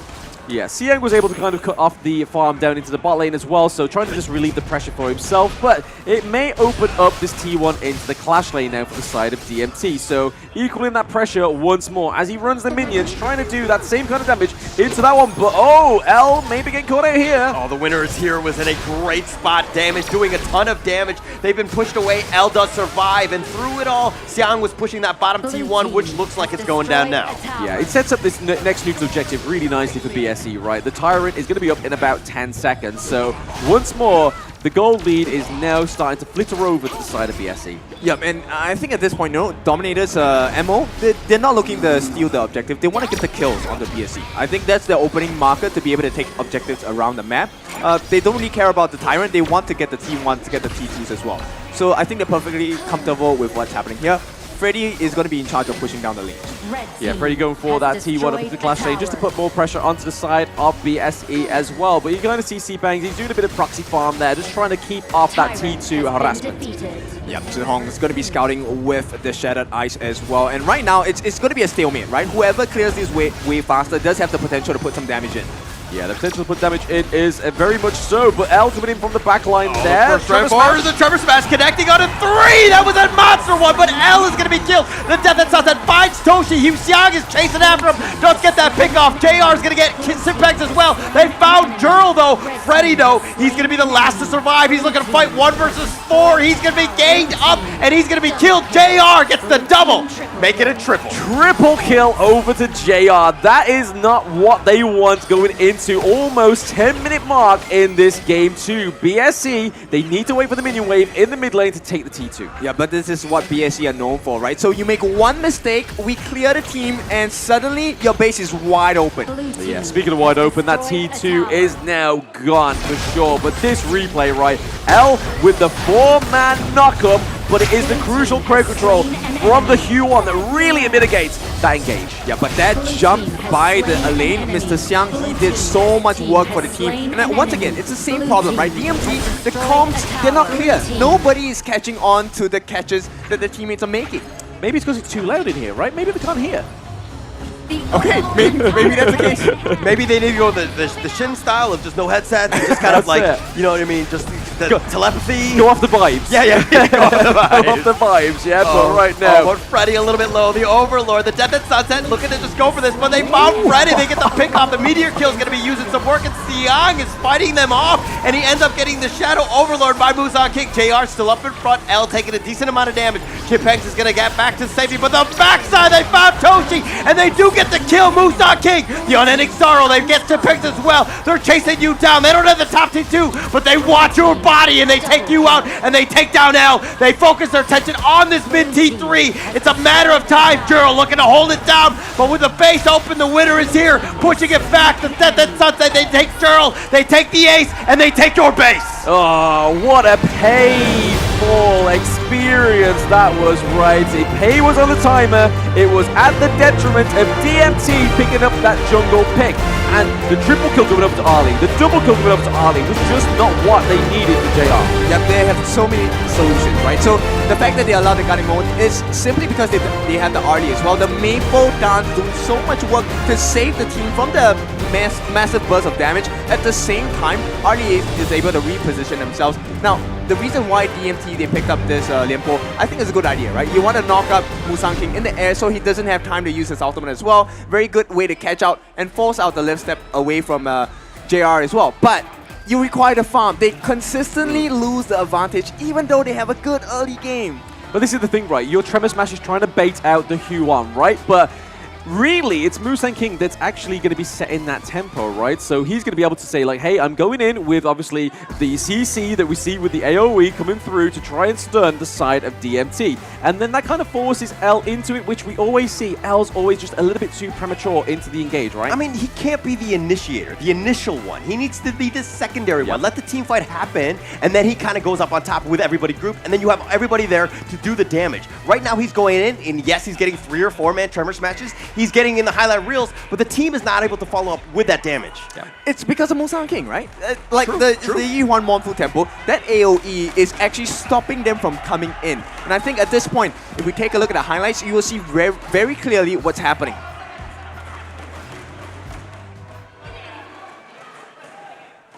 Hi everyone, I'm Yuhan, and I'm the official 2024 HOK Championship Observer. The tournament highlight of the day is here. 3, 2, 1, showtime! So here is your highlights of Game 2 between BSE and DMT. But we see the first blood actually go over to DMT, so again, a little bit more fruitful for the side of DMT in this one, but it was all down to Pei, obviously a very early game hero into the jungle, but it kind of started to fall off towards what we'll see in the end part of this highlights. But again, Musan King getting this Huon. I don't know why they keep giving it over, because it is such a oppressive pick rate. It has the AoE, it has such great range, but it also has the healing. Yeah, so one of the things that BSE does really well is the fact that they know how to isolate targets very well in the team. And the backup is very quick coming in from BSE. Every single time you see a catch from someone like Zhe, or even Musan King as well, or even Xiang, the team reacts instantly. And I think that slight difference is what's making the game so difficult for the side of Dominator as well. Yeah, I mean, it's a idea pick as well. The immobilization, obviously the Destined Encounters, able to sort of zone away DMT in these fights. As you just saw there, that triple kill going over to Ali, over to JR, sorry. And again, we see that Musa King, the early fight, is able to pick off Freddy because Pei is just not the tanky kind of hero you need in that jungle. And then here, this is where JR activates and the oppression comes through. Yep, they have so many layers to cover themselves, right? They have the heals from Zhe, they have the stun coming in from Musang King, they have the backline access from Xiang as well. Yep. So there's a lot of chaos that BSE, really just forces Dominator to experience. And I think playing against a team like BSE who have championship material experience, it's a tough nut to crack. Yeah, tough nut. I mean, but everybody on BSE are playing so well. Everybody understands who they need to go for, and it looks like the MVP of this one is going to be none other than JR. 613, 30% of the hero damage. He was just stepping in and out, just picking everybody else off. He was having such a monster game. Yeah, 6 kills back-to-back for 2 games in a row, right? So he's kind of making a mark here. He wants to get those kills on the board. He's doing the damage. He's taking less damage than a lot of people on the side of DMT as well, but then it's also the gold, right? It's just JR down to a T. About the macro, about playing when it's best. Playing on the front foot and being so aggressive in these team fights, kind of just wiping out DMT. I feel like he was listening to our comp just now when I said Toshi was better, and he's out to prove me wrong. So, hey, right? hold my beer. By the way, Kindofu said that. No, we didn't say that. Kindofu. Yeah, who's that?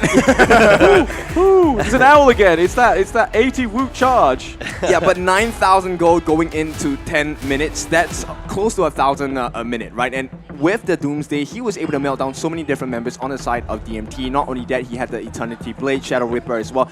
Working close towards that Daybreaker, and he didn't even require the item. He was dealing the burst damage already. Total 56,000 worth of hero damage dealt to the side of Dominator. Yeah, less than last game, but it's because this game was a lot quicker, right?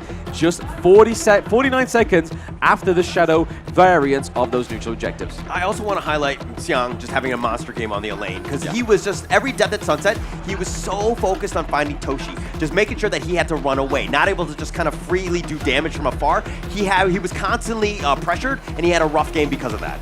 Yeah, a very rough game. But, I mean, I have to give props to DMT, right? They was able to actually get a gold lead, a very sufficient one in that early game, all the way up to that 7-minute mark. That's when it kind of started to collapse from them. And then, again, just going over to the favor of DMT. Yeah, but this is what we've seen of them, even in the first meeting, right? And I feel like DMT, they are still trying to figure out the formula, right? How do we last into the late game? They figure out, okay, if we play a little bit safer, a little bit more passive in the early stages of the game, we can secure a lead for ourselves. But the moment it reaches the second half of the game, it then becomes so hard to continue.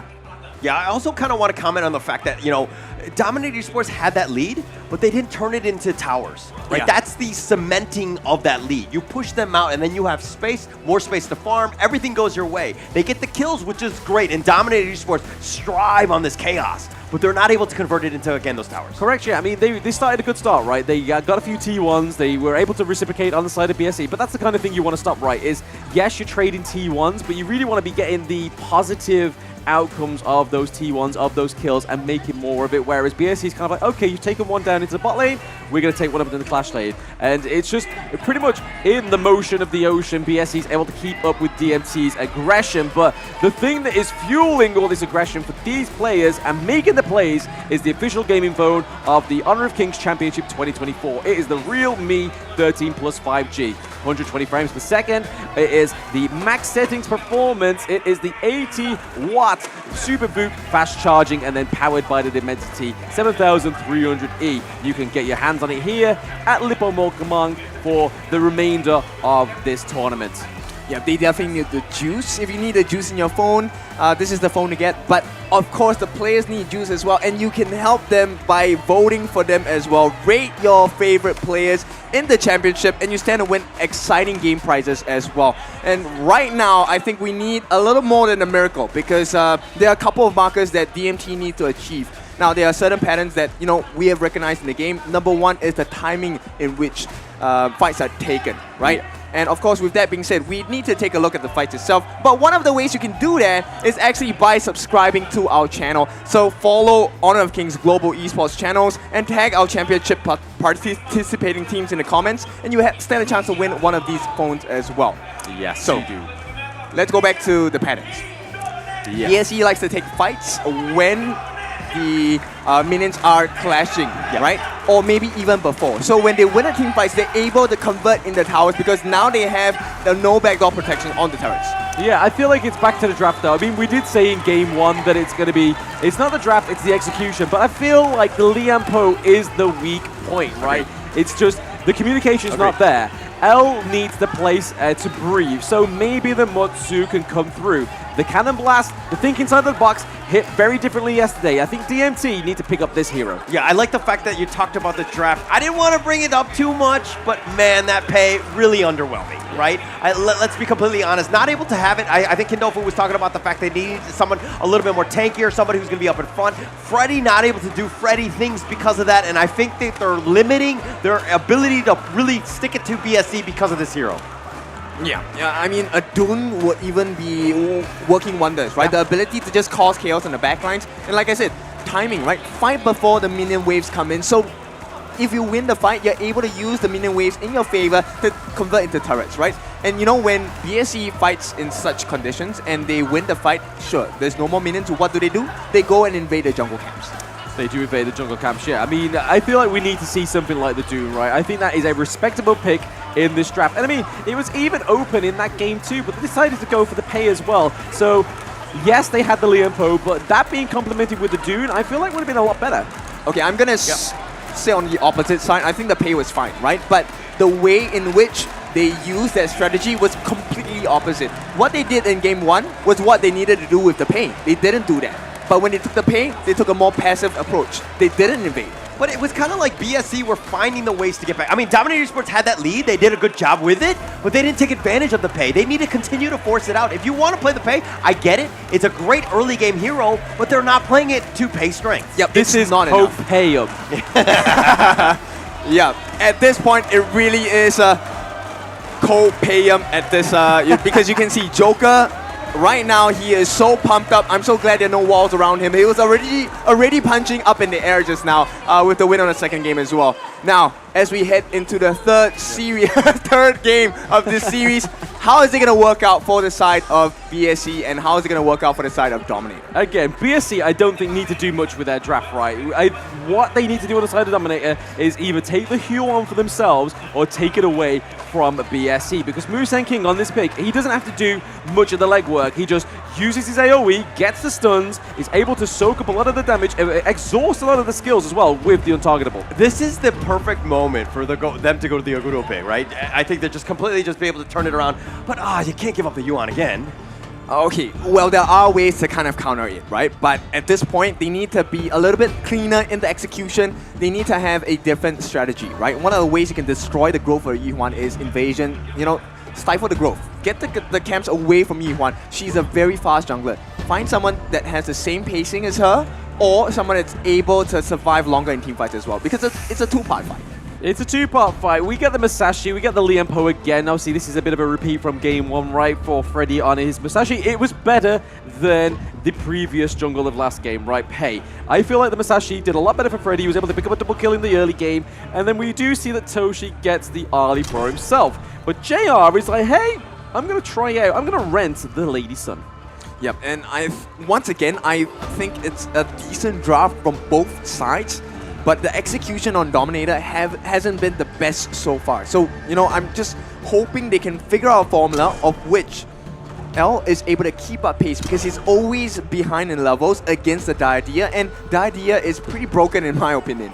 Pretty broken she is, yeah, absolutely. And they are making full abuse of this pick, right? They ban out the Zhongfei, they ban out the Lu Bang as well, which has been a big pick for DMT throughout the tournament, and it kind of really complements the Lian Po as well, right? Putting him into the clash lane means that Shipangs doesn't have to put much pressure or much awareness to himself. He just has to think, hey, did my team need me? Press go.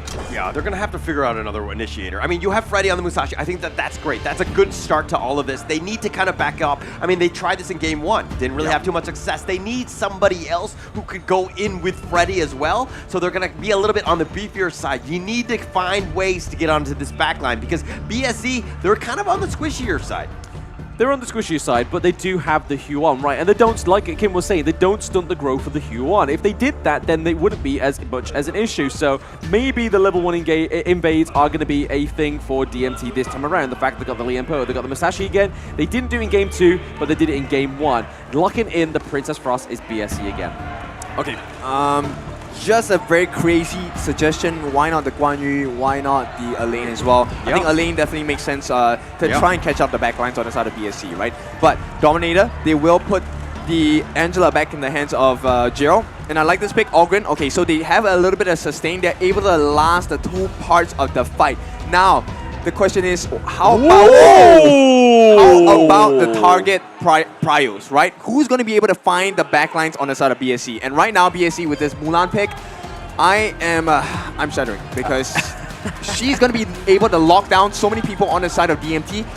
Flash, you know, and with the knockback, she's going to be able to secure the position and pair it up with a Musang King Yu Huan, Mournful Temple, Circular Death.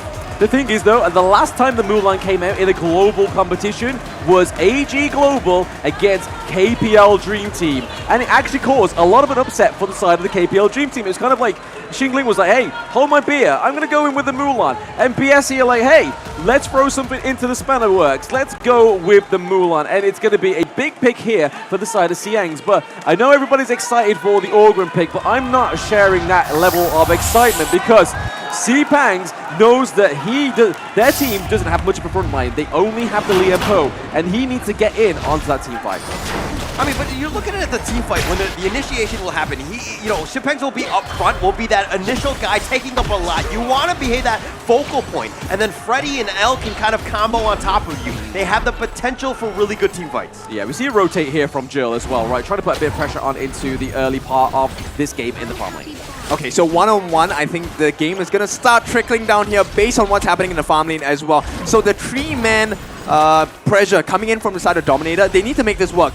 How is it possible that JR is winning this? Yeah, I don't really know, but they're just doing pretty well on that one. L is now officially zoned them away, but they were definitely in the lead. They were fighting that 2 versus 3, but coming out on top. I mean, we saw there, BSE gave them a little bit of an opportunity to actually try and take the 3v2 into the bot lane, but it's because the Xiong was able to actually just focus and give his aid to Musang King to get that farm a lot quicker into the jungle. And right now, you're seeing that they are pretty much neck and neck in terms of the experience right now. And this is what you don't want to happen again. Musang King not being challenged in his own jungle. Yep, at the same time, I think Toshi has been trying his best, right, to put pressure onto Zhe. But Zhe is just too strong because the synergy with JR, it feels like the reverse. JR is the one protecting Zhe. He's just shooting them down and putting them back. Oh, the bitter, well, they do a little bit of damage. JR's going to do some chip damage. The rolling right forward, and L limps away, and they take a free Firehawk. Yeah, I mean, there is no I in team, right? There is literally only teamwork or no teamwork, and teamwork makes the dream work here for BSE. Well, there is a me in team, so...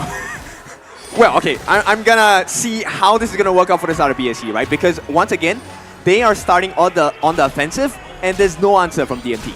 No answer for DMT just yet, right? There is no...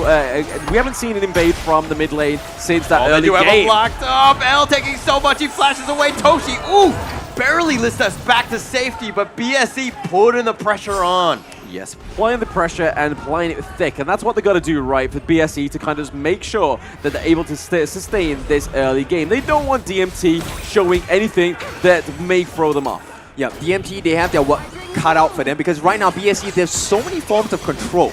Right, take a look at this. It's going to be a charge up slash. Xiang is actually surprisingly doing well against Chipangs. Yeah, I mean, the fast rate of farm from the Ogren, you would expect that Chipangs would be ahead of the goal, but it's not. Xiang knows how to do and gather those resources quicker. Yeah, the repositioning by Mulan. She is a surprisingly mobile character, right?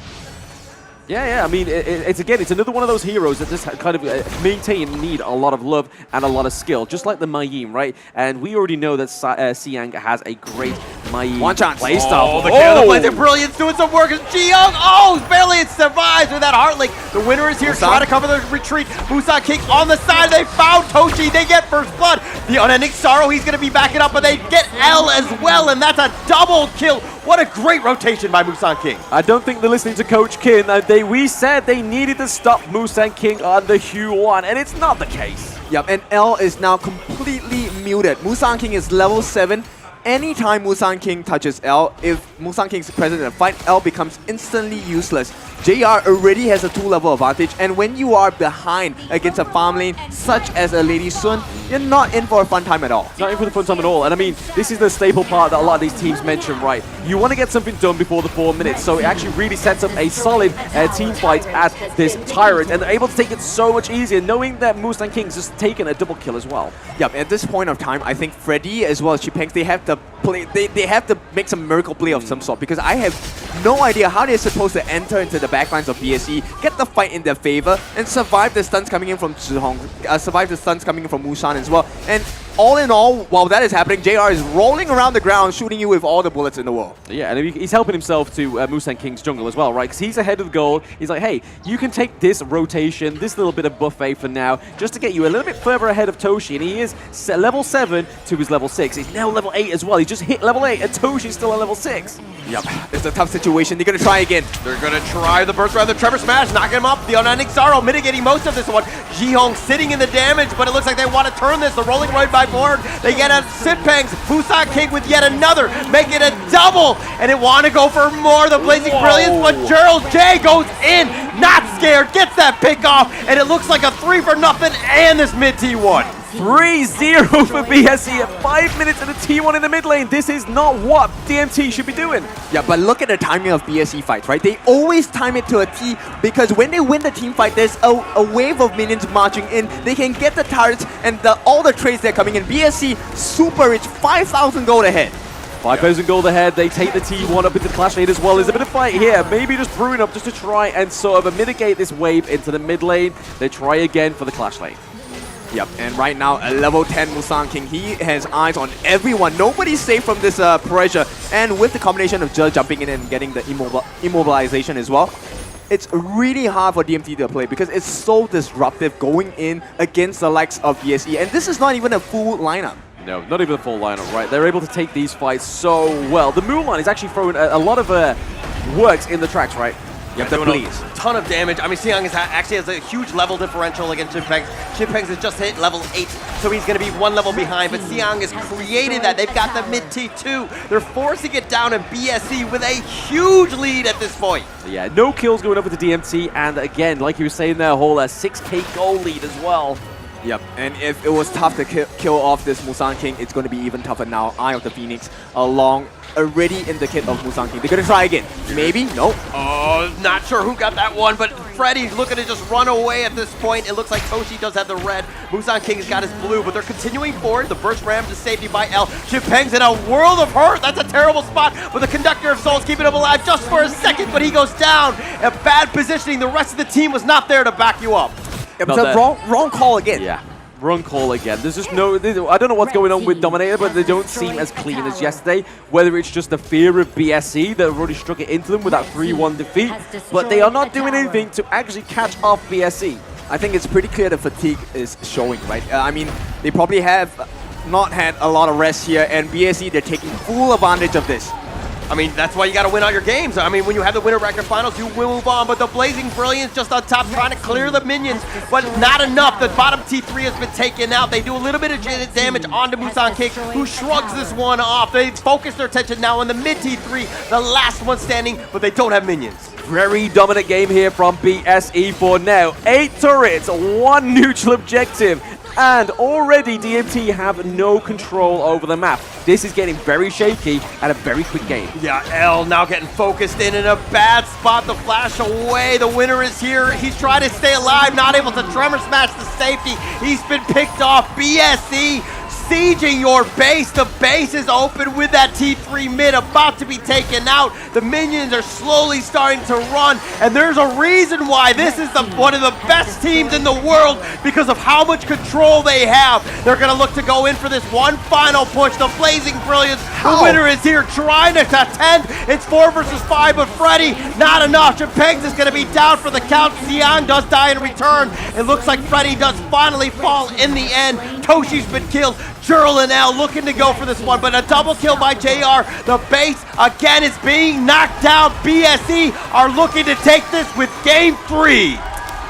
Wow, every game gets quicker with BSE. Is the next one going to be a 5-minute game? I mean, if DMT don't make the right adjustments, I feel like it's going to be. Yep, you know what? We were expecting a different kind of cheer coming in today, and BSC, they are coming in strong. They're feeling so unstoppable at this point. 3-0, I mean, okay, if they really make it at a 4-0 scoreline, it is going to be the first of its kind.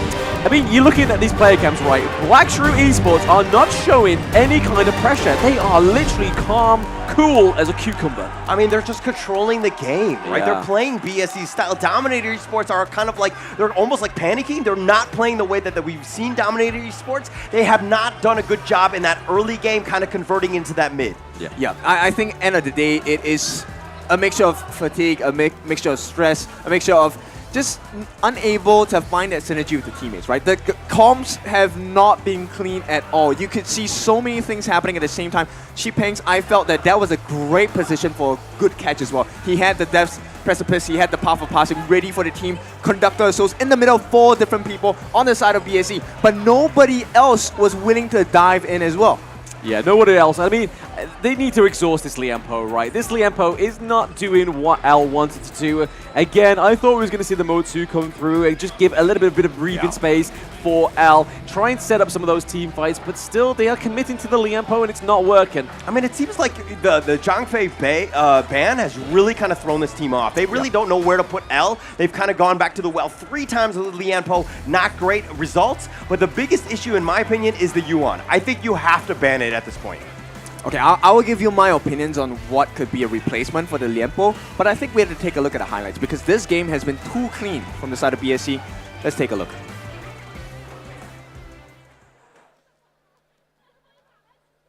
Hi everyone, I'm Yuhan, and I'm the official 2024 HOK Championship Observer. The tournament highlight of the day is here. 3, 2, 1, showtime! So this is the highlight from Game 3 between BSE and DMT. And again, another clean game. We saw a little bit of a fritter here into the early team part of the game. And it still went into the favor of BSE. Musan King picking up that double kill, right? Just really kind of not achieving the hopes that we had for DMT from stopping Musan King. Okay, so many winning conditions for the side of BSC. Number 1, the fact that Dia with the heals come in, and it's always a bait, right? They always manage to get JR down to such a low health, and DMT feels, you know what, this is the kill for us, they're gonna dive all in, and once they go in, Zhe comes in with the heals, suddenly Zhong appears, comes in with the Frigid Prison, Musan King comes in with the Mournful Temple, stun after stun, and they get the kill, they get the damage because JR is free roaming once again. Yeah, but you saw how Siepeng was all the way out in the front. The rest of Dominator were nowhere near even close to being able to support you.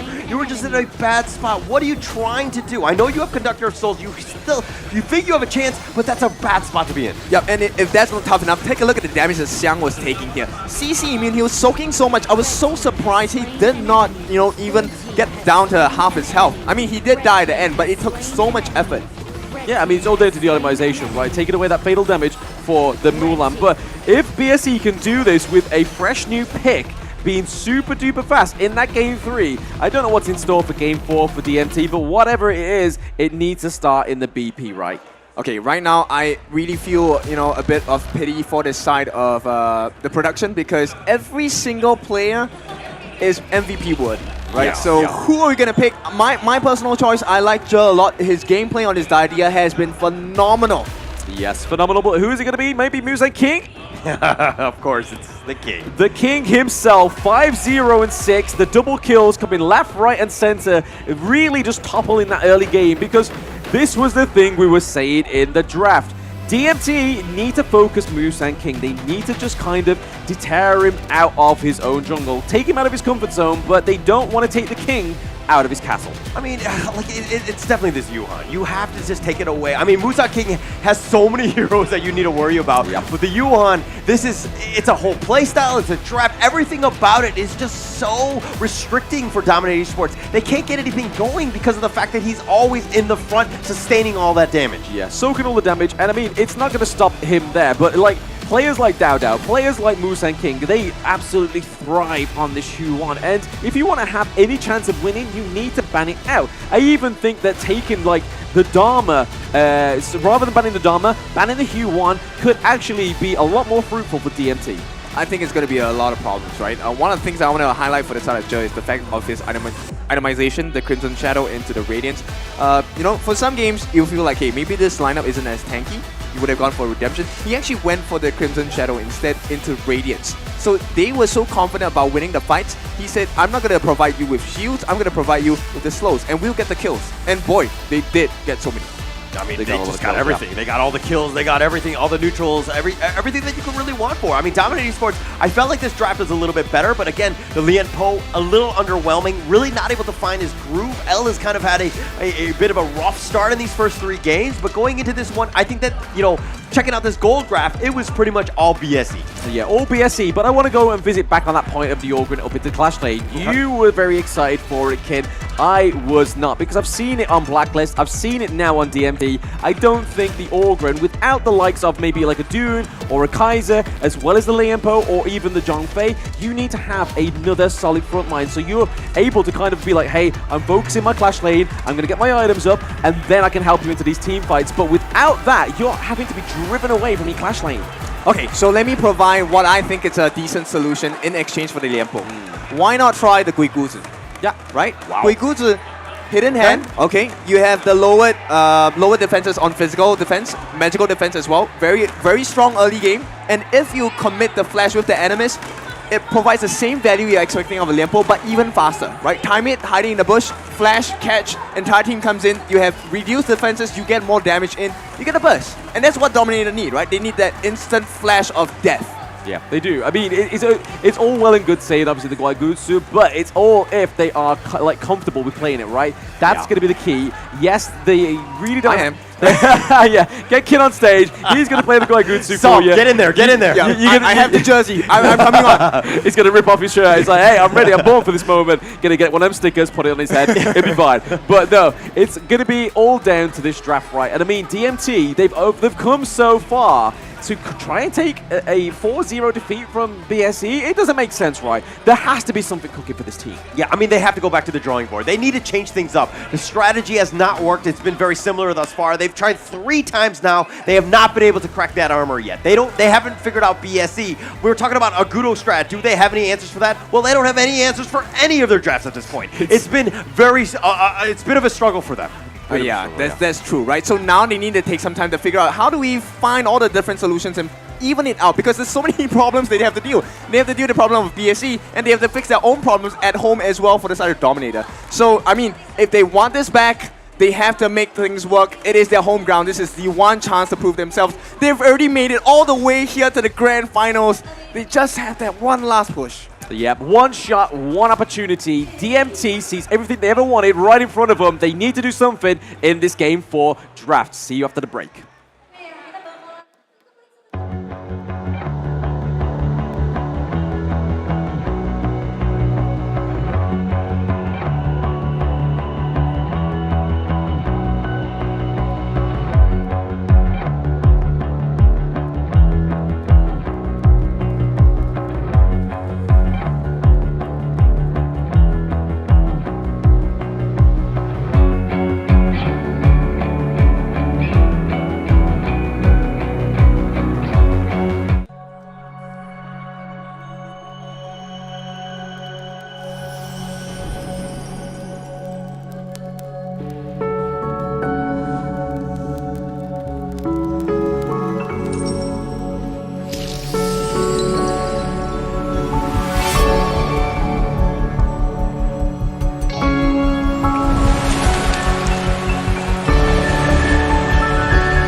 into the dark, I'm wandering, finding my truth resonated within myself. I can't be sure that I will light away, then takes me to my dreams. I can see. Trust in my voice, follow my heart, I away, 'cause my heart will sing, ringing inside me. And now, do you hear a melody playing all the time, a symphony? Close your eyes and breathe before I knew. Hear me now, it's a miracle. Let the music flow, listen.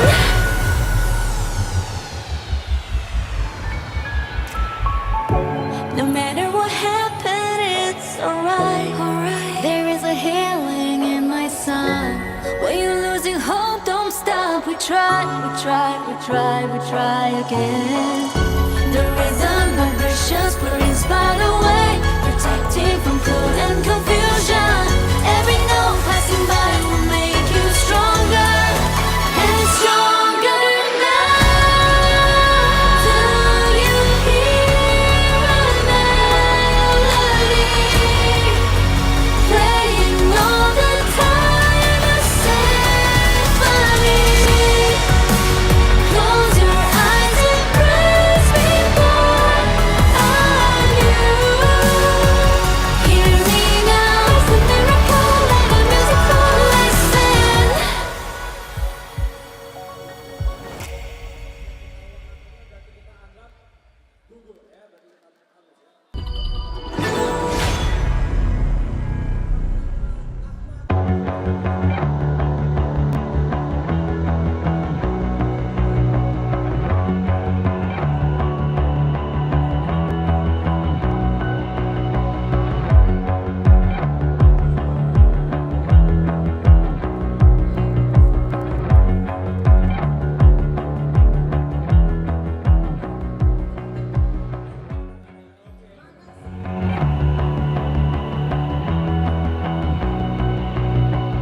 You've walked through the darkest night.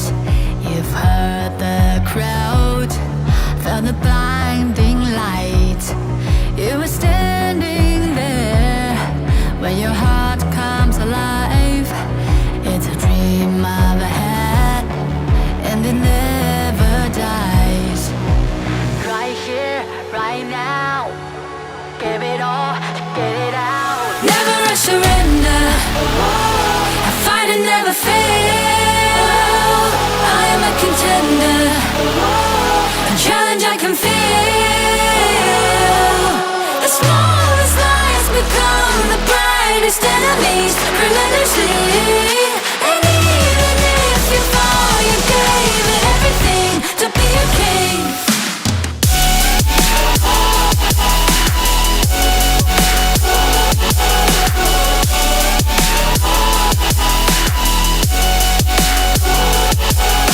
You carved your way with a sharp attack.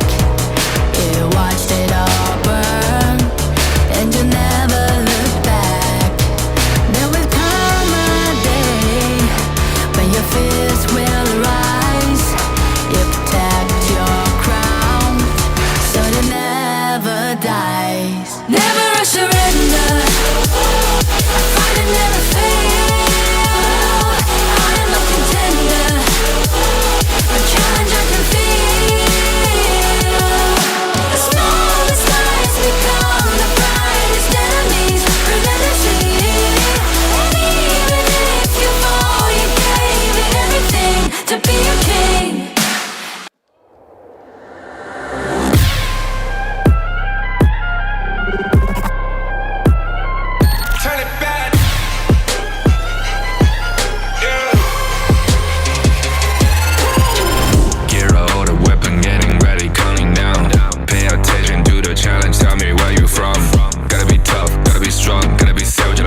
waiting for another moment, but my bone is golden.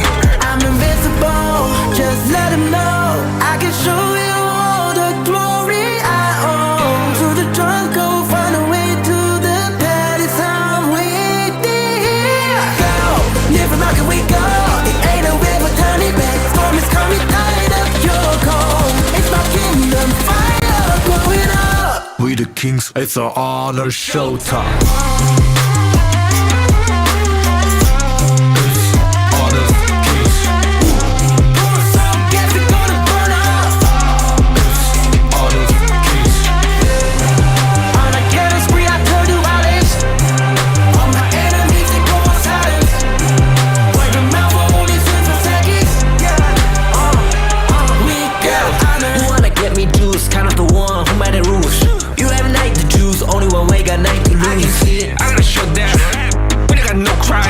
We bout it, 5 as 1, crashing pieces, you can cheat. First blood, double trouble, then I take a pen, I kill.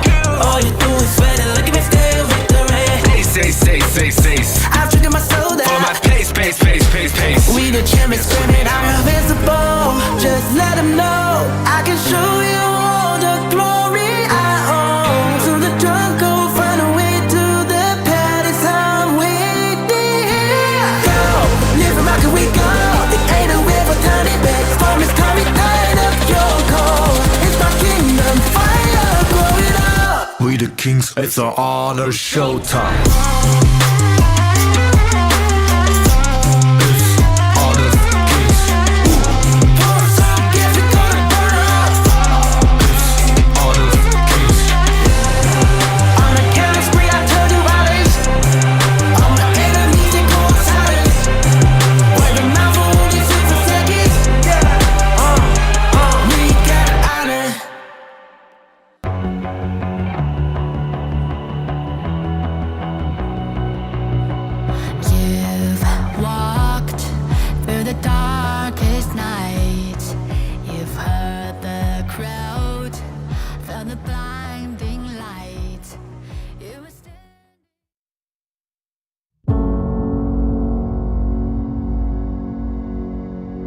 Right now, this is DMT's complete game aggression. It's going to be DMT taking it to game 4. DMT and the not done yet. That is a team. But DMT and the not done yet. That is a team.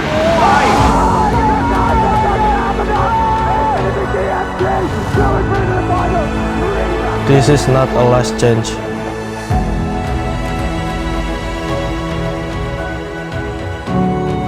This is our new hope.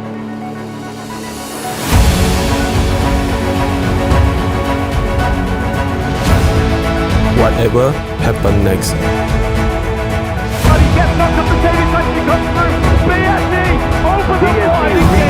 That one because you're reaching towards the bank. Will take on the first one. Secure that in the grand finals. Grand finals, it is going to be probably the absolute cinema moment here for me. We won't stop. As they take down all of the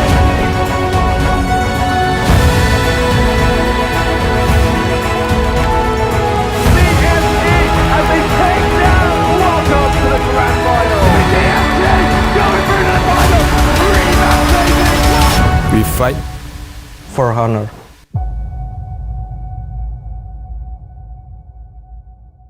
Welcome back, everybody. After that short break, just to get some things formulated and the air cleared on the stage, because DMT are facing the knockout round this time around. Again, I am Blam. Once with me, some more is Hola and Kin Do Fu. We are potentially getting into the last game of this best of 7. But Dominator, I see you in the toilets. I was like, bro, take the Liempo off the table. Oh yeah, for sure. I think they need to get a quick fix. They need to remedy. They needed to stem the bleeding from yesterday. They need to do it now. Yeah, I mean, there's no more time, right? This is it. The back's on the wall. They need all the support they can get right now to ensure that they get it. But you know what else you could do to kind of help out with the Honor of Kings Global Esports is, of course, you can just get the Real Me 13 Plus 5G 120 FPS performance at the max, featuring the Dimensity 7300E processor, BC cooling technology, and 80 watts super VOOC of fast charging. All right, so right now, I think we all need to give our support to the players as well. You can do that by rating the players in the HOK camp as well. And if you do that, we will reward you with exciting game rewards. right now it's about the excitement of this potential last game. You know, backs against the wall, there is no more room left. Yeah, I Fall mean, again, you're out. Yeah, you have to go it, right? I think this is the time to really support that player, support the team. Dominator Esports, I mean, you're hearing the crowd kind of build up a little bit. They need that energy to really get themselves in. All it is about baby steps, fixing the minor little things, get yourself a chance so that you have a chance to get for this one. Because again, everything is on the line with this Game 4 here. Oh yeah, for sure. And of course, if you log in and watch all of the matches, you can claim a lucky number and you stand a chance to win all the heroes and all of the skins as a grand prize. Only 3 winners server-wide. Okay, so in the entire globe of HOK, please give it a shot. Who knows? You may have luck on your side as well. You may have luck on your side, but another way that you can win is if you subscribe over to our channels. And if you want to win something physical, a little bit more, something that you can own, you can subscribe, comment at one of the participating teams into any of the chats to win one of the Realme 13 Plus 5G. So make sure you spam BSE, Dominator, whoever you're rooting for. Right now, I feel like Dominator needs every little ounce of power they can get going into Game 4. Yeah, so when we were talking about the setup into this, going into Game 1, we were kind of like, hey, you know, the crowd here, everybody's cheering for Dominator Esports, and we're like, oh, online, if you're there, you need a comment for BSE, they need your energy. At this point, I don't think they need your energy anymore. I think that we need to turn this around. If you happen to be watching online, give Dominator Esports your energy. Oh yeah, for sure. They definitely need it now. I mean, it's crazy loud at the venue right now. And, you know, we've had a 10-minute break. I want to see what kind of changes does DMT have. Dominator, they need to make something work now. And Amai, I think that's a great start into the fights. But they're playing against a Dolia Arlie. And maybe we will see the Zhihong special here. Do we see a Shangguan coming out? Do we see a Gan and Mo? I mean, there's potentially the Shangguan, right? Instantly picked there. BSE have done their homework. They know exactly what to go with. I mean, they did ban out the Yuan, so I think that Dominator Esports are kind of like trying to limit as much as possible. The Dia was a monster in all 3 games thus far, so again, they were trying to restrict that as much as possible. But this is with your back on the line, right? I mean, your back's on the wall. Dominator Esports, you got to go with your best foot forward. Picking up that Mai is, I think, great. Jurl really needs to start to show up. He needs to shine, man. Okay, but they definitely are in sync right now. They ban out the Agudo. That's like a smart ban. Mopo as the, you know, at this point, the coach for the side of BSE. I know he's feeling the tension as well. Okay, yes, you are in the lead 3-0. One more game does it. But we have seen so many teams falter time and time and again, right? The finishing blow is always the hardest to deal. Yeah, okay, look. There's going to be pressure on him, but BSE, definitely the driver's seat. They're very comfortable. I'm thinking they're like, hey, we're so far ahead, we might as well pick the pay. Okay, and you know what? Let's not stop there. Let's give them the Hansing. Let's give them the Luna. No bans on that. Let's just stop banning. Let's just give them a chance, right?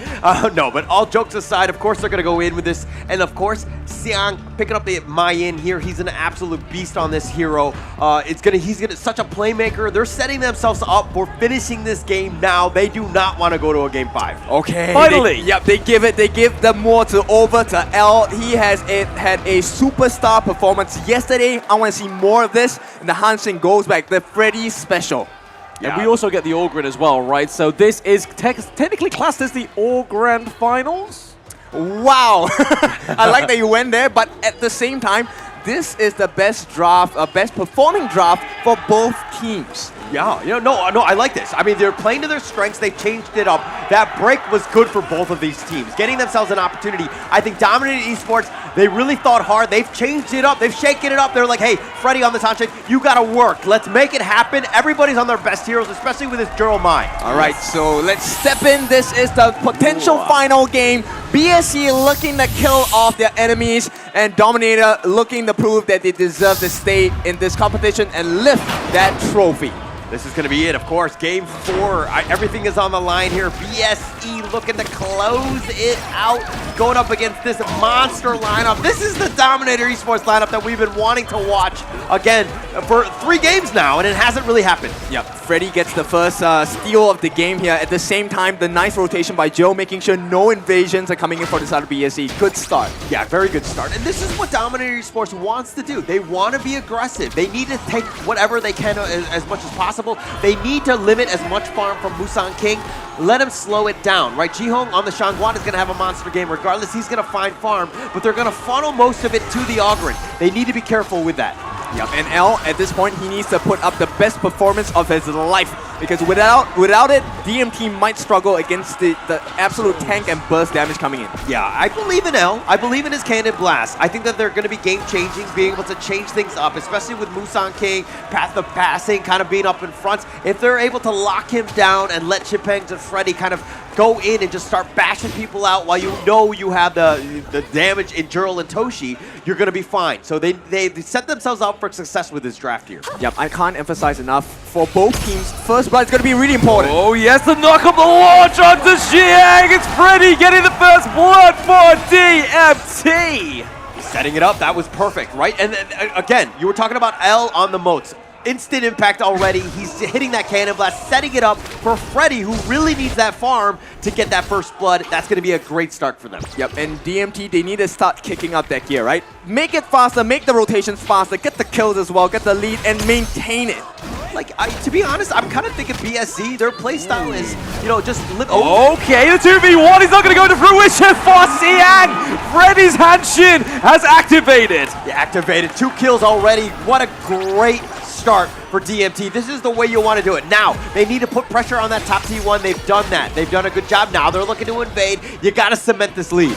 Okay, but it's not a monstrous lead per se, right? Even though they have gotten a couple of kills, you know, BSC, they're still holding on pretty tightly. It's just, what, 700 gold away? And you know Musang King on Ogren, he is really fast on this jungler. Yeah, and BSC, this is the moment where, you know, the champion is going to be tested in you, right? The punches are coming. Dominator Esports really want to take the fight to you. They know that this is going to be all in for them, so they're going to go with their best foot forward. BSC need to stabilize. They need to figure out ways to counterpunch and find that farm because there are gaps. Oh, nice flash coming there from L, right? That kept him so much alive. If it wasn't for that flash, common skill, he would have been gone. Yep, for sure. Now, of course, Zhihong now gets a refresh on his hands, has the secondary finishing stroke as well. Let's take a look at the gold, right? So Freddy, of course, being able to get that lead, about 300 gold ahead, simply because of the kills that he's had. Yep. Yeah. Wavebreaker kind of just trying to tear the Hanshin, right? I mean, he's able to get in, he's able to get a little bit of quick poo-poo-pa. Yeah, okay. I love the fact that you're doing sound effects. I feel like Level Infinite needs to really reach out for you, Blam, and start inserting those. But, yeah, speaking of pew-pew, we are getting the untargetable from DMT. It does go down. It is going to be Xiang picking up the kill onto L. Yeah, I like the way that Freddy has been playing, though. He was a little bit passive in the first 3 games, excuse me. He was kind of letting Musang King kind of dictate where he wants to go, and Freddy just cleaning up scraps, so to speak. Freddy's been more aggressive, trying to take the fight to him because, again, they need to really change things up.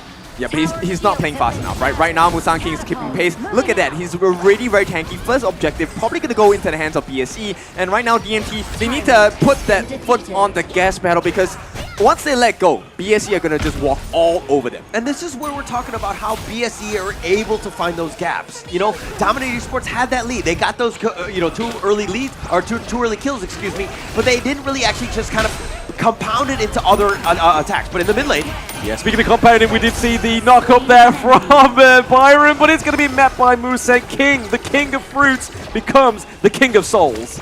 Yeah, right now you can see Chipangs. Once again, I think he hasn't performed his best right now. I think the nerves are getting to him. And right now, BSE are very adept at exposing all these little weaknesses as well. Okay, the Wavebreaker going in with a finishing stroke onto Toshi. It's going to be Xiang picking up a kill for BSE. Yeah, okay. Oh, they're continuing. They're still going to continue. The Wavebreaker comes through just to deter them from It's going to be Jurl that goes down. It's Jurl from Musang King. Okay, when Chipangs was going in, Toshi was actually rotating to the mid lane. He was trying to get there, but Chipangs just went a little too early. They were grouped and he got so bloodthirsty that he went in. And unfortunately, they're not on the same page and they need to kind of coordinate these attacks. Again, speaking of coordinated attacks, the Wavebreaker has come through to deter Earl from it. We do see Musang King gets the Death Precipice, but isn't going to commit anymore. Cannon Blast is oppressive enough to push them away. They're playing right into the books of BSE, right? This is what BSE does best. They like to bait the fights in, and then they come up with the support really strongly. Yeah, they're doing a decent amount, but again, they're sieging. Chipangs has made an appearance. If anything, he's just going to be backing up. But this is what BSE want to do. They want to attract your attention so that everybody's just fighting for that farm, while the rest of them, Xiang is able to split push. You're able to get JR just getting his own sort of set of farm. This is BSE's playstyle. And one of the things they do really well is about that target prio, right? They are able to get the target that they need. So Toshi is always in danger, Joe's always in danger, L is always in danger as well. The common skill coming through with a flash for G-Pangs. It is going to be Jer coming through with the wave breaker as well as the finishing stroke onto C-Pangs. That is a 4-1 gank up into the clash lane, but it is going to be an answer call thanks to the turret. 4-man rotation in the top lane. They're just forcing it out. It's just not one or two people. They're ensuring that, hey, when we move together, we get the kills together. We're going to ensure that we get those successful conversions, because now with that man advantage, or excuse me, the even numbers, they're able to put pressure on this mid T1. Yep, and they're negating every single effort that DMT is putting in their jungle as well. Every invade, Musang King gets the buff regardless. Yeah, regardless. And I mean, he's level 10. If we're looking at net worth, he should have that advantage. Freddy did get those two early kills, but what has happened since? He's been very reactive. He's not been able to kind of compound that lead. Yep, and at this point, BSC recovered in farm. Right now, about 700, no, about close to 1,000 gold ahead.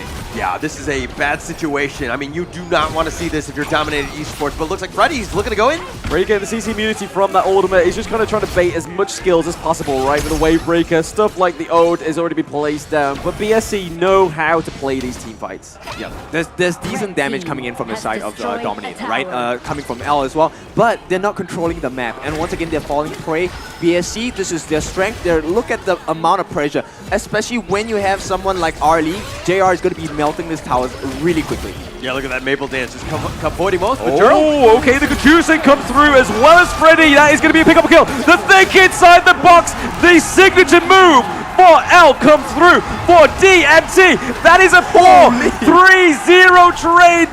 Only getting over there with the skin of his teeth. Siang is thinking twice about that. Yeah, but they're making the trades, they're making the conversions as well. T1 on the top being threatened by the side. And let's see how they chase.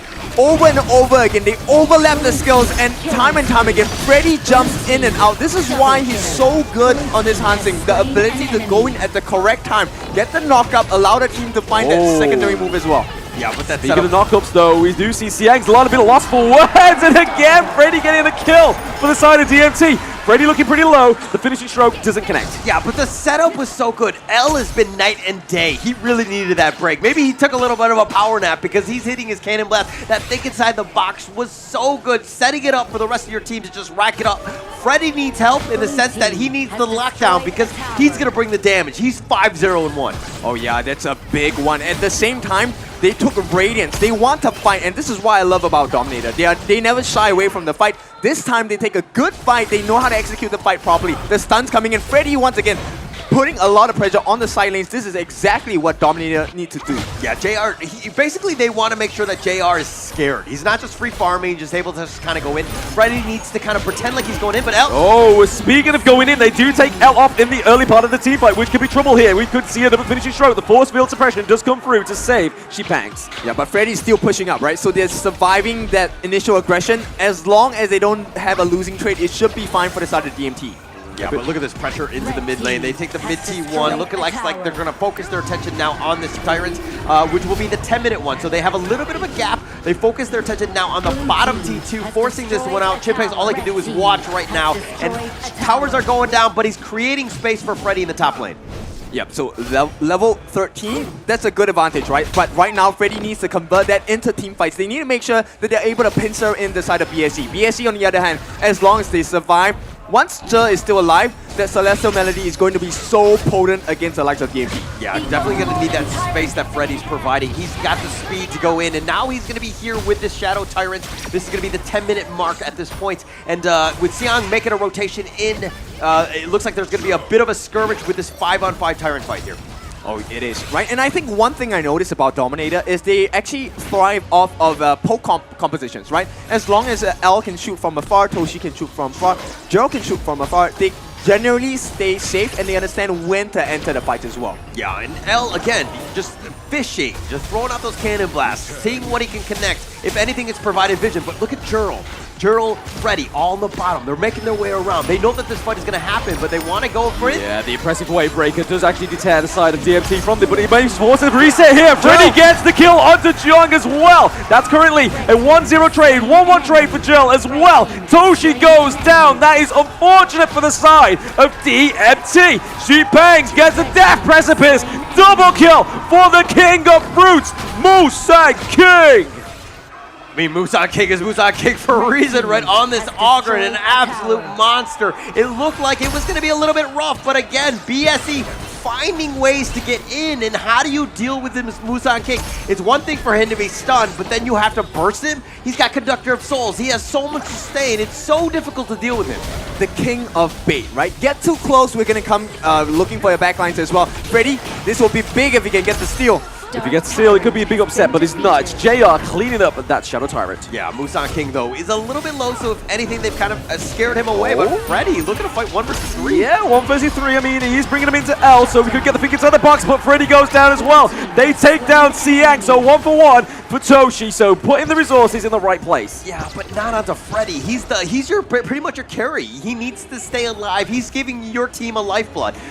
The fact that he got picked off there, trading with Siang, I'm pretty sure BSE are happy with that. Okay, Chipangs, he's gonna try his best to hold, right? But the refresh does come in. Oh yes, the final strike does connect once more onto the side of DMT. This could be frightful for them. They've got to fight on 2 fronts. They do have the Clash Lane going with the minion wave, and Jill, L look pretty low. Yep, it's a tough situation to be in. BSE, they are primed and ready to lift the trophy. This could be very well the last push. Yeah, last push here. The minions have been taken in the top lane. The mid lane is still going to be there, but they do have a numbers advantage. Sipeng's down for 13 more seconds. That's an eternity at this stage. With Siang making his way over here, they're going to start to group up. They're looking to go for one final push. If anything, they're looking to just siege. Yeah, the path of passing just come through. The wave breaker just kind of trying to force them up from this minion wave as they crash through to the high ground turrets for now. Nice little cannon blast there. Nice little connection. The knock up for Freddy. We do see the L goes down as well. That's already 1. That's already 2. Musan King gets the kill. The finishing stroke is going to land on the Toshi. Toshi goes down. We have a double kill for BSE. Looking to finish this game. 13 minutes in. They wipe out the minions. It's only going to take 1 minute. Your Season 2 Invitational Champions are now your Hawk 2024 Championship Champions. Well deserved. This was a big fight for them. I mean, they even gave the respect drop over to the side of Dominator Esports, right? They gave them all of their best cards. They wanted an honest fight, and they proved that they are worthy of being the world champions. Yeah, and what a great game. I mean, letting them set up. BSE are not scared. They'll fight anyone, any hero, anytime, any country.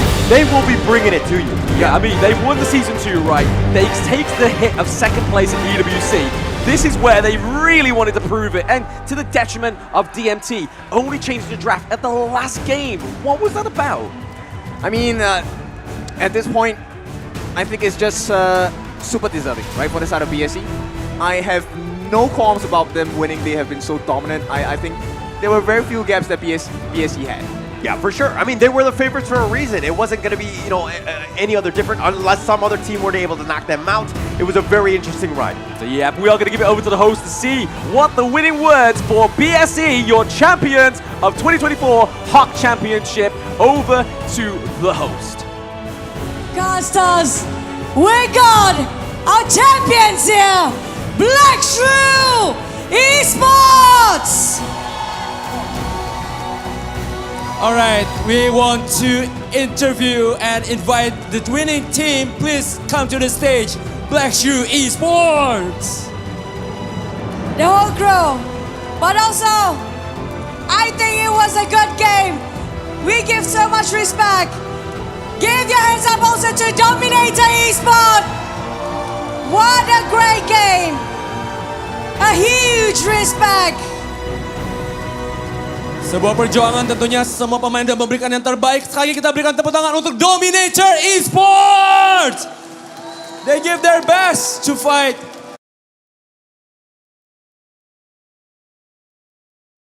To answer, I'm more happy. All right, Chuchu.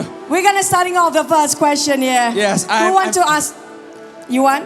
Okay, let's go. Okay, I know you. Super excited right now. How does it feel to win the first ever Honor of Kings World Championship 2024? Very happy, and thank you for all support us. Yeah. Yeah, cool. Malaysia boleh! Okay. Xiang, that was very powerful. Okay, if Xiang's already answered that you are very happy, then you will get a lion's share of $300,000 USD. And what will you guys do with all that big amount of money? Someone want to share? Ya, lagi mau buat apa ya? Uangnya 300,000 USD nih.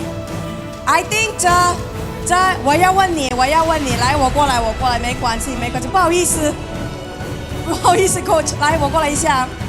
你们刚赢了应该300万吧？300千，300万，哇哦，300千美金，对吗 ？USD， 你们怎么用那钱呢？我留着娶老婆。He will save it to marry a wife. Wow. Disimpan duitnya untuk cari istri. Wow, cari pasangan hidup disimpan ya duitnya ya. Wow, okay. That's a really wise of using the money. That's a big money.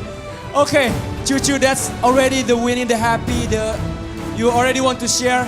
But Not I want yet. to ask the manager. Yes, go Joker. Yes, what did the manager prepare and what did you say to the coach say to all of this team? What is the secret that you can win until now? 所以呢，我们想问的是，有什么你每天跟他们说什么吗？所以他们现在会有这么好的态度，会赢得这一场冠军赛。也没有说什么吧，因为我刚来带他们的时候，我就知道，我的队员上限都很高嘛，然后只要他们的心魔就是自己嘛，我相信他们打破自己的心魔，这场一定是冠军的。Oh wow, that's a very wise answer from the coach. It's always trusting the teams and they know what they need to do. The coach is always believing them. We just need to do our best communication.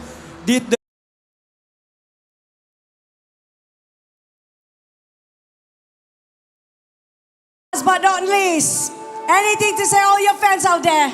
On the side of course, JR. 我要感谢我的阿爸阿嬷把我养到现在，你们的孩子就是世界上最强的射手。I want to thank my mom and dad. Your son is one of the best players and the best shooters in the world right now. Okay, that Chuchu, everyone is happy and of course our crowd is also happy because we will have the raffles and we want to ask the team to help us on the raffles. Yeah, we need you guys who got the lucky hands. We need to help with the raffle. Where is the ball of the lucky Okay, winners? we will bring out the lucky ball. So, I think we already talked to Xiang. We listened to JR. We haven't listened to Ji Hong. So maybe Ji Hong, your hand I think is a bit lucky or not yet because we're gonna present the award first, I think. Okay, so Raffle? we will. Raffle? Yes. Oh yes, this time it's because of the champion that we won't do it on this. We will do it on the LED. Okay. So we're gonna see who will actually win the exclusive all hero and all skin chest. Now, for you guys, I need the pro players to help me. Tell us to stay stop. 你们就说停 ，OK? You see? Okay, we. Stop. All right, we got the 3 lucky numbers. Congratulations to the one that's gonna be the honor of these IDs. You guys just won yourself all hero and all skin rewards in the game. I wish it's me. I wish it was me too. Okay, but Ini this is menangnya semua ya. semuanya, semua skin, semua hero langsung dapat. Wow. This is kita berikan tepuk tangan dulu. This is for the winner of the exclusive prize. Buka gamenya terus. Adakah ia Anda? Okay, and this is already after winning this we want to welcome Mr. James Young to come on the stage. Mr. James Young, our Senior Director of Global Esports Center from Level Infinite Tencent Games to present us the awards for each of the player. Congratulations again. First off, the Roma for Black Shrew Esports. And we have Zihong, the mid lane for Black Shrew Esports. JR, the farm laner. And then we have Musang King, the jungle. And last but not least, it's gonna be Xiang as the clash lane. Please. All right, now we will take the photo some together. Photos for with the Mr. winners James Xiang. and Mr. James.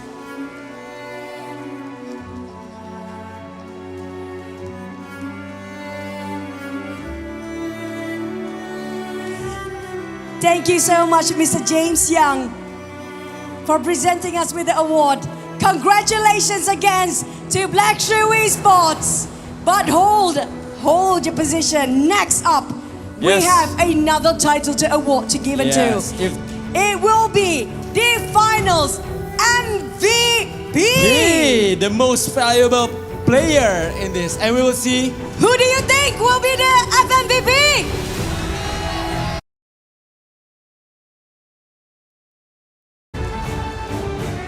King, Musang King. Is it Xiang? Is it Musang King? Is it Che? Is it? Is it JR? Yes. Is it Zihong? So we're gonna have to wait and see. And let's just see our final MVP for this championship. Musang King!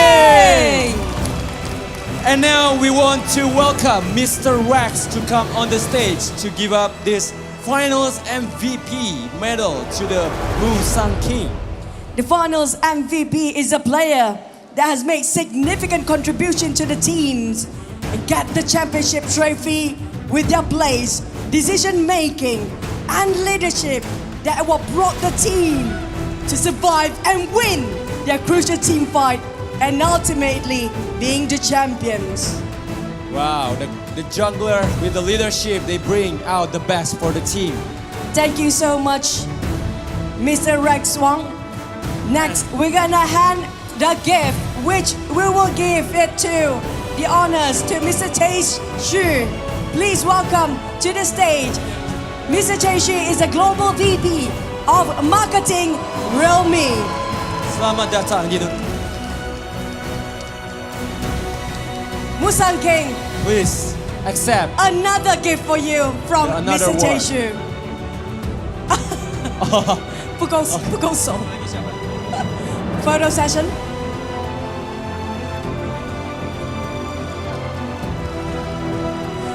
Thank you so much, Mr. Teishi, our Global VP of Marketing Realme.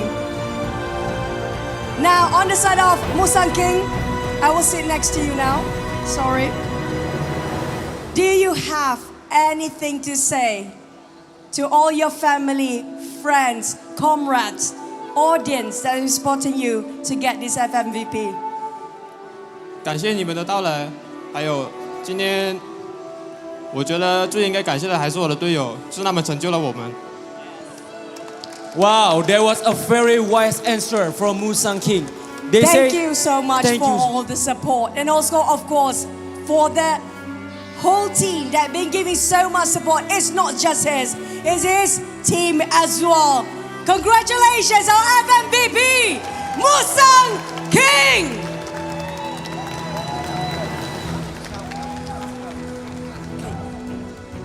Now, we would like all of you guys to surround the trophy. And we'll try to leave it together with all the audience Together. as well. On my countdown, we'll leave the trophy together. Yes, this is the final moment, the We winning count moment. together. Alright, we will do it together. Kita akan bersama-sama menghitung countdown dari 5. We'll do it in 5, 4, 3, 2, 1. Black Shrew Esports!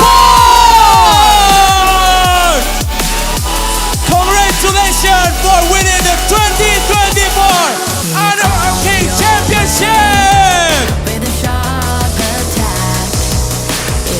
Your champions, the kings above all kings, that will take the trophy back to their region with pride, hailing from Malaysia.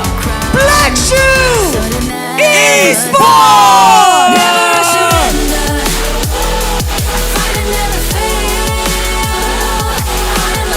It has been a roller coaster ride. It has been an up and down.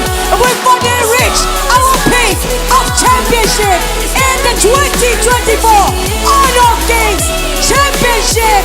And this is your champion. And for all of you guys, we thank you. Talents, productions, crews, audience, communities, every single one of you has been amazing.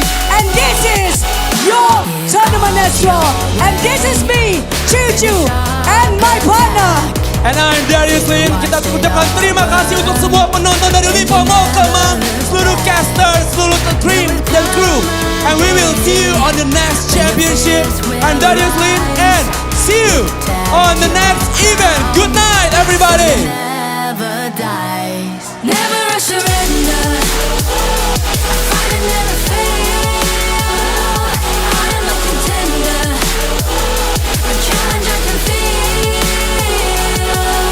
The smallest lies become the brightest enemies. Relentlessly, and even if you fall, you gave it everything to be a king. Ada lagi.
You were standing there when your heart comes alive.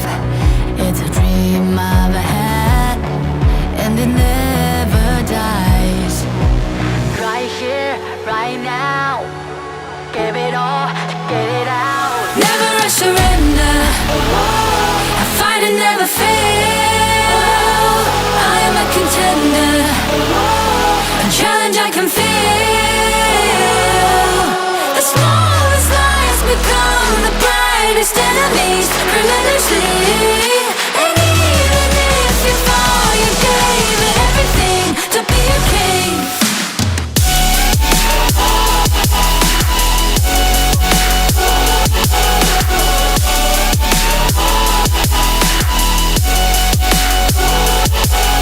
You carved your way with a sharp attack.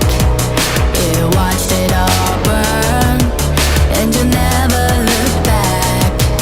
There will come a day when your fears will rise. You protect your crown, so it never dies. Never a surrender, I fight and never fail. I am a contender, a challenge I can feel. The smallest lies become the brightest enemies, relentlessly. And even if you fall, you gave it everything to be a king.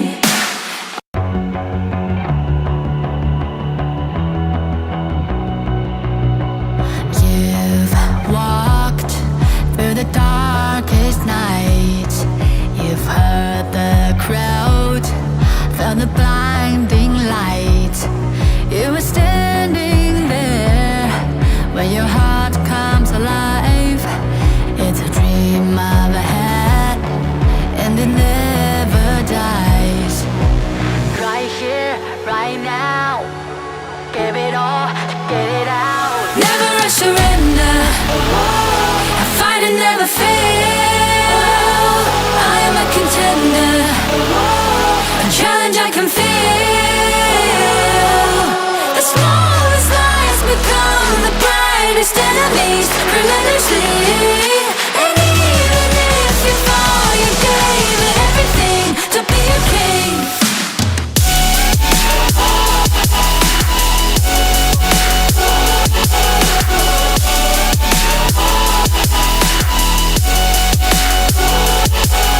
You carved your way with a sharp attack. You watched it all burn, and you never looked back. There will come a day when your fears will rise. You protect your crown, so it never dies. Never a surrender, I fight and never fail. I am a contender, a challenge I can feel. The smallest lies become the brightest enemies, relentlessly. And even if you fall, you gave it everything to be a king.